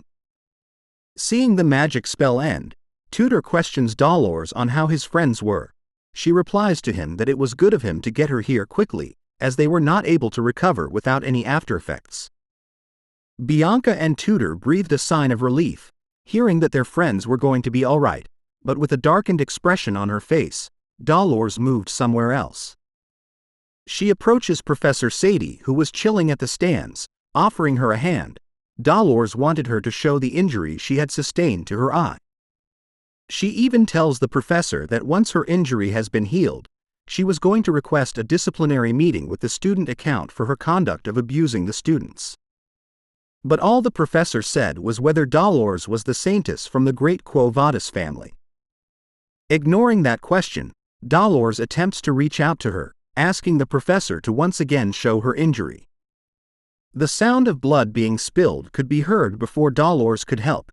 She could only watch as blood was spilled once more. Sadie, with an insane look in her eyes, had pulled out the arrow from her eye socket, placing it in her mouth and licking the mouth, telling the saintess that she doesn't need her help at all. The students nearby were disgusted by the sight, while Snape was watching the scene unfold with a disturbed look on his face. Sadie stood up and made her way to the exit, telling Dolores that if she happens to be disciplined for this incident, then she would gladly accept the punishment, but warned her to look out for the day when her punishment was over.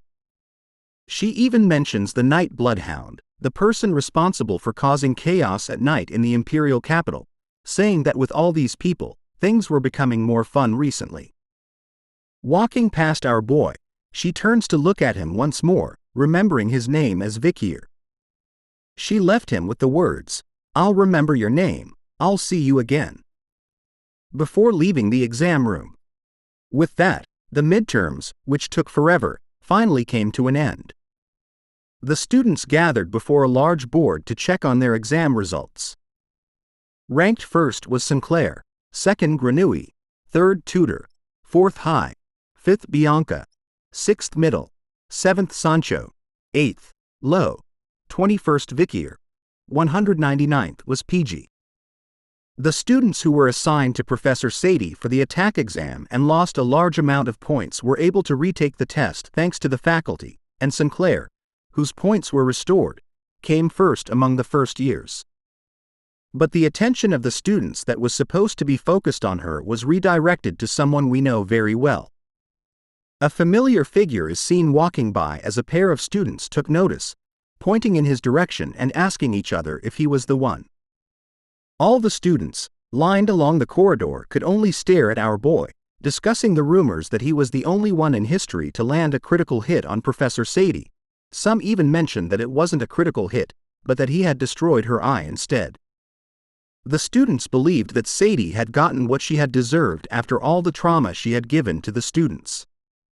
The students began to wonder if they should call Vicier a hero for what he did to her, and even the nickname Eye Slaughterer Vicier started to spread around the campus.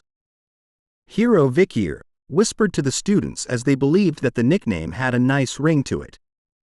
Hearing the whispers all around, Vicier started to wonder if they were what he was getting since he acted emotionally.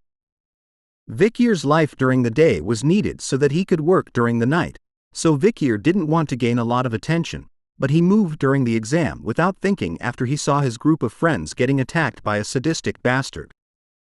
As he continued to walk, Vicier was approached by a female student who wanted to hand him a letter, shyly confessing that since a long time ago, she had liked him. But before her words or letter could reach Vicier, one of the triplets appeared, like a blood-crazed hound. His eyes were lighted as he bit the letter in her hand with his mouth. All three of the triplets surround the poor girl, asking her about who she was to block their path as one of them rips the love confession letter to shreds. The triplets started to act like bodyguards for Vicier, leading the way and pushing aside anyone that blocked his path. They started to trash-talk the other students, threatening them and shouting at them to get lost. Using their hairs, the triplets happily signaled to Vicier that they had gotten rid of the students blocking his path. Seeing the job get done, Vicier praises the boys for their good work. Finally arriving at the newspaper club, Vicier enters the room, thinking that he needs to be more careful so as to not let his day life affect his night life too much. Upon entering the room, he spots something. President Dolores was focused, reading a newspaper in her hand closely. Sitting beside her, Vicier asks about what she was reading that was causing her to frown so much. Dolores was caught off guard by his sudden appearance, asking him about when he had entered the room as she couldn't even feel his presence when he entered. Seeing the way she acted after reading the newspaper, Vicier asked if there was any new article on the Night Hound. Setting it down, Dolores reveals that the paper had written that the destruction of the landmark of the imperial capital, the central clock tower, and even damaging the royal memorial was all the doing of the Night Hound. The paper didn't even have any physical evidence, but they stated that all of those cases were committed by the Night Hound. Their current perception of him was strange to her. Vicier takes notes of this, thinking about the fact that there was someone like her who believed in him, which was more comforting than he thought. Taking the time to read the article himself, Vicier read that the clock tower is a building that symbolizes peace and order, and those who live in the imperial capital take a look at it at least once a day. Seeing as they destroyed a city's landmark, maybe they have a lot of grudges against society. This bloodhound might not be following what the others are doing, including the royal memorial. Based on the information he received from Cindy yesterday, it said that contact between her informants was cut off, which is suspicious. Thinking about it deeply, Vicier wonders if he should clean up the copycats, prompting him to go investigate. As soon as night arrived, so did the real Night Hound. Vicier stood in front of the royal memorial, which is a shared cemetery where the Empire's heroes lie. Thinking about it, he realized that the 9th demon corpse, Dantalion, was hiding near the Indulgentia orphanage, so in order to confirm whether that was a coincidence or not, Vicier decided to check it. Sneaking around the memorial, Vicier hid behind a tombstone, deciding that he could find out right away about why Cindy's informants had disappeared. Zombies roamed the area, groaning slowly as they walked around aimlessly. Zombies had a risk rating of C. They are common corpses who can be seen in places such as graves, battlefields, abandoned houses, sewage systems, etc. Looking at their faces, Vicier was not sure what these people did when they were alive for them to become zombies, but he knew that some of them were Cindy's informants. Using both of his hands, Vicier reaches his back, thinking that it's been a while since he had used Anubis, which made him think that he should use it tonight. Screwing the bow together, he thinks of the weapon as good since it was portable and easy to carry. Vicier couldn't believe that Ayin had given him a weapon like this. Once the weapon was ready, Vicier immediately drew its string, aiming an arrow glowing bright red, covered in bloodhound aura towards the area with zombies. Within seconds, he lands multiple headshots, killing each of the zombies before they could react. Seeing that there was nothing left, Vicier walked past the now officially dead bodies. He talked about how the arrows he used was on a different level compared to the arrow he was supplied with during the midterms. He found out that it was a lie when people say that masters aren't picky with their weapon of choice. As he moved around the memorial, a familiar scent reached out to Vicier as he took a whiff of it. His bloodhound eyes were alerted to it as he quickly turned to face where the smell had come from. The strange colored air was definitely the scent of a demon, but compared to normal demons, the smell was very light. It was as if their uniquely terrible stench was being diluted by something. Quickly analyzing where it was coming from, Vicier chases after it, believing that the smell was coming from the direction of the Indulgentia orphanage. Something was definitely over there. It turns out to be true as a masked figure with red and white hair was seen standing near a black magic circle, casting over it. Soon enough, another figure emerges from the magic circle, a lady whose hair was fully red. Looking at her face, the masked figure was annoyed over the fact that Dantalion had stolen this person from her. Embracing the corpse, the masked figure apologized, calling it Rose, and promising that she will no longer let her loved ones get taken away. She was one of the demon's 10 elite corpses, the 8th corpse known as Seir.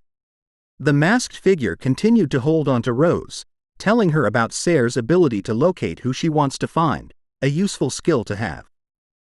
Even though she had finally found her, sadness lay in her eyes, as the demon's ability was not able to find the other person she wanted, no matter what she did.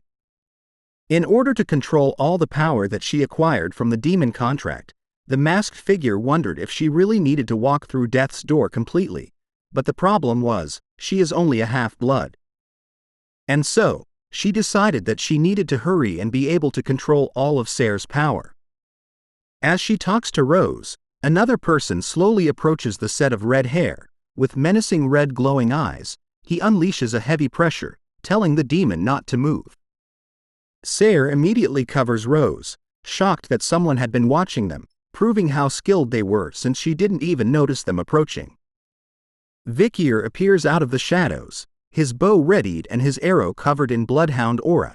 He warns the demon, telling her to answer all of his questions and that if she moves a finger, death will be her reward. If she said a word that's not an answer to his question, death will be her reward as well. His first question had to do something with the smell. He noted that she smelled like both a human and a demon, which made him ask about what she was exactly. Seir simply replies that she was both. Vikir's second question was about the woman, Rose.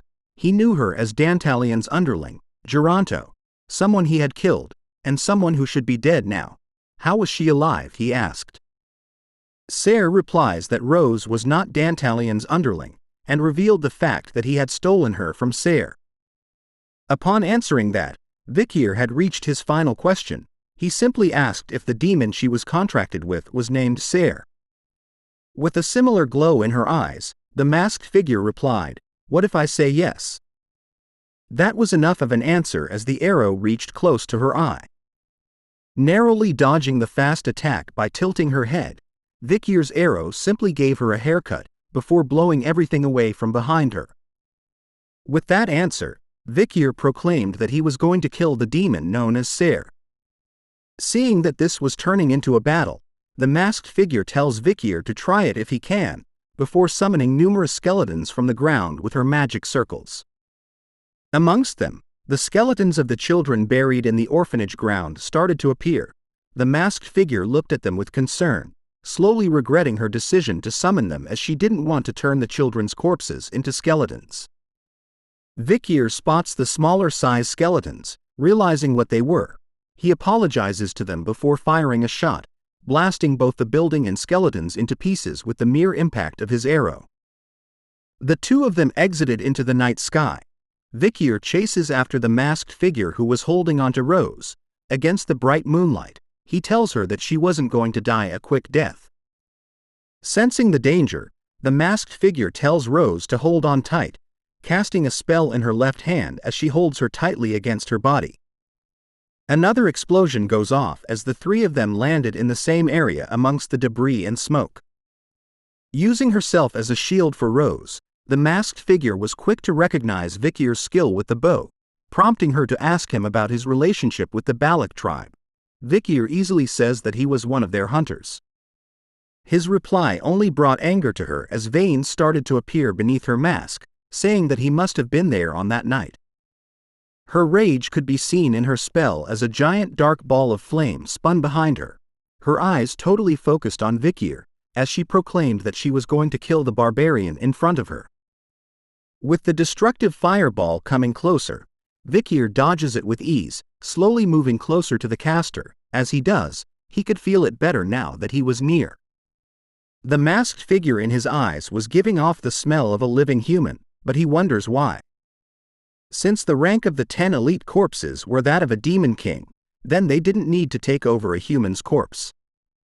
As he was thinking about this, the attacks from her didn't end, as Vicier moved side to side, backwards and forward to dodge the incoming flame balls. He dodges the last of it with a back flip before landing on his feet, but the moment he makes contact with the ground, something shocking happens. Spikes appeared from beneath, catching him off guard as they penetrate straight through his body. Blood slowly dripped down along the spikes from Vicier's body. Seeing the state he was in, the masked figure continued to call him a lowly barbarian, claiming that he was talking big despite the state he was currently in. She couldn't help but smile over her victory. Soon enough, the spikes that penetrated his body simply broke into pieces, dropping onto the ground, shocking the masked figure as she was confused by what was going on right in front of eyes. There was no damage at all on Vicier's body, simply smoke arising from where the spikes had attacked. Seeing this, she simply thought that Vicier wasn't a human being. Taking the chance with her stunned state, Vicier unscrews Anubis, telling her that after a few of their clashes, he understood it now. The masked figure was a lot weaker compared to the other elite corpses because she was just a half-demon. Placing Anubis back, Vicier decided that there was no need for him to converse with her anymore. He declared her death with glowing red eyes underneath his own mask. But she wasn't going to accept this. The masked figure immediately slams her hand onto the ground, telling Vicier that the one going to die was him, a lowly barbarian. With her magic circle this time, she had summoned a gigantic monster called the Frankenstein Golem, also known as a giant lump of meat, a golem composed of materials that were once living, wasted lumps of meat clumped up together like mud to resemble the figure of a human. However, the original appearances of the lumps have not been preserved at all, a dirty and ominous existence that is fairly powerful. The horrifying golem lets out a fierce roar behind pulling back its fist, ready to kill the first thing it sees. As it does this, the masked figure starts to cast another spell behind it, gathering purple flames. It turns out that the golem was merely a distraction. The real attack was going to come from her fire magic. Seeing the incoming danger, our boy whips it out. Good old Beelzebub, and with a single swing of his arm, he easily cuts the Frankenstein golem in half, before it could even react. Even the masked figure was too stunned to speak upon witnessing this scene, but what caught her attention the most was the red aura, which she knew belonged to the Baskerville family. After seeing this, she quickly shouts at Vicier to wait, but our boy ignores her cries, preparing to strike once again, but this time, with the Baskerville 7th technique.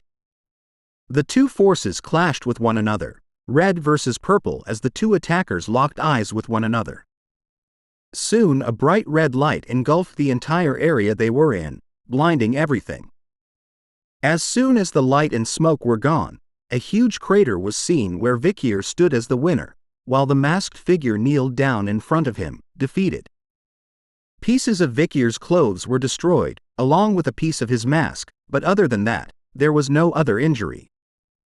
Looking at her current state, he tells her the reason she lost was because she was a half-human, but it seemed more like she had been hit with mana counterflow really badly as an aftereffect for failing to cast her spell. Looking back at their fight, it was after Vicier showed the red aura that the masked figure's focus became lost as she told him to wait. Her mask was now gone, as she whispered the words, "Don't leave me." Vikir couldn't understand it, so he asked her about the reason why she had struck a deal with a demon. As he raises Beelzebub into the air, ready to execute, he tells the half-human that all deaths have a story behind them. And so, Vikir executes his mission, his blade disappearing as he swings down. Before Vikir could deal the final blow, Rose jumps in to save Seir, using her own body as shield against the young bloodhound's devastating blow that's meant to kill. This was quite an unusual sight. Normally, the undead possess a strong jealousy for what they didn't have, giving them a temperament that makes them blindly bite and extort from the living. Though this doesn't apply if their master has a strong will and absolute control over them. If their master loses consciousness, the dead soldiers cannot be controlled, but Vikir could sense that something was different about Rose and her connection to the masked figure before him. Even without a hint of life in her eyes, Vikir could see that she was different. He wonders why she doesn't have the will to fight, like the corpse queen who was kneeling on the ground. As he was thinking about it, his lack of decision to end the fight with the Demon King was disrupted by a bright light in the background. Sounds of people were coming closer to where they were. Shouts could be heard as they spotted Vikir and the corpse queen. Amongst the voices of the guards, Vikir immediately turned around as he noticed Professor Sadie's voice among them. As soon as he turned around, Rose summoned a magic circle, surrounding herself and the corpse queen in a bright blue light. Sensing that, Vikir immediately turns back, ready to strike and end this once again. He aimed Beelzebub directly at the corpse queen's body, but before his blade could reach her, Rose saved the day once again, using her body a second time to absorb the attack from Vikir. She could only spit out blood as a result before disappearing in an instant, leaving Vikir alone and annoyed by what just happened. Just as he heard, Professor Sadie arrives in front of the guards, shouting at the Night Hound to reveal himself. But as soon as she surrounded the area where Vikir and the corpse queen were, no one could be seen, leaving everyone confused. Annoyed by the situation, Professor Sadie blamed it on the guard next to her, calling him a pig and kicking the poor soul into the crater, telling him that because he was so freaking slow, they had arrived too late to capture the Night Hound. After kicking him, her remaining eye catches something inside the crater. It was the mask that Vicier had worn as the Night Hound just a few seconds ago. Seeing the mask here, she realized that she had completely lost the chance to capture the Night Hound tonight. Not so far from the scene of the crime, a familiar red-eye puppy could be seen hurriedly dashing away and into the late night. Back at the newspaper club, the vice president shouts at the club members, informing them of the academy's big event that comes after the exams. The festive season is about to begin, ladies and gentlemen. And so, to build suspense, she slowly introduces this year's theme for the festive season, which is going to the haunted house. Dolores' eyes and face started to sparkle over her excitement, thinking that a haunted house sounded really fun. Sinclair was excited as well, knowing that it was going to be Halloween, and since it was after the exams, the students were finally free from any hardships, guaranteeing that the event was going to gain a lot of attention. Aside from the festive season itself, Tudor and Bianca were concerned about something that came along with it, and that was the Academy's festival tradition. PG knew what they were talking about, reminding everyone that the tradition was something that even the professors couldn't escape from. Sancho, the young warrior, was glad to hear about the tradition, as traditions were something he viewed as important. Seeing everyone's excitement gave the vice president even more hype as she brought out a blue and red box, telling the club members that they were going to draw lots right now to see who would dress up as what type of ghost. As everyone began discussing amongst themselves about the festive season, Vicier stood alone at the back, his mind in deep thought about last night's event. He knew that not killing the 8-corpse demon when she couldn't even use half her powers was a very big mistake. When he was fighting Andromalius, Vicier needed to receive the aid of the Baskerville family's knights in order to kill the demon, and when he was with the Saintess during the time he fought against Dantalion, he needed her help as well. Right now, Vicier doesn't know if he, a top-ranking graduator, can fight the 8th corpse by himself when she reaches full power. In the end, In order to hunt the demons one-on-one, he needed to completely learn the Baskerville's incomplete 7th technique and reach the level of Swordmaster. The 10th technique, called Lurking Ambush, calls the 6th Fang and the 7th Fang ambush horizontal twin wisdom teeth. Weird, I know, but that's how it is. These techniques, one must understand the odd principle between the 6th and 7th techniques and be able to use the ultimate killing technique. The theory behind the 6th and 7th techniques is written in the swordsmanship book. In order to overcome the wall of the 6th technique, one must abandon all human emotions, and in order to learn the 7th technique, one must gain one's human emotions back. Vicier still didn't understand why one needs to recover the emotions they just abandoned. This needs a completely different approach compared to the entry-level graduator core training methods, where one learns how to kill their emotions and turn into bloodhounds. Thinking about all these weird techniques and training methods, Vicier started to wonder how Hugo became a swordmaster in his previous life. As Dolores' turn came up, she picks a piece of paper with something that surprises her. Her reaction was enough to catch Vicier's attention, drawing him back into the present. She looks at the paper in her hand closely, reading what it wrote, which was, Night Hound. The vice president was worried about it, knowing that the Night Hound had just attacked the Quo Vadis family's orphanage recently. So she immediately apologizes to the president. But to her surprise, Dolores replies that everything was fine, and that she was going to dress up as the Night Hound for the festive season. She even blushes at the thought of it, holding the paper tightly on her chest to prevent anyone from taking her outfit. Soon after, the vice president excitedly goes over to Vicier, telling him that it was his turn to pick, especially since he was the center of attention. As he places his hand into the box, Vicier was glad to see everyone having fun with this activity, reminding him that they were still young kids. But upon reading the costume he had selected, a sense of dread overcame the young bloodhound regressor. He couldn't believe that he had actually picked this result. Seeing the shocking look on his face, the other members quickly wanted to know what it was Vicier had gotten, even pushing and pulling one another just to see his result.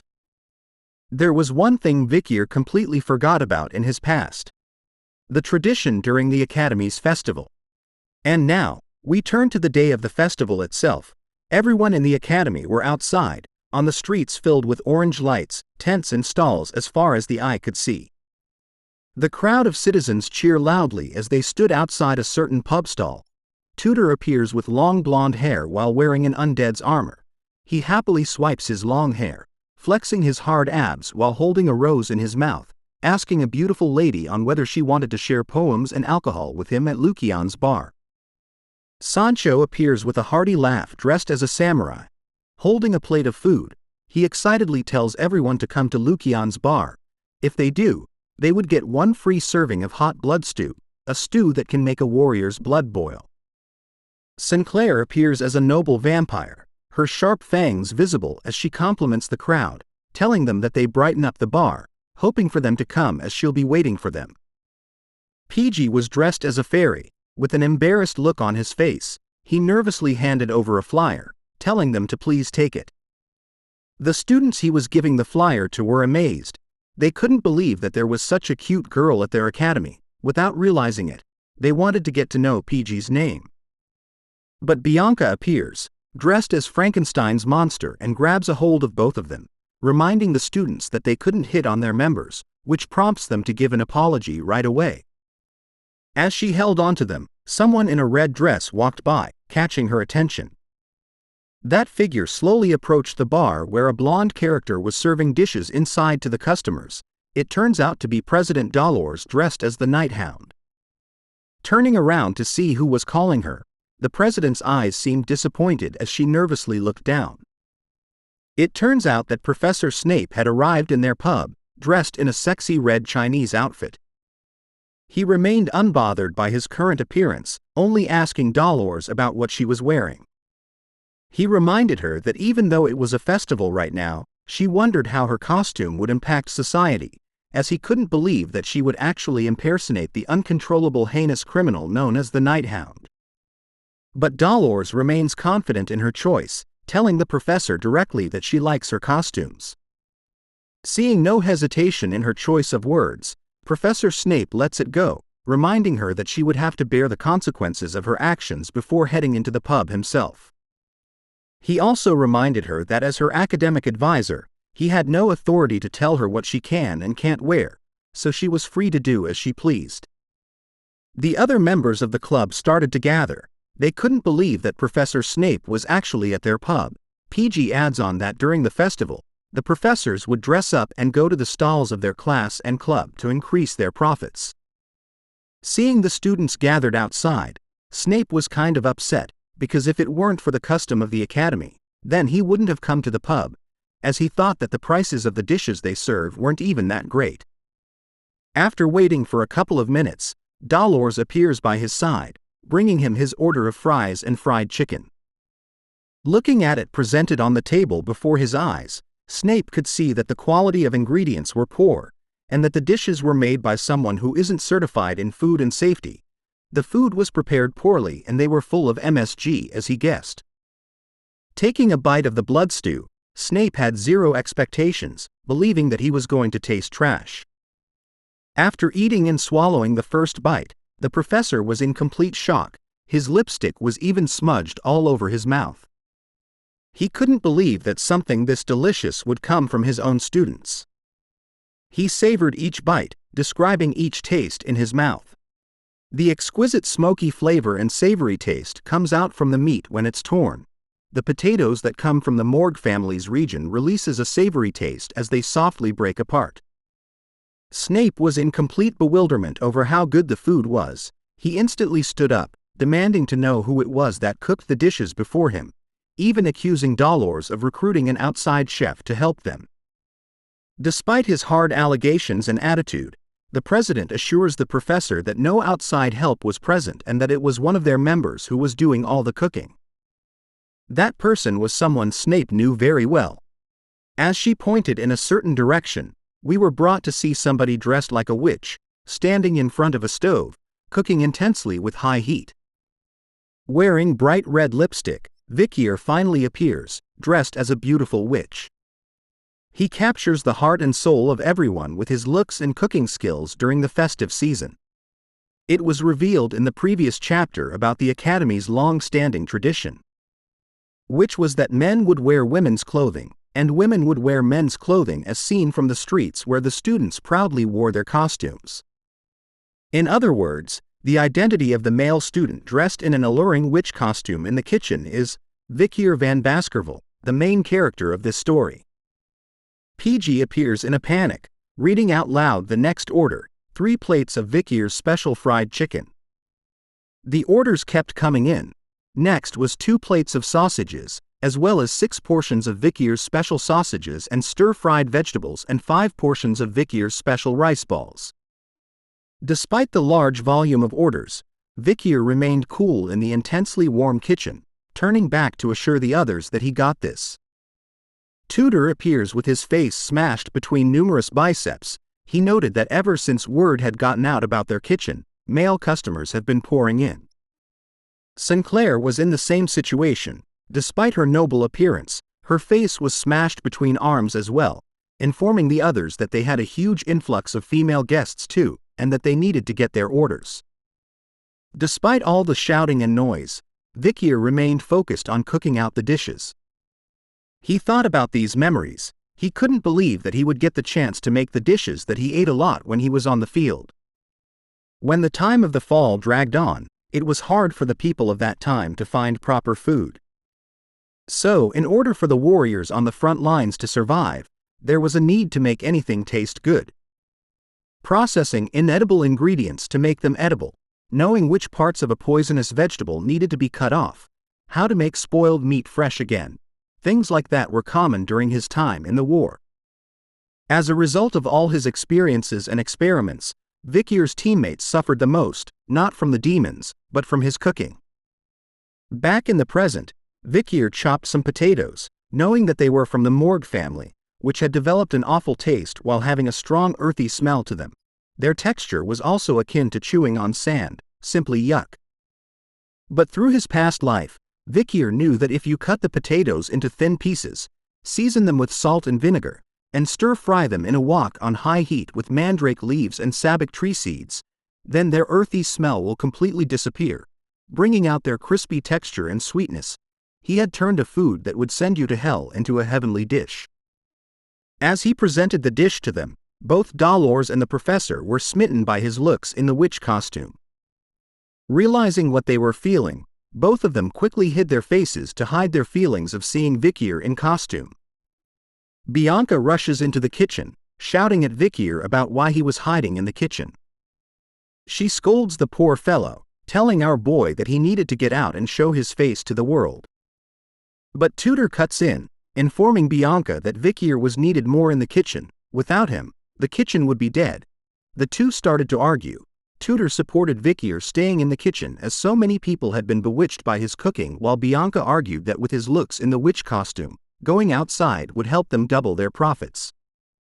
As the two argue once more, a familiar face is seen in costume. He smiles upon seeing something, and after realizing that he was right, he places the knife back onto the table, realizing a small amount of Baskerville aura, tracing it towards Vicier's direction, which he instantly felt.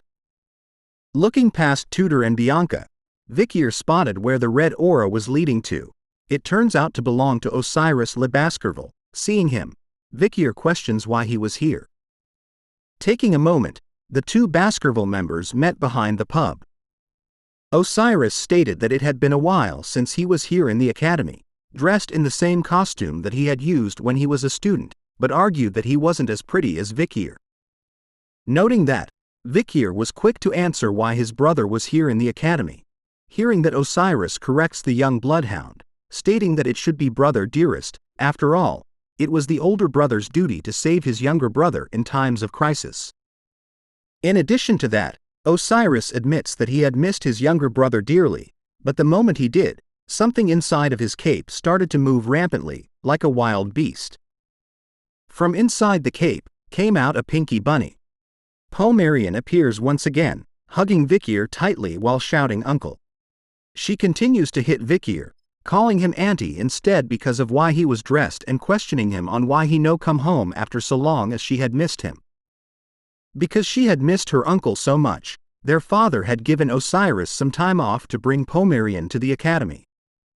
Vicier realized that the patriarch had actually used Osiris as an escort for Pomerian. That's when Osiris reveals the true power holder in their family actually belonged to Pomerian. She holds all authority within the house now. Last month, Pomeranian said she liked the blood bean chocolate, so father destroyed the monster region in the western front line and made a cacao farm there, just to suit her sweet cravings. And then, Pomeranian started protesting that she missed Vicier, whining and crying like a baby. At the end of her hunger strike, which lasted a long time of 2 meals, Hugo actually gave in to the young lady, allowing her to visit him while he was in the academy. Hearing that, Pomerian wore a smug look on her face as she faked everything according to plan. Osiris wanted Vicier to know that after he left, Pomerian had become depressed, and that it has been such a long time since they last saw a smile on their princess's face. What shocked Vicier was the fact that Osiris could smile the way he was smiling right now. He couldn't believe the face he had on. One stage of becoming a swordmaster is regaining one's emotions. Vicier thought to himself that Osiris may not know it himself, but these feelings were really good for him. Soon after talking, Pomerian was fast asleep on Osiris' shoulder, completely knocked out. He tells Vicier to spend time with her while they are at the academy. He also informs him that the trade he had set up was progressing well with their alliance with Mesamadonero's merchants. Vicier had already heard about it. The commissions of the past affairs investigation were created before he had entered the academy. Osiris Le Baskerville was exclusively taking charge of it, and has revealed the wrongdoings between the Baskerville and Mesamadonero families. Because of that, the Baskerville family officially apologized to the Mesamadonero family. Vicier had also heard that in the process, the old Baskerville members who participated in the wicked scheme were beheaded.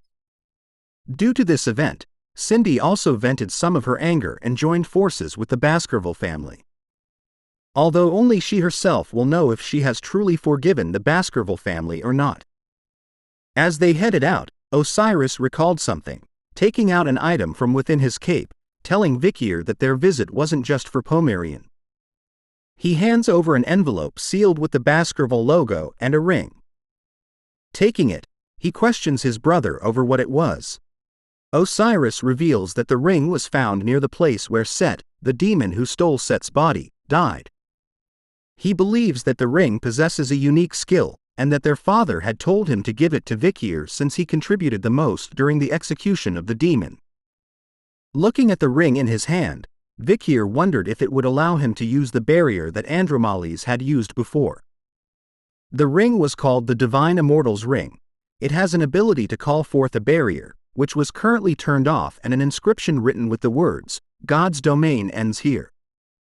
To add on, Osiris reveals that the letter in Vikir's hand was a letter written by their father with words he wanted to tell his son. Shivers immediately went down Vikir's spine as he felt cold all of a sudden. He couldn't believe that the letter was actually from their father. Osiris assures him that feeling surprised was all right and that he had received a letter as well.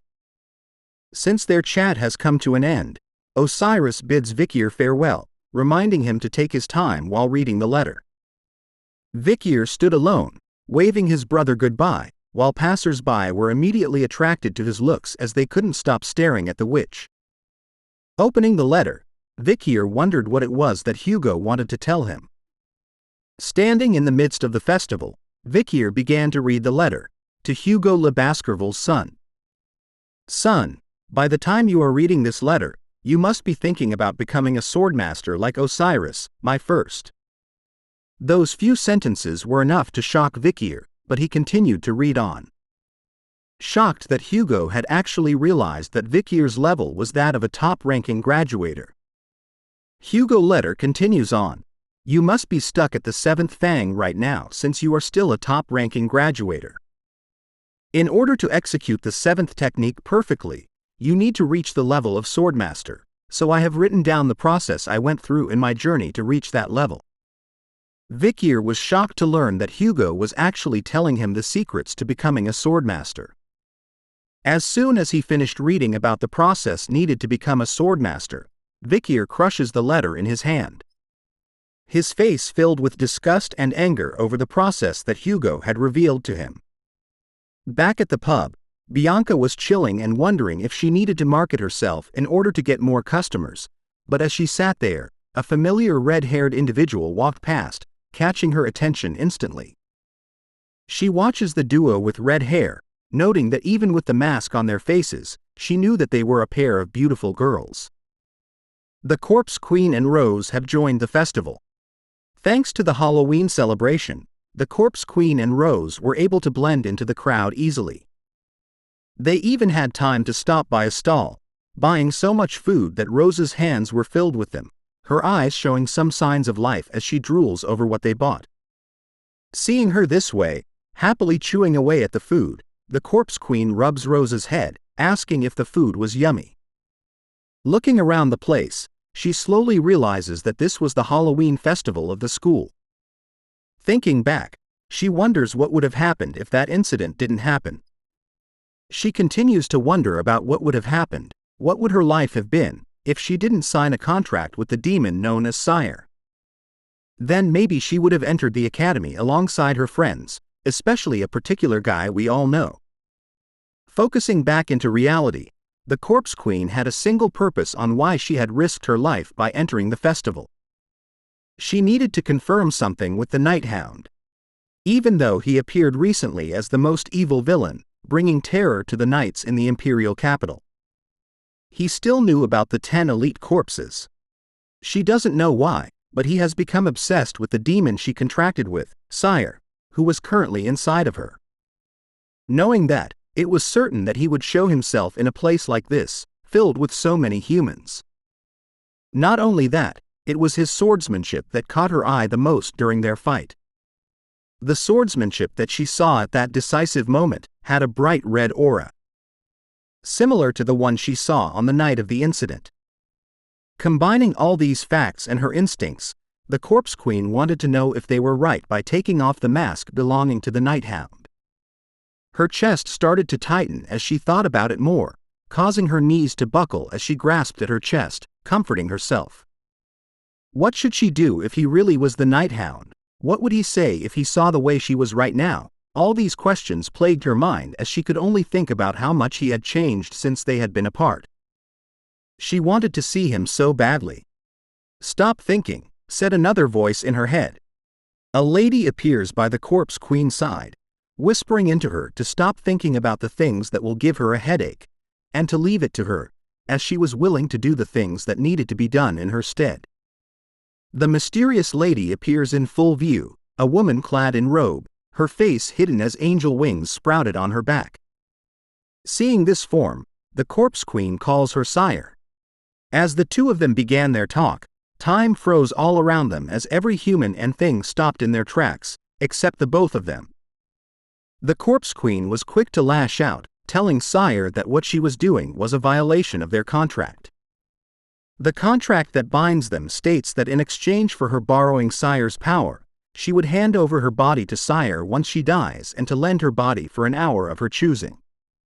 Not wanting to continue their conversation, the Corpse Queen turns to leave, telling Seir to stop what she was doing in the area and to get lost.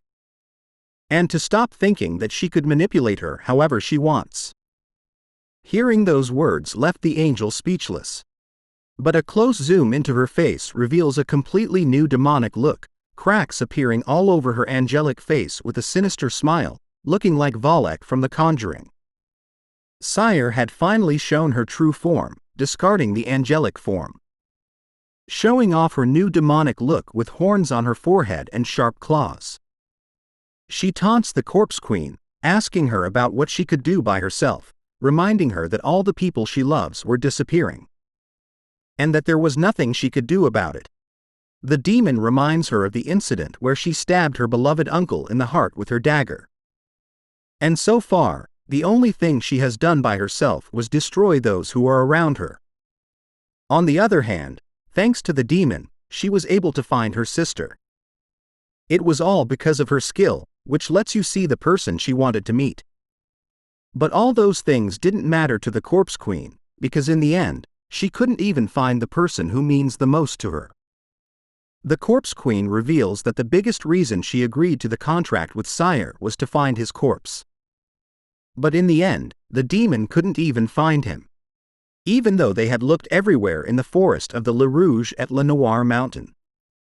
With a new sense of rage, the Corpse Queen threatens the demon not to get in her way now as she finally found a clue that might let her see him again. With those final words, the ability that froze time around them started to break down. Seir looks at her with curiosity, intrigued over the fact that the Corpse Queen's mind was still strong and that it hasn't been completely destroyed yet. But as she was thinking about it, something drew her attention even more. She quickly scans the area, smelling the scent of a demon's blood nearby, locating it to a stall near them. She warns the Corpse Queen to leave the area immediately as the place reeks of a disgusting aura which was unique to a demon hunter. Hearing those words, the Corpse Queen makes her decision. Instead of running away, she runs towards the area where the smell was coming from. Hoping that the person she wants to find was there. Her decision angers Seir as she screams at her about where she was running off to. But she chose to ignore those words, hoping to find the Night Hound. As fireworks exploded in the air, she finally reached Lucion's stall and sees Dolores in the Night Hound costume, making her think that he was actually a woman. Dolores continues to remind a customer that if they couldn't follow the rules, then they will be kicked out, unaware that the Corpse Queen was looking at her. After realizing that the person in front of her was just somebody wearing a costume that resembles the Night Hound, she became annoyed and started casting her black flame magic once again.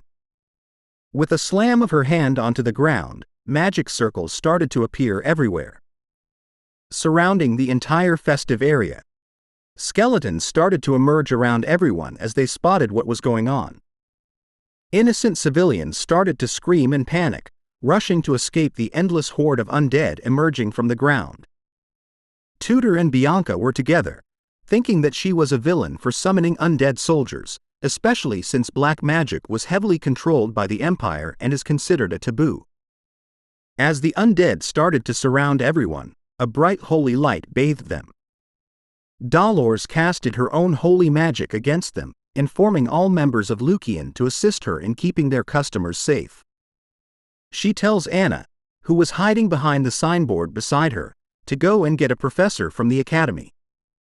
Worried about her, she asks Dolores about what she was going to do. Without any hesitation, Dolores clasps her hands together in a prayer stance, reminding the vice president that her specialty was fighting against the undead. Seeing the divine power radiating from the false Night Hound, the Corpse Queen tells Dolores to get lost as she needed to meet the real Night Hound. Hearing that, Dolores wanted to know why she wanted to meet him, Sir Night Hound. Noticing the way she talks about him, the Corpse Queen wanted to know about her relationship with the Night Hound. Dolores happily tells her that they were soulmates. The image of the man she wanted with another woman made her snap inside instantly. In a fit of rage, she commands her undead soldiers to attack Dolores right away, vowing to rip her soul into shreds and to turn her into an undead soldier. Even with the incoming wave of undead, Dolores wasn't going to lose to them. As she casted her divine power against them, another magic was casted alongside hers, easily wrecking the undead. Dolores covers her face but spots a familiar friend. It was Sinclair who came to back her up with her staff. She warns the first year that the situation was too dangerous, urging her to leave immediately.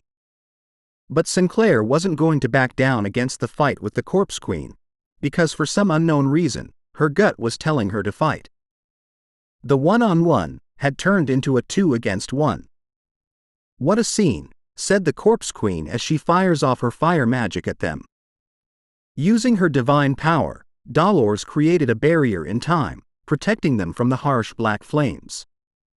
The Corpse Queen continues to pour out as much firepower as she could, telling the pair that she just wanted to see the Night Hound, warning them that they were going to die if they didn't call him out to come here. Summoning the undead on top of fire magic of this caliber, the two girls wondered how much mana the villain had in her body. But as they held their own against the magic, Dolores' magical barrier started to crack. As soon as it does, someone else arrives, running fast to where they were. The figure appears in an instant, cutting through the Corpse Queen's flames and reaching her. It turns out to be the Night Hound who grabs the villain, pushing her further away from the others. Seeing the Night Hound in front of her eyes, the Corpse Queen was instantly happy to see him. But before she could say anything to him, he grabs and smashes her right through an array of buildings, bringing their fight somewhere else. After arriving to fight the Corpse Queen, the Night Hound leaves behind a messy scene, as everyone nearby gathers to where they were. The townspeople were shocked to see how fast the Night Hound was, as Rose appears amongst them, casually eating the snacks she had bought. Dolores was standing in front of the crowd, analyzing what was going on. She started to think that the Night Hound had moved the fight with the Corpse Queen somewhere else so that the people here wouldn't get hurt. Seeing that there was nothing else she could do, Dolores places her hands together in order to pray that the Night Hound doesn't get hurt. When we finally return to the duo, the Corpse Queen was happy to meet the Night Hound once again. But he cuts her greeting short, saying their goodbyes now. But the Corpse Queen urges him to allow them to talk first. But those words mean nothing to the Night Hound as he summons Beelzebub, warning the demon that she wouldn't see an opening like last time. But before they could start the fight, voices were heard shouting in the distance, slowly approaching the duo. It turns out to be the city guards. Massive groups were coming towards them now. Seeing that, the Corpse Queen tells him that they should go somewhere else before the others arrive. But the Night Hound declines that, placing the ring on his finger instead. He tells her that he has the gift that her former comrade had left behind. As he shows the Divine Immortal's ring, it starts to glow, activating its barrier ability. Not long after, a bright purple light emerges from the Night Hound. The scene then changes to a whole new place. Statues made of Osiris and Hugo were seen towering high above the eerie place as swords decorated the area. Looking around, the Night Hound looks at the statues, made up of young Hugo and Osiris. This space reflects the state of Set le Baskerville, who was possessed by Andromalius. Even the Corpse Queen knew who the statue was, recognizing him as the Baskerville's clan patriarch. With all these clues together, she finally confirms what she had been suspecting all along. So before their fight, she tells the Night Hound to remove his mask as she needed to check something. In her mind, she was begging for him to do as she says. It turns out that because of the contract she made with Seir, she couldn't take off her own mask or reveal her true identity. She couldn't even tell the Night Hound her actual name. Instead of doing as she asked, the Night Hound launches the first attack, a sharp blade to the eye. At the last moment, she dodges the attack, casted a shield spell to block all incoming strikes from the Night Hound, telling him to stop. Being only able to block the attacks so far, the Corpse Queen slowly realizes that she couldn't keep up with him, shocked over how strong he had become from their time apart. As she bleeds from the wounds on her arms, she decides to turn things up by asking Seir to borrow her power. In order to have half her power, Seir bargains for half a day in exchange for her powers, which the Corpse Queen easily agrees to. Thanks to the upgrade in power, she was able to cast a magic spell right underneath the Night Hound. Hands from the undead held onto him, stopping the Night Hound from attacking any further. While that was going on, more undead minions were summoned as she told him that since he wouldn't take off the mask, then she had no choice but to take it off with force. Following her orders, the large undead creatures started to chase after the Night Hound, but it was futile. A wave of Baskerville sword energy slices right through the minions. From their heads, arms and legs, every piece of the undead's body was cut into pieces. Seeing her minions easily destroyed, the Corpse Queen had to rethink her decisions, surprised that this level of power wasn't enough to stop him. Lacking the power to stop the Night Hound, she calls onto Seir once again, ordering her to give more power in exchange for 16 hours. No longer caring about what she has to give up, the Corpse Queen accepts the new deal and gains more power from the demon, allowing her to summon an undead serpent. But even the might of an undead serpent was not enough to stop the Night Hound as he simply stops it by grabbing onto its fangs. Seeing that even this level of power wasn't enough, the Corpse Queen demands more power from the demon, exchanging it for 20 hours. It all seems pointless as the Night Hound easily cuts everything she summons into pieces. As he slays every undead, he starts to notice these careless attacks from her. It was as though she was trying to restrain him instead of attacking him directly. Which makes him wonder why. As the attacks kept coming, the Corpse Queen started to give up more of her body for possession in exchange for more power from the demon. Happy with the situation, Seir started to demand more time, pushing it up to 22 hours in exchange for her power. With that last exchange, she was able to summon a torrent of waves around the Night Hound, and with a tightened fist, she captured him. Out of breath, but she succeeds. The Corpse Queen had trapped the Night Hound in a spell, holding him high in the air, slowly asking him to take off the mask. In response, he simply destroys the spell that was trapping him. Seeing this, the Corpse Queen could only wonder why he was trying so hard to kill her even though he was covered in injuries. What the hell did he go through for him to despise demons so much? Where is this immense amount of hatred coming from? Summoning more undead, she continues to hope deep down that the Night Hound was the person she thinks he is. And that he would finally recognize the person she was behind the mask. With all her remaining strength, the Corpse Queen could only summon an undead wall to block the Night Hound, hoping this was enough for him to find the true her. Instead of cutting it through, the Night Hound wanted to ask her a question. The reason why she was trying to subdue him instead of attacking him directly, the reason why she wanted to take off her mask. And the reason why her eyes, hidden behind the mask, was so sad, is because she wanted to tell him something but couldn't.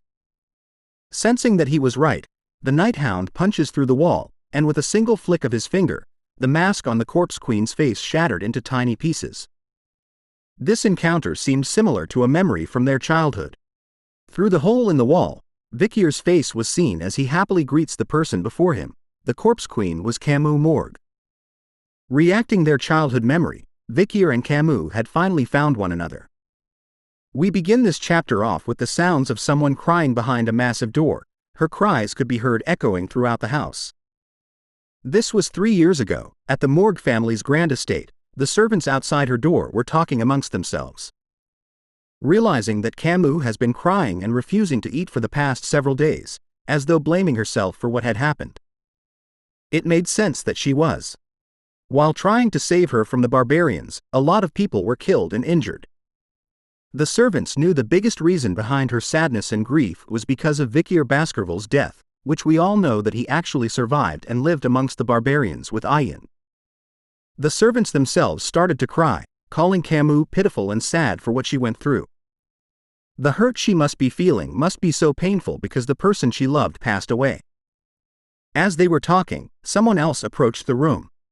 In an instant, all the servants who were talking about Camus had their heads covered in water. They immediately felt suffocated, their bodies slowly being lifted into the air as the man scolds them for daring to gossip about the person they serve in the open like this. That man was none other than Adolphe, Camus' uncle. He reprimands the servant, reminding them that a servant's virtue is to be tight-lipped, but instead, they were too absorbed in gossiping about their master while using their concern for her as an excuse. Sensing that they could lose their lives, the servants tried to beg for forgiveness as their voices were drowned out by the water. Seeing that they had learnt their lessons, Adolphe releases the spell from their heads, warning them that the next time he catches them behaving this way, he would cut off their tongues so they would no longer run their mouths. Seeing that no one else was nearby, Adolphe slowly approaches the doors, calling out to Camus that it was her uncle Adolphe coming in. The moment he entered, the room was mostly filled with darkness, with a single window letting light in while on the bed was a huge lump. Sounds of crying could be heard from.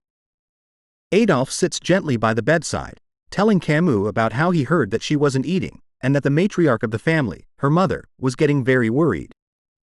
But Camus reasoned that she couldn't eat so that she could live on by herself. She hated herself for being stupid enough to be kidnapped by the barbarians, and if only she had stopped Vicier from fighting Madame Eight Legs alone, then he wouldn't have died. Tears streamed down her face even more as she told her uncle that the deaths of Rose and Vicier were all her fault. Seeing her current state, Adolphe simply provides a hug, reminding the young girl that she couldn't give up like this. He added that the value of their lives, Rose and Vicier, have now been added to hers, making her life even more valuable than before. He reminds her that the duty of the living is to live and carry on the lives of the dead. Hearing those words, Camus questions her uncle if she should live in their place. He immediately replies with a yes, saying that Rose and Vicier would be upset if they saw her in her current state. Something snapped within the young maiden as she immediately leaps off the bed, rushing to open a drawer after realizing she has an option to play. She started to craft a magic circle using a pen on a piece of paper, recounting the magical properties about how if the person's thermodynamic function is the same, then something was possible. She goes on to ramble about how magic is about calculating that value. Then if she changes the order and formulas a little and assumes that she can extract a different outcome. Looking at how she was scribbling all over the place, Adolphe walks over, concerned about what Camus was doing right now. But she ignores his words, completely focused on magic, talking about how she can approach the negative energy dimension, then bring the entropy of that dimension closer, and replace the positive energy dimension's portion and the rest by equivalent exchange. But she soon gives up, scratching her head all over, frustrated over the fact that she didn't have enough energy to utilize her brain. So with that, she decided she needed food to help with the research. With the order for food, we turned to the massive dining hall, where Camus sat across from a lady with red hair, knowing that she had been worried about Camus after hearing she hadn't been eating all this time. It turns out that the red-haired lady is her mother, matriarch of the Morgue family, Respinae Morgue. Knowing that her own daughter, the vice-matriarch, hadn't held a spoon for several days was a cause for worry. Camus assures her that she would no longer need to worry if she listens to her personal request. Camus wanted her mother's permission to mobilize the Morgue family, military to search the forest. Her mother and uncle were surprised to hear about that, after knowing how dangerous the forest is. Taking a moment to think, Respinae agrees to Camus' request, much to the shock of Adolphe. He tries to change her mind, but Respinae stands firm with her decision, knowing that Camus still has something that she can do, meaning that she isn't going to give up that easily. Leaving her own mother with no choice but to let Camus give up on her own accord. Happy with her mother's choice, Camus started to eat, chewing away as fast as possible. But then the urge of vomiting took over. Her body was rejecting the food. Soon enough, she started puking all over the floor. Adolphe immediately stood up, realizing what he thought was true. Camus couldn't eat the food because it's been too long since she ate something. So he orders the servants to take the plates away, and to instead prepare food suitable for the sick. But as the servants came to take the food away, Camus urged them to back off. Her face filled with determination and a side of vomit, she stumbles back onto the dining table, vowing to everyone present that she was going to eat all of the food. With a new profound sense of purpose, Camus started to chow down, ignoring the spoons and forks, using her bare hands to eat everything. Her mind was only filled with Vikir, knowing that she wouldn't have lost him if she hadn't been kidnapped by the barbarians back then. She wouldn't have lost him if she had stopped him from fighting the huge ass spider by himself. All of those are karma stemming from her. Death is something that was unfairly given to him, when it should have been her. Wiping off her drool, Camus was determined to restore that unfairness. That day, news spread throughout the Morgue family that the vice-matriarch, who was engulfed in despair, had started to move again. However, people were not expecting her to move the way that she did. We now turn to the Morgue family's Hall of Darkness. A man with white hair sat on a throne, his gaze filled with intent. This man is the head sorcerer of the Morgue family, representing the Hall of Darkness, Snake Morgue. He questions the robed figure standing before him, asking what brought the vice-matriarch of the Hall of Light to his place of darkness. Camus removes her hood, telling Snake that she would like to defect from the Hall of Light and enter the Hall of Darkness. Snake was startled by her sudden request, reminding her that the Hall of Light was the visible symbol of the Morgue family, while the Hall of Darkness is its shadow, where research and experiments on black sorcery are conducted, far away from the people's eyes. Answering her request, Snakes questions the Lady of Light if she knew what it means to join the dark side. Camus replies that she had prepared to live her life hiding in the shadows and abandon her mother, her uncle, and her rights to the vice-matriarch.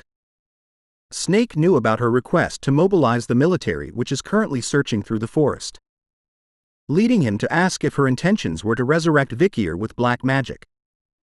Camus proudly reveals that she was. She intends to use the spell of perfect revival.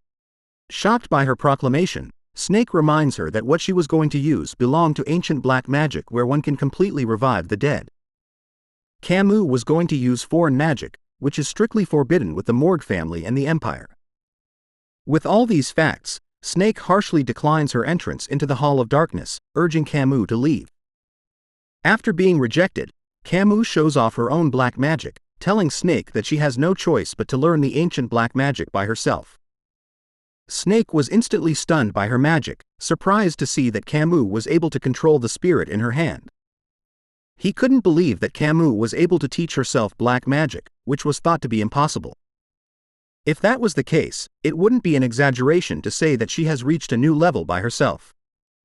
With all that he was seeing, Snake concluded that Camus might be a once-in-a-century genius like her mother, Respinae, the matriarch of the Morgue family. Seeing her abilities with black magic, Snake walks over to her, accepting her choice to join the dark side, while reminding her that his word is absolute in the Hall of Darkness, and whether it was something she could accept. Kneeling before the Master of Darkness, Camus tells him that she doesn't care if she loses everything she has, if it means being able to save the man she loves. Deep inside the Morgue family's Hall of Darkness, there is a place that isn't monitored by the Empire or visible to the Morgue family. A space that only the members of the Hall of Darkness know about. An underground space that spans over 600 floors. Damn, that's a lot of stairs. Just in time, we turn over to the dark support area, conveniently located at floor 666. On that floor, we see Camus practicing her dark magic by summoning a type of monster in front of Snake. She turns to him, asking the man about what he thought of her summon. He was incredibly surprised to see that the young lady was able to create undead soldiers now. Thinking about this, he could see that she was able to achieve this much when it hasn't been that long since she converted to black sorcery, remembering that Camus was originally a fire magic mage. Seeing all this happening in front of his eyes, Snake was having mixed feelings. A combination of pride, jealousy, fear, affection and sadness. Something we all experience. Deep down inside, he thinks about what it was he was searching for in Camus' face, which resembles her mother's. Why did he allow this child to enter the Hall of Darkness? But before he could think even further, Snake snaps back into reality as Camus tells him that she still found her skills lacking. She looks at her hands, upset that she still couldn't completely revive a corpse with her current abilities. Knowing that she was planning to do a complete revival, Snake reminds her that it was not just difficult to learn, but the success rate was also extremely low. Let's say she does revive the love of her life by some miracle. When that happens, there was a possibility that he will either go berserk or become corrupt afterward. To Camus, she didn't need to worry about what happens after she's successful with the spell. She believes that the soul of the person she wants to revive is stronger than anyone else's. We return to the main house where Adolphe was screaming at his sister, shouting that they should have stopped Camus from leaving the Hall of Light and instead enter the Hall of Darkness. Looking at the window, Respinae tells him that she has yet to make her decision. She has told her own daughter to choose carefully and gave her the authority to freely enter both halls as she pleases. Adolphe was still full of concern, revealing that Camus has been spending more and more time with the leader called Snake. Hearing that, Respinae assures him that Snake was not the type to harm her, and in fact, was the best one to help. Even after hearing that, Adolphe still wanted to reject the idea of Camus joining the dark side, but Respinae, with a stern voice, tells him to stop talking and worrying about this matter. Back at the Hall of Darkness, Snake and Camus were moving somewhere else. As they walked together through the corridors, Snake asks if she knew about the origins of the Morgue family, which she didn't. Using the lantern in his hand, Snake brings it up, lighting the room they were in and revealing to Camus that this place was the very beginning of the Morgue family, which started at a morgue. He tells her that the title Morgue comes from a very old bloodline that existed before human clans and empires were established. The Morgue family mostly took in unidentified corpses and found their relatives. It may be because they spent a lot of time with the dead, but after a certain point in time, members of the Morgue family were able to converse with the dead. To this day, there are still members who can. Just like her, Camus Morgue.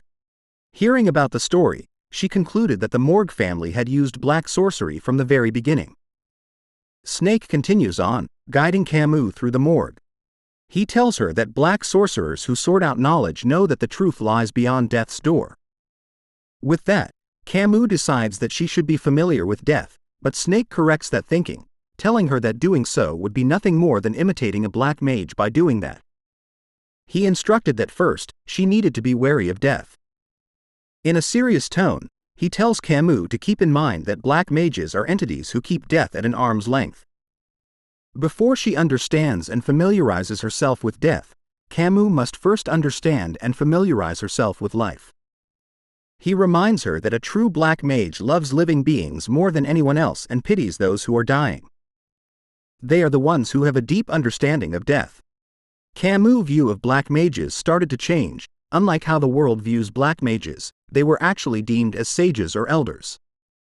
Hearing about all this, Camus started to question Snake on the reason why he had entered the Hall of Darkness. Thinking about the question, Snake started to imagine Respinae and Adolphe in a bright light. Thinking about them, he tells her that if there is light, there is shadow. If one of them disappears, then the balance is ruined. Several days later, at the same floor 666 called the Dark Support, Camus bursts into the room with excitement, calling out to Snake, who was standing in the middle of the floor, aura farming. She proudly shows off a magic circuit she had created on a piece of paper. Snake was alarmed to see such work and slowly reached out to it. Camus explains that it was a magic circle for a complete revival. This was the outcome of her research so far. Looking at her work closely, Snake could see the model has several steps more developed than the information he has. Even if he nitpicks several parts of it, it looks perfect. Black sorcery requires one to research the depths of the abyss. How deep did this child dig into the abyss for her to arrive at this conclusion, he wonders. Seeing how immersed he was in her work, Camus shyly asks Snake if he was willing to help her conduct the spell. Before he does, Snake questions her on whether she truly likes the boy called Vikir. She was different from him. She was completely different from him, actually. who's fascinated by black sorcery and whose heart is as dark as the abyss. The child before him hasn't been eroded by the abyss at all, and wears her heart on her sleeve. To answer his question, Camus happily answers with a loud yes. Knowing that she was a lot better than him, Snake agrees to help with the spell. Looking at the materials before them, Camus had actually received support from the Baskerville clan and collected a bit of his blood and strands of hair. She had also gathered all the dead spirits she could from the forest. Snake was impressed by this, seeing that if there was a piece of his physical body, then a fragment of his soul would react. If that happens, she could just sort through them. As they wrote the magic circle on the ground, Snake questions Camus about whether she knew of the ship of Theseus paradox. He was concerned that if it was really him, with just his body, memories and personality were back. To Camus, those things didn't matter right now. What's important for her was to succeed first. After some time, the two of them had completely drawn Camus' magic circle in the middle of the room with the materials at the center. Not wasting any time, Camus decided to start the spell right away, saying to Snake that she had waited too long. And so, with the help of her new master Snake, the two of them started to cast the complete revival spell in hopes of getting Vicier back into the land of the living. As they focused their powers, dark spirals of magic began to erupt from the magic circle, surrounding the room. Snake could see that the magic circle itself was flawless, believing that the world of black magic was finally having its first breakthrough. As time went by, a swirl of red aura started to gather at the center of the magic circle, forming the shape of a familiar figure we all know. Seeing the figure of the boy she loves, Camus loses her concentration, rushing towards the center of the magic circle to where he was. She reaches out to what she believes was Vikir. But as she approaches Vicier, the magic circle starts to go haywire, destroying the room they were in. As a result, Camus suffered from mana counterflow, causing her to spill blood from her mouth. Snake could only shout at her to grab Camus' attention. But all she heard was nothing but a blur. Suffering from a rebound caused by mana counterflow, Camus slowly watches everything she wanted fall apart, thinking that she had failed. As she opens her eyes, she sees a white door in front of her, alone in the new space. Camus starts to think that she had died too. All kinds of questions started to pop in her head. Why did the magic fail? She thought it was perfect. Is it because the piece of Vicier's body was too old? Or was his soul not even in the forest? Maybe he's already attained enlightenment and turned his back on this spiteful world. Then what meaning does her struggles hold now? The young lady wonders as she stares into the bright light. Tears started to pool in her eyes, as she started to think that it was better for her to just die. A hand appeared on her face. It was Snake. He crossed over, revealing to Camus that he didn't want to enter the Hall of Darkness. It was because he couldn't be with his sister, because he couldn't stay in the same light, only being able to live in the shadows. However, something came to his mind when he saw how Camus wore her heart on her sleeve. If only he was honest, if only he had the courage to challenge the impossible. Maybe things would have been different for him. Pushing her away, Snake tells her to never lose hope, and that he wishes for her to reunite with the one she loves. With that final push, Camus was swallowed into the waters, slowly watching Snake walk into the door of light instead of her. In a sad turn of events, we return to reality, where Snake laid in a bloodied mess while Camus was completely unharmed. She looked in horror, as the man known as Snake, her master, laid dead in a pool of blood, right in front of her own eyes. Quite some time has passed since Snake crossed over to the other side, his dead body laid on floor 666. Long enough for flies to wander around his corpse. Camus was lying right beside, not moving an inch, as the result of their failure was obvious due to the state of the room they were in. Eyes started to open with a hazy look in them as she wondered how much time had passed as her burnt body wouldn't move as she wanted. She wonders if this is the price one has to pay for using a forbidden spell to bring back the dead. No one will come here to where they were, to this hidden space deep within the Hall of Darkness. Camus felt that it might be better for her to die off like this. Her master, who died for her instead, will probably find her current state ridiculous. But she had already tried everything. Camus no longer has the will to live anymore. But if there is something that she finds unfortunate, it was that she couldn't meet him in the end. As she closed her eyes, believing that it was the last time, Camus thought to herself that she might see him once she dies. But a voice tells her that she looks like she wants to live, awakening the young lady.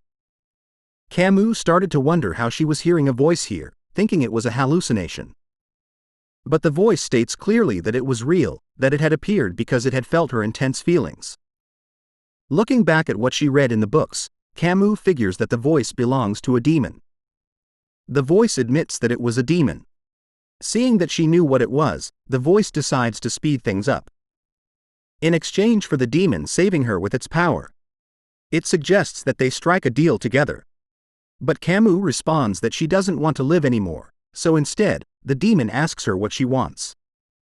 Looking at the failed magic circle, the demon figured out that she wanted to resurrect someone. There was a dead person she wanted to see. Seeing the dead happens to be the demon's speciality. The voice reveals part of its form, a grotesque mouth with sharp fangs and blue aura surrounding it. The demon introduces herself as Seir, the demon of the dead and decay. She offers to help the young lady meet the person she wanted to resurrect, in exchange for a deal between them. Hearing the offer, and thinking about how Snake wanted her to reunite with the one she loves, Camus closes her eyes, thinking about her future decision. Since there was nothing else she could do, Camus agrees to the deal with Seir, since this was a method she has not yet tried, a deal with a demon. Her eyes regained their fire, as she knew she couldn't give up now. We turn to the Hall of Light, the main house of the Morgue family, where the servants were shouting about the return of Camus. Adolphe rushed to see her, breathing heavily as everyone was stunned to witness what was going on. Camus has returned to the main household. Adolphe wanted to let her know how worried he was about her, even concerned about what happened to her hair and to explain what she has been doing these past 10 days. Believing that it was Snake who did it, Camus silently walked past everyone, her eyes looking down, only telling him that she was tired and sorry. "How sad," said Seir as she appears beside Camus, mocking her for ignoring her uncle that way, especially since it has been a long time since she's seen him. "Be quiet," commanded Camus to the demon, reminding her to prove her competence, or else she was going to break off their contract. And that was how her contract with Seir began. This is the contract written between the two. First, the elite corpse Seir will lend a portion of her power to Camus Morgue, and assist her so she can meet Vikir van Baskerville. As payment, Camus Morgue will hand over all control of her physical body for 1 day to Seir, and fall into a complete slumber. Additionally, Camus Morgue is prohibited from divulging anything concerning Seir or demons to others. With the contract, Camus gained 2 powers from Seir: the ability to find anything she wants, and the ability to bring back the dead. These abilities were first proven when she finally found Rose, her younger cousin, who was killed by the barbarians. Soon enough, Camus decided to look for what she really wanted. But Seir was having a bit of a problem. Using her magic, the demon was surprised as it was a first for her too. She couldn't feel the soul of the man Camus had been looking for, Vikir van Baskerville. Even with that, Camus still wasn't going to give up. During the day, she used isolation training as an excuse to avoid the Morgue family and looked after Rose, and when night came, she looked for Vicier. The more time had passed, the more she drifted apart from her mother, her uncle, and her family. But she didn't have much time to dwell on that. "I'm going to see Vicier," that was the only thing she could think about. As she was engrossed in her black magic research, she heard a faint noise from the back of the room. A stranger had appeared, making her ask who it was. Dantalion had made his appearance, warning the young lady that he wasn't here to see her, but the demon she was with. And so, he orders her to bring Seir out. After that day, Rose disappeared. Seir reveals to Camus that Dantalion was her comrade, the 9th corpse, who said he needed a slave. So she gave Rose to him, adding on that once he conceals his presence, it would be hard to locate the demon. Camus was furious over the demon's decision to hand over Rose to Dantalion. Hearing her complaints, Seir assures that she could always resurrect Rose if she dies again by fixing her body once more. The way she talked about Rose made Camus realize that Seir was truly a demon deep down her core. And so, the day Camus left to find Rose once again, a miracle happened. She met the Night Hound, who was the love of her life, Vikir van Baskerville. With that, we return to the present, with Camus on her knees, tears coming down after Vikir had finally found her. He takes a look at her through the hole he punched through the wall with, teasing the young lady that she looked a lot different from the last time he saw her. Camus was on the verge of blurting out all the things she wanted to ask him. Her mind was filled with all types of questions. Why are you saying things with such composure when it's been so long since they saw each other? Why didn't you come find her if he was alive? Did he know how hard it was for her? Does he know how much she struggled just so she could see her again? But all these questions were left unsaid, as Camus couldn't say them out loud. Walking closer to her, Vicier could see that she had made a deal with the demon. Even though she couldn't speak, Camus wanted him to see her as a cool woman in her final moments. Even without asking, she can feel that the depth of his eyes has never looked this deep before. Vicier had grown to become so handsome. Unlike her, who ruined everything and everyone she came across. Sensing that her time was coming to end soon, when that happened, she knew Vicier would have to fight Seir. So the last thing she could do for him was to not let him fight alone again. But since she was able to see him again, Camus calmly thanks Vicier for recognizing and finding her one last time. Just like when they were kids, she gives him a grade.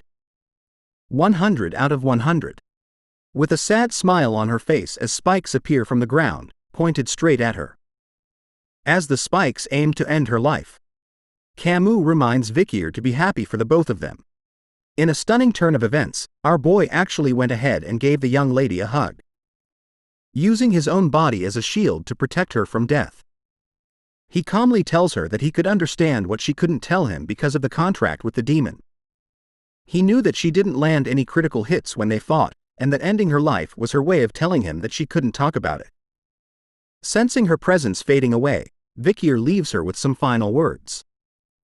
"Don't worry about me and leave it to me." His eyes filled with a new sense of rage unlike never before. Assuring his childhood friend that he was never going to lose to a demon. And just like that, Camus disappears from the world while Seir took complete control over her body. We begin this chapter with the sky burning crimson as the towering statues of Hugo le Baskerville and Seth le Baskerville loomed imposingly at the base of the monuments. Vicier embraced Camus and, for a fleeting moment, silence enveloped them. But it was short-lived. Soon, the demon seized control of her body. Her appearance shifted. Her clothes, her face, even her hair, transformed. With eerie delight, she greeted him, pleased to make his acquaintance. Seir whispered to Vicier and revealed that she had heard much about him from her roommate, Camus. Vicier's eyes gleamed with irritation, his gaze sharp and unamused as it locked onto her. The spikes had impaled Vicier's body, leaving him gravely wounded. Yet, despite his injuries, his composure never wavered. Cold and deliberate, he demanded to know what she had done to Camus Morgue. Seir's focus sharpened on Vicier, her gaze flickering toward him with something akin to twisted fascination. A smile curled on her lips as she taunted him, asking if he was truly concerned for Camus. Without giving him a chance to respond, her third eye became disgustingly huge, its grotesque iris unveiling Camus, limp and unconscious, her limbs ensnared by Seir's pulsating muscle tissue.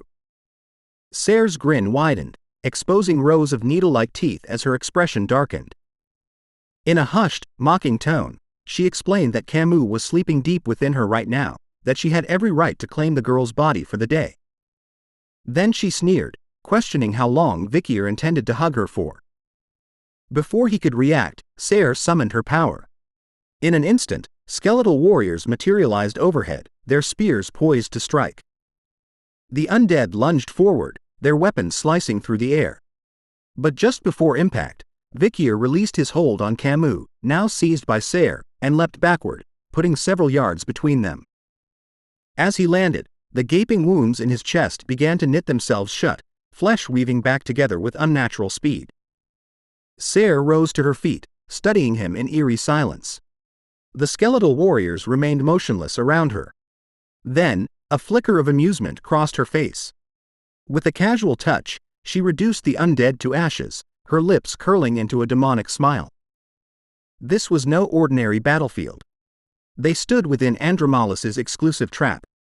The realization struck her. Vicier was the demon hunter who had killed her comrade.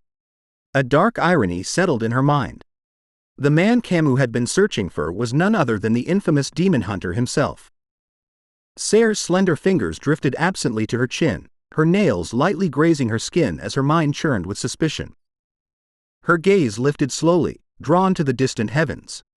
Her azure eyes, sharp as cut gemstones, flared with sudden confusion, the pupils dilating in disbelief. How could this man know so much about the 10 elite corpses? She extended her hands and began walking toward Vicier. She recalled how his soul had remained hidden even from her demonic eye, a mystery she had yet to unravel. Seir wasn't sure if Vicier truly belonged to this world. He sat with one hand resting on the ground, watching her silently, offering no response. His stillness spoke volumes. A faint smile appeared on Seir's lips. To her, he had always seemed cold and distant. Perhaps she thought he would react if she told him the sorrowful tales of Camus. In an instant, the wounds inflicted by the spikes on Vicier's body vanished as though they had never existed. He turned his gaze toward the demon, his eyes burning with fury. Seir then revealed a dark truth. Camus, in a desperate attempt to save a single man, had resorted to the forbidden magic of complete revival. The spell had failed, leaving Camus paralyzed and unable to move. "She's a pitiful, naive girl," Seir said with disdain. In the destroyed room, she laid on the floor for several days. She already tried everything and didn't have the will to live anymore. With a chilling smirk, Seir asked Vicier if he wanted to hear something amusing. Her azure eyes gleamed with malevolence as she pointed to herself. Just before death could claim Camus, she had called out to a demon. And in that final, hopeless moment, she became Camus' last and only hope. Vicier's eyes widened, a flicker of confusion breaking through his usually stoic expression. Seir's words struck deeper than he expected, the story unraveling in front of him like a cruel revelation. Camus. What had she done? With a mocking tone, Seir twisted the knife further, recounting how, even after forming their contract, it had been heartbreaking to hear Camus whisper his name, longing for him, mourning him. The image of her returned to Vicier's mind, unbidden but vivid. Camus, swallowed by darkness, her small frame trembling as she shut her eyes and pressed her hands over her ears, trying to silence the world. She kept apologizing over and over, blaming herself for being taken by the barbarians, blaming herself for leaving him behind. She had relived that tragic day endlessly in her mind. She truly believed she should have died in his place. That guilt had eaten away at her. The deeper she sank into the darkness, the more unbearable the thought of his death became. And yet, in some quiet corner of her shattered soul, a spark of hope lingered. What if he was still alive? As she lay helpless on the cold ground, her body barely clinging to life, a single thought haunted her. If Vicier is still alive, why hasn't he come for me? She hadn't wanted much, just not to be left behind, just not to be alone. With a mocking lilt, Seir mimicked Camus' voice, taunting Vicier with a faint, aching longing. "I miss you."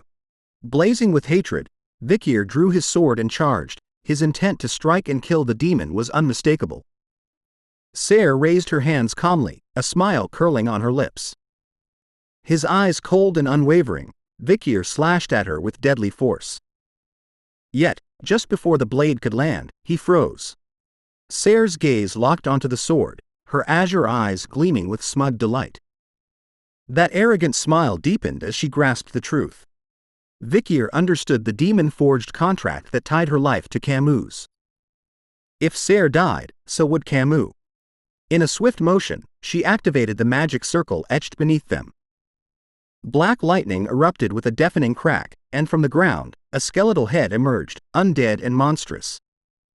Between its gaping jaws stood Seir and Vicier, suspended in a deadly standoff. She was certain that Vicier could not bring himself to kill the girl who waited for him for so long. As the undead snapped its jaw shut, Vicier reacted swiftly, evading the attack with a well-timed leap. Landing with a fierce expression, he fixed his gaze on the ground, readying himself for a counterattack. He closed the distance to the undead, unleashing a series of powerful slashes. But, to his surprise, none of them had any effect. Confusion flickered across his face just as Seir's eyes lit up with excitement. With a confident smile, she watched him struggle. If Vikir had assumed she would rely solely on magic, something he could cut through like Camus, he had underestimated her. A simple graduator stood no chance against her true strength. Seizing the moment, the undead gained momentum and clamped down on Vikir with a crushing blow. The force of the strike left him immobilized. Without hesitation, the undead charged forward, using its full power to slam Vikir into the ground. Again and again, it battered his body before hurling him against the base of the sword statue. The impact was devastating. The statue cracked under the force, and blood began to spill once more from Vikir's wounds. Seir taunted him, jeering that, rather than saving anyone, he was the one on the verge of dying. Wounded and still, Vikir lowered his gaze to the ground, lost in thought. Memory surfaced. His battle with the big-ass spider, the presence of Madame, a creature of overwhelming power. Despite the pain, he reached for his sword, steeling himself to fight once more. He struggled to comprehend the truth, that Camus had formed a pact with a demon to save him. Hiding deep within the forest had not protected her. It had twisted her fate. Once destined to be a hero, she had become a contractor of darkness. A grim image took shape in his mind, the necessity of killing a man to sever the bond between demon and human. To destroy the demon, the contractor must die first. It was a truth he had always known. Vikir's eyes began to burn with fury, his gaze locked onto Seir. He didn't fully understand why he had claimed he wouldn't lose to a demon while still under the sun, but the words had been spoken from a place of conviction. As he remained frozen in thought, Seir's tail coiled around his foot. Without resistance, she lifted it slightly, observing him with cold amusement. He was thinking too much in the middle of a battle. Her eyes burned with rage and, without hesitation, she snapped her tail with violent force. Vikir's body was hurled through the air, colliding with one of the statues. The impact was so intense that deep cracks split across the stone. Despite his injuries, Vikir gritted his teeth and clenched his fists, his mind conjuring an image of a scale, Camus on one side, her family and the barbarians on the other. He understood the weight of his decision. If the 10 elite corpses were not destroyed, humanity would face a cataclysmic downfall. The choice was cruelly simple. Sacrifice Camus or allow the world to perish. For Vicier, the answer was clear. Yet, as sorrowful memories of Camus' life surged through his thoughts, a strange light returned to his eyes, one not of despair, but of hope. He began to breathe heavily, gripping that faint, fragile possibility. If even the slightest chance existed, he would not let it go. From a distance, Seir ascended using the outstretched palm of an undead and advanced toward him, still crumpled against the shattered statue. She stared in disbelief that a human, one not even considered particularly strong, had managed to defeat both the 9th and 10th elite corpses. It defied her expectations. Seir's eyes gleamed with malevolence. Raising her sharp claw, she poised to strike, taunting Vicier with the revelation that he was the reason the gate to the demonic realm remained unopened. Vicier, drained of strength, couldn't move, helpless in the face of the coming blow. With a savage cry, Seir drove her claw into his chest, shattering the statue behind him into fragments. Smoke rose from the impact, curling into the air as her claw sank deeper, twisting with brutal force. Vicier's mouth opened in a scream, his body convulsing from the sheer agony. Trembling, he struggled to lift his hand. Seir's rage only grew. Even now, he was still thinking of Camus, still clinging to hope for her, despite being nothing more than an insignificant graduator, incapable of defeating her. Her eyes burned with cruel delight as an arrogant smile spread across her face. To her, Vicier was a pathetic human, desperately waiting for a miracle that would never come. But the moment the word miracle echoed in his mind, something shifted. Vicier's expression hardened. Slowly, he extended his trembling hands and seized the demon's horns. Startled, Seir's eyes widened in shock and confusion. She hadn't anticipated this. Through clenched teeth, Vicier muttered that he liked the sound of that, a miracle. Seir's attention locked onto him, stunned. Before she could even draw another breath, Vicier surged forward and slammed his forehead into hers with a brutal headbutt. The impact rattled her. Seir's body trembled, her arrogant composure cracking. Fear flickered in her eyes, and her jaw fell slack. Vicier drove his head into the demon once more, delivering a second brutal headbutt. Gritting his teeth, he called out, asking if Camus could hear him. Though Seir's claw remained lodged in his chest, Vicier clung tightly to her horns, his grip unrelenting. He admitted, with strain in his voice, that it was nearly impossible to defeat this demon and save everyone alone. His voice, raw with emotion, echoed into the depths of the demon's being, reaching Camus, who lay dormant within. Vicier pleaded with her to resist the contract. He reminded her that the demonic pact binding her soul was not absolute. He believed in her strength, in her mastery of magic. Camus' body remained motionless, trapped. Yet Vicier's words carried weight. He confessed that the cost for defying the contract would be her own soul, that it would burn as payment. And yet, he vowed to destroy Seir at that precise moment, no matter the price. Eyes ablaze with determination, Vicier shouted with all the strength he could muster, declaring that together they would forge a miracle. Seir's gaze snapped toward him, her eyes wide with fury. Enraged, she ripped her claw from his chest and delivered a vicious kick that sent him flying while calling him a crazy mutt. Vicier's body skidded violently across the ground before crashing against another statue with bone-jarring force. Seir descended to the ground, her expression cold and resolute. She vowed to turn Vicier into an undead soldier, one who would take the place of the 9th and 10th corpses and serve in her crusade to destroy mankind. Stretching out her hands, she advanced toward him with deliberate steps. Vicier, bloodied and battered, placed a hand against the earth and pushed himself upright. As he wiped the blood from his chest, his gaze burned with defiance. He swore, in a low and unwavering voice, that he would kill her. His eyes dropped once more to the ground, and a memory surfaced. The letter he had once received. At the time, he had doubted its contents, unsure whether it held any real truth. Now, standing on the edge of death, it had become his final hope. With his body torn and bruised, he drew his sword and took a step toward the demon. As he walked, his gaze fell upon the statue of Hugo. Never in his life had he imagined that Hugo le Baskerville would be the one to guide or support him.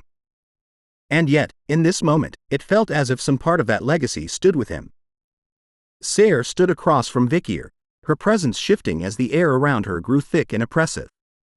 Her transformation began in a slow, deliberate surge. Her once humanoid form, a blend of human grace and demonic menace, now gave way to a fully realized nightmare. Gleaming white armor, impossibly radiant yet ominously cold, enveloped her body like living metal, sculpted with jagged edges and infernal markings that pulsed with dark energy. Her features twisted, becoming something wholly inhuman, eyes blazing with hatred, her mouth curled into a snarl. From every inch of her, a dense, suffocating aura radiated, thick with malice, ancient power, and the stench of death.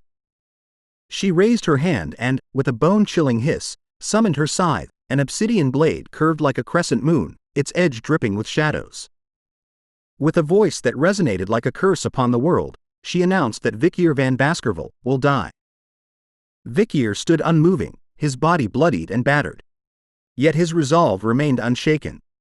He had never imagined he would one day rise to the level of a swordmaster. But, in this moment, something inside him shifted. His breath came ragged, his fists clenched in defiance. He was no longer just a man, no longer a simple fighter. With unwavering clarity, he understood the weight of the battle before him and the choices that had brought him here. The fight between an elite corpse demon and Vicier as a new swordmaster was about to begin. Deep within the demon, Camus remained trapped. Hugo retrieved a pen and began to compose a letter addressed to Vicier. As he wrote, a quiet intensity settled in the room. He understood that Vicier, already a top-ranking graduator, had developed a formidable technique, Fang, a sloppy seventh form. But to refine it fully, to wield it without flaw, Vicier would need to transcend into the realm of the swordmasters. Seated at his desk, sunlight streaming through the window and casting warm lines across the parchment, Hugo continued to write. His pen moved with purpose as he began detailing the journey he had taken to reach the Swordmaster realm himself. He recalled vividly the moment he first became a Swordmaster not long after Vikir's birth. That memory brought with it the faces of Roxana and Penelope, their presence bittersweet. Their loss had plunged him into grief so deep that the sword became both refuge and obsession. Hugo spent entire days in the training wing, endlessly repeating the same motions. His journey began as a youth, and by the time he reached adulthood, his technique had grown sharper and more deliberate. Yet, even as a top-ranking graduator, the threshold to sword mastery had remained just beyond reach. To cross it, he had to commit everything. Every single day, he swung his sword without pause, each cut driven by emotion, memory, and an unrelenting pursuit of perfection. And then, on the day it finally happened, he gripped his sword so tightly his knuckles turned white. When the breakthrough came, it wasn't with a shout or a clash, but with a quiet realization. He opened his hand, and the sword fell to the ground. He had arrived. Hugo stared at his hands, eyes wide with a growing sense of desperation. Sweat gathered on his brow. His palms were hardened with calluses, crisscrossed with scars, testament to endless hours spent wielding the sword. Yet, despite the relentless training, the ceiling above him remained unbroken. He could not reach the realm of Swordmaster regardless of how many times he swung his sword. In search of answers, he turned to the library of 10,000 epistles.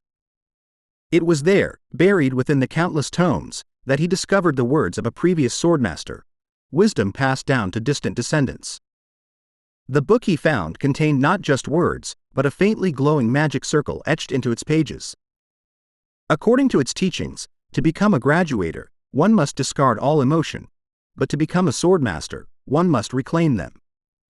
That revelation fractured something within him, his carefully cultivated stoicism. His identity shattered like a mirror struck by steel. He resolved to follow the path described and began to relearn the essence of emotion: happiness, anger, sadness, pleasure. He chased them all with the fervor of a man starved for something intangible. He laughed when he should have been furious, frowned when joy should have touched his face. The effort to artificially induce feelings twisted the natural flow of his expression. He began to lose control. Bit by bit, his personality distorted. What once defined him dissolved into contradiction and confusion. The journey to become a swordmaster became a maze.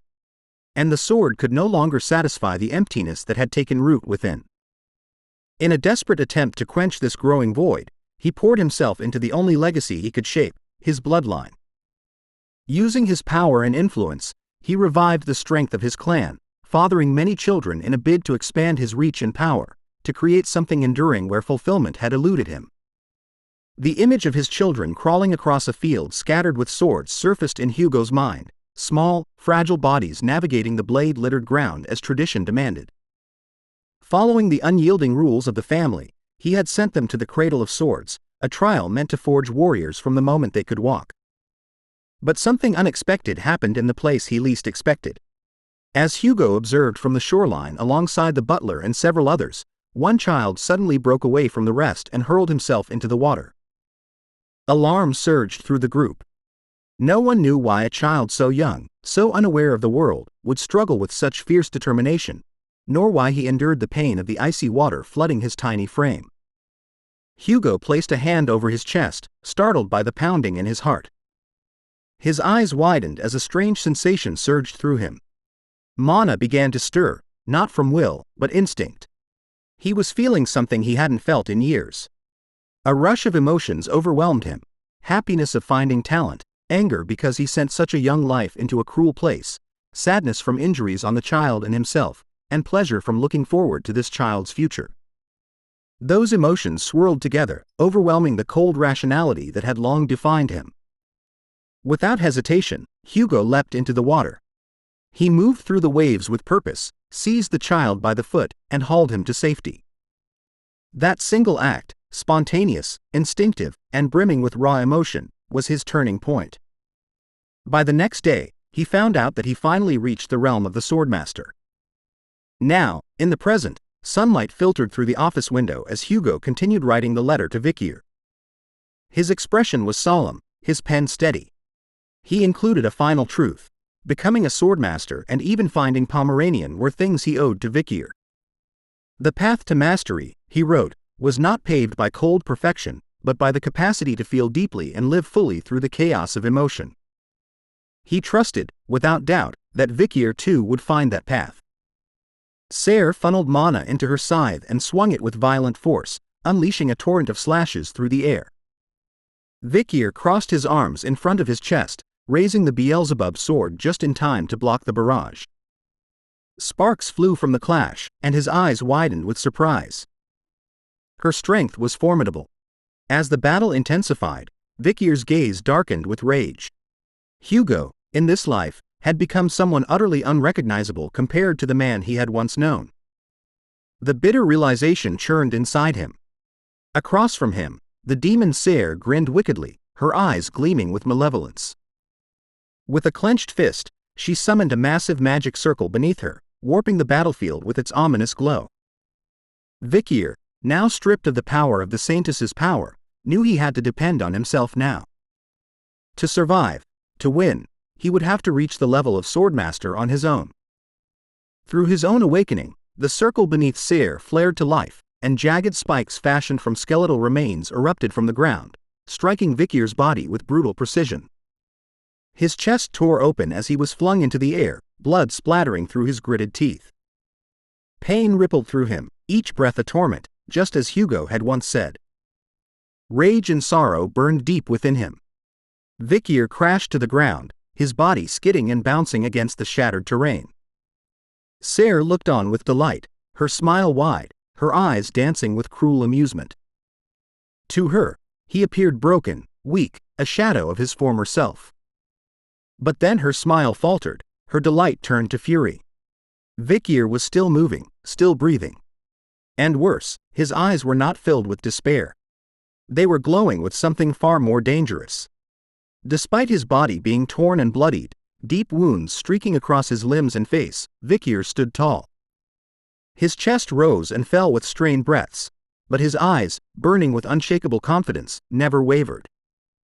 A faint, almost feral smile curled on his lips as he locked his gaze on Seir. Seir, catching that look in his eyes, snarled with fury.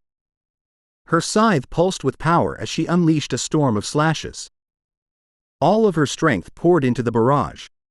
The air split apart as the blades of mana flew toward Vicier. He barely had a moment to react. Before he could even raise his sword, the slashes were already upon him. His eyes flared in shock as the attack collided with brutal precision, enveloping him in a deafening explosion. Smoke and dust filled the air. Seir planted her scythe into the ground and watched, her expression unreadable, as silence followed the storm. From within the haze, Vicier's body was hurled into the air, his form crumpling with the debris. Blood sprayed from his wounds. One of his legs had been severed, and agony flashed across his face as he gritted his teeth hard enough to crack bone. Pain lanced through him. But even as he bled, something darker, hotter, burned in his core. With what little strength he had left, Vicier pushed off a chunk of shattered rock and activated the seventh technique of Baskerville. His movements were jagged but driven by raw will, propelling himself forward.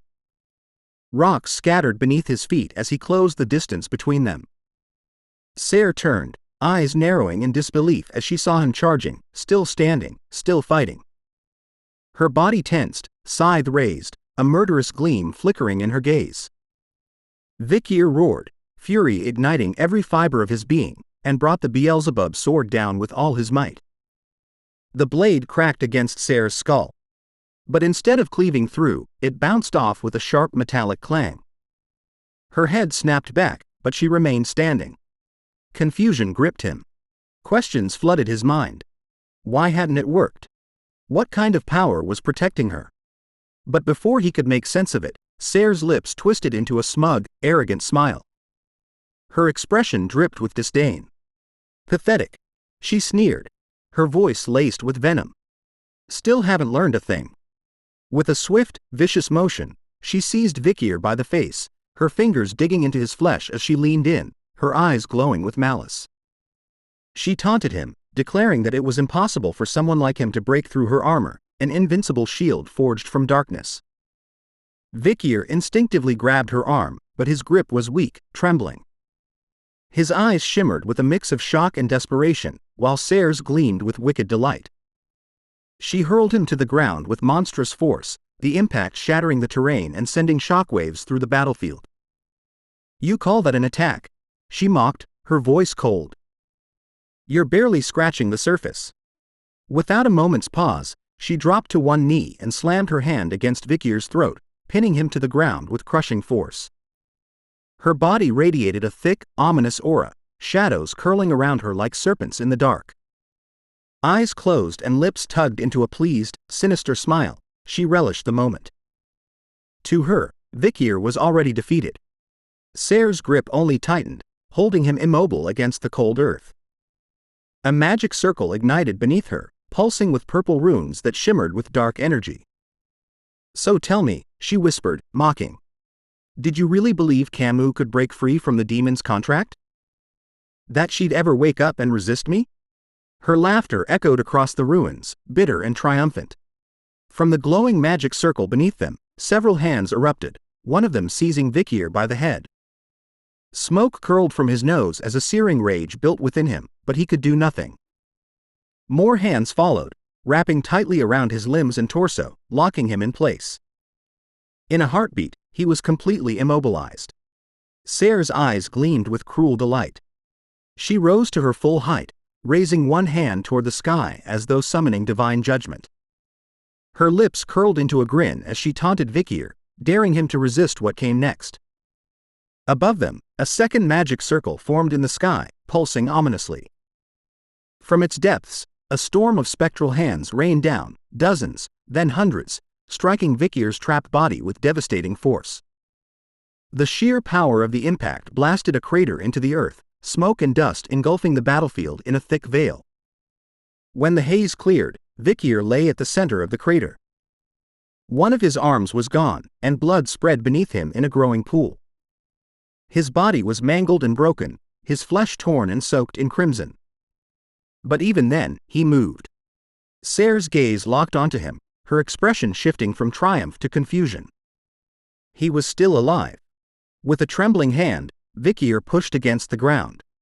The act of moving, of simply lifting himself, was excruciating. Every breath was a battle. Every motion dragged through pain. Even the healing powers of the salamander could no longer knit his wounds together. His regeneration had reached its limit. And yet he rose.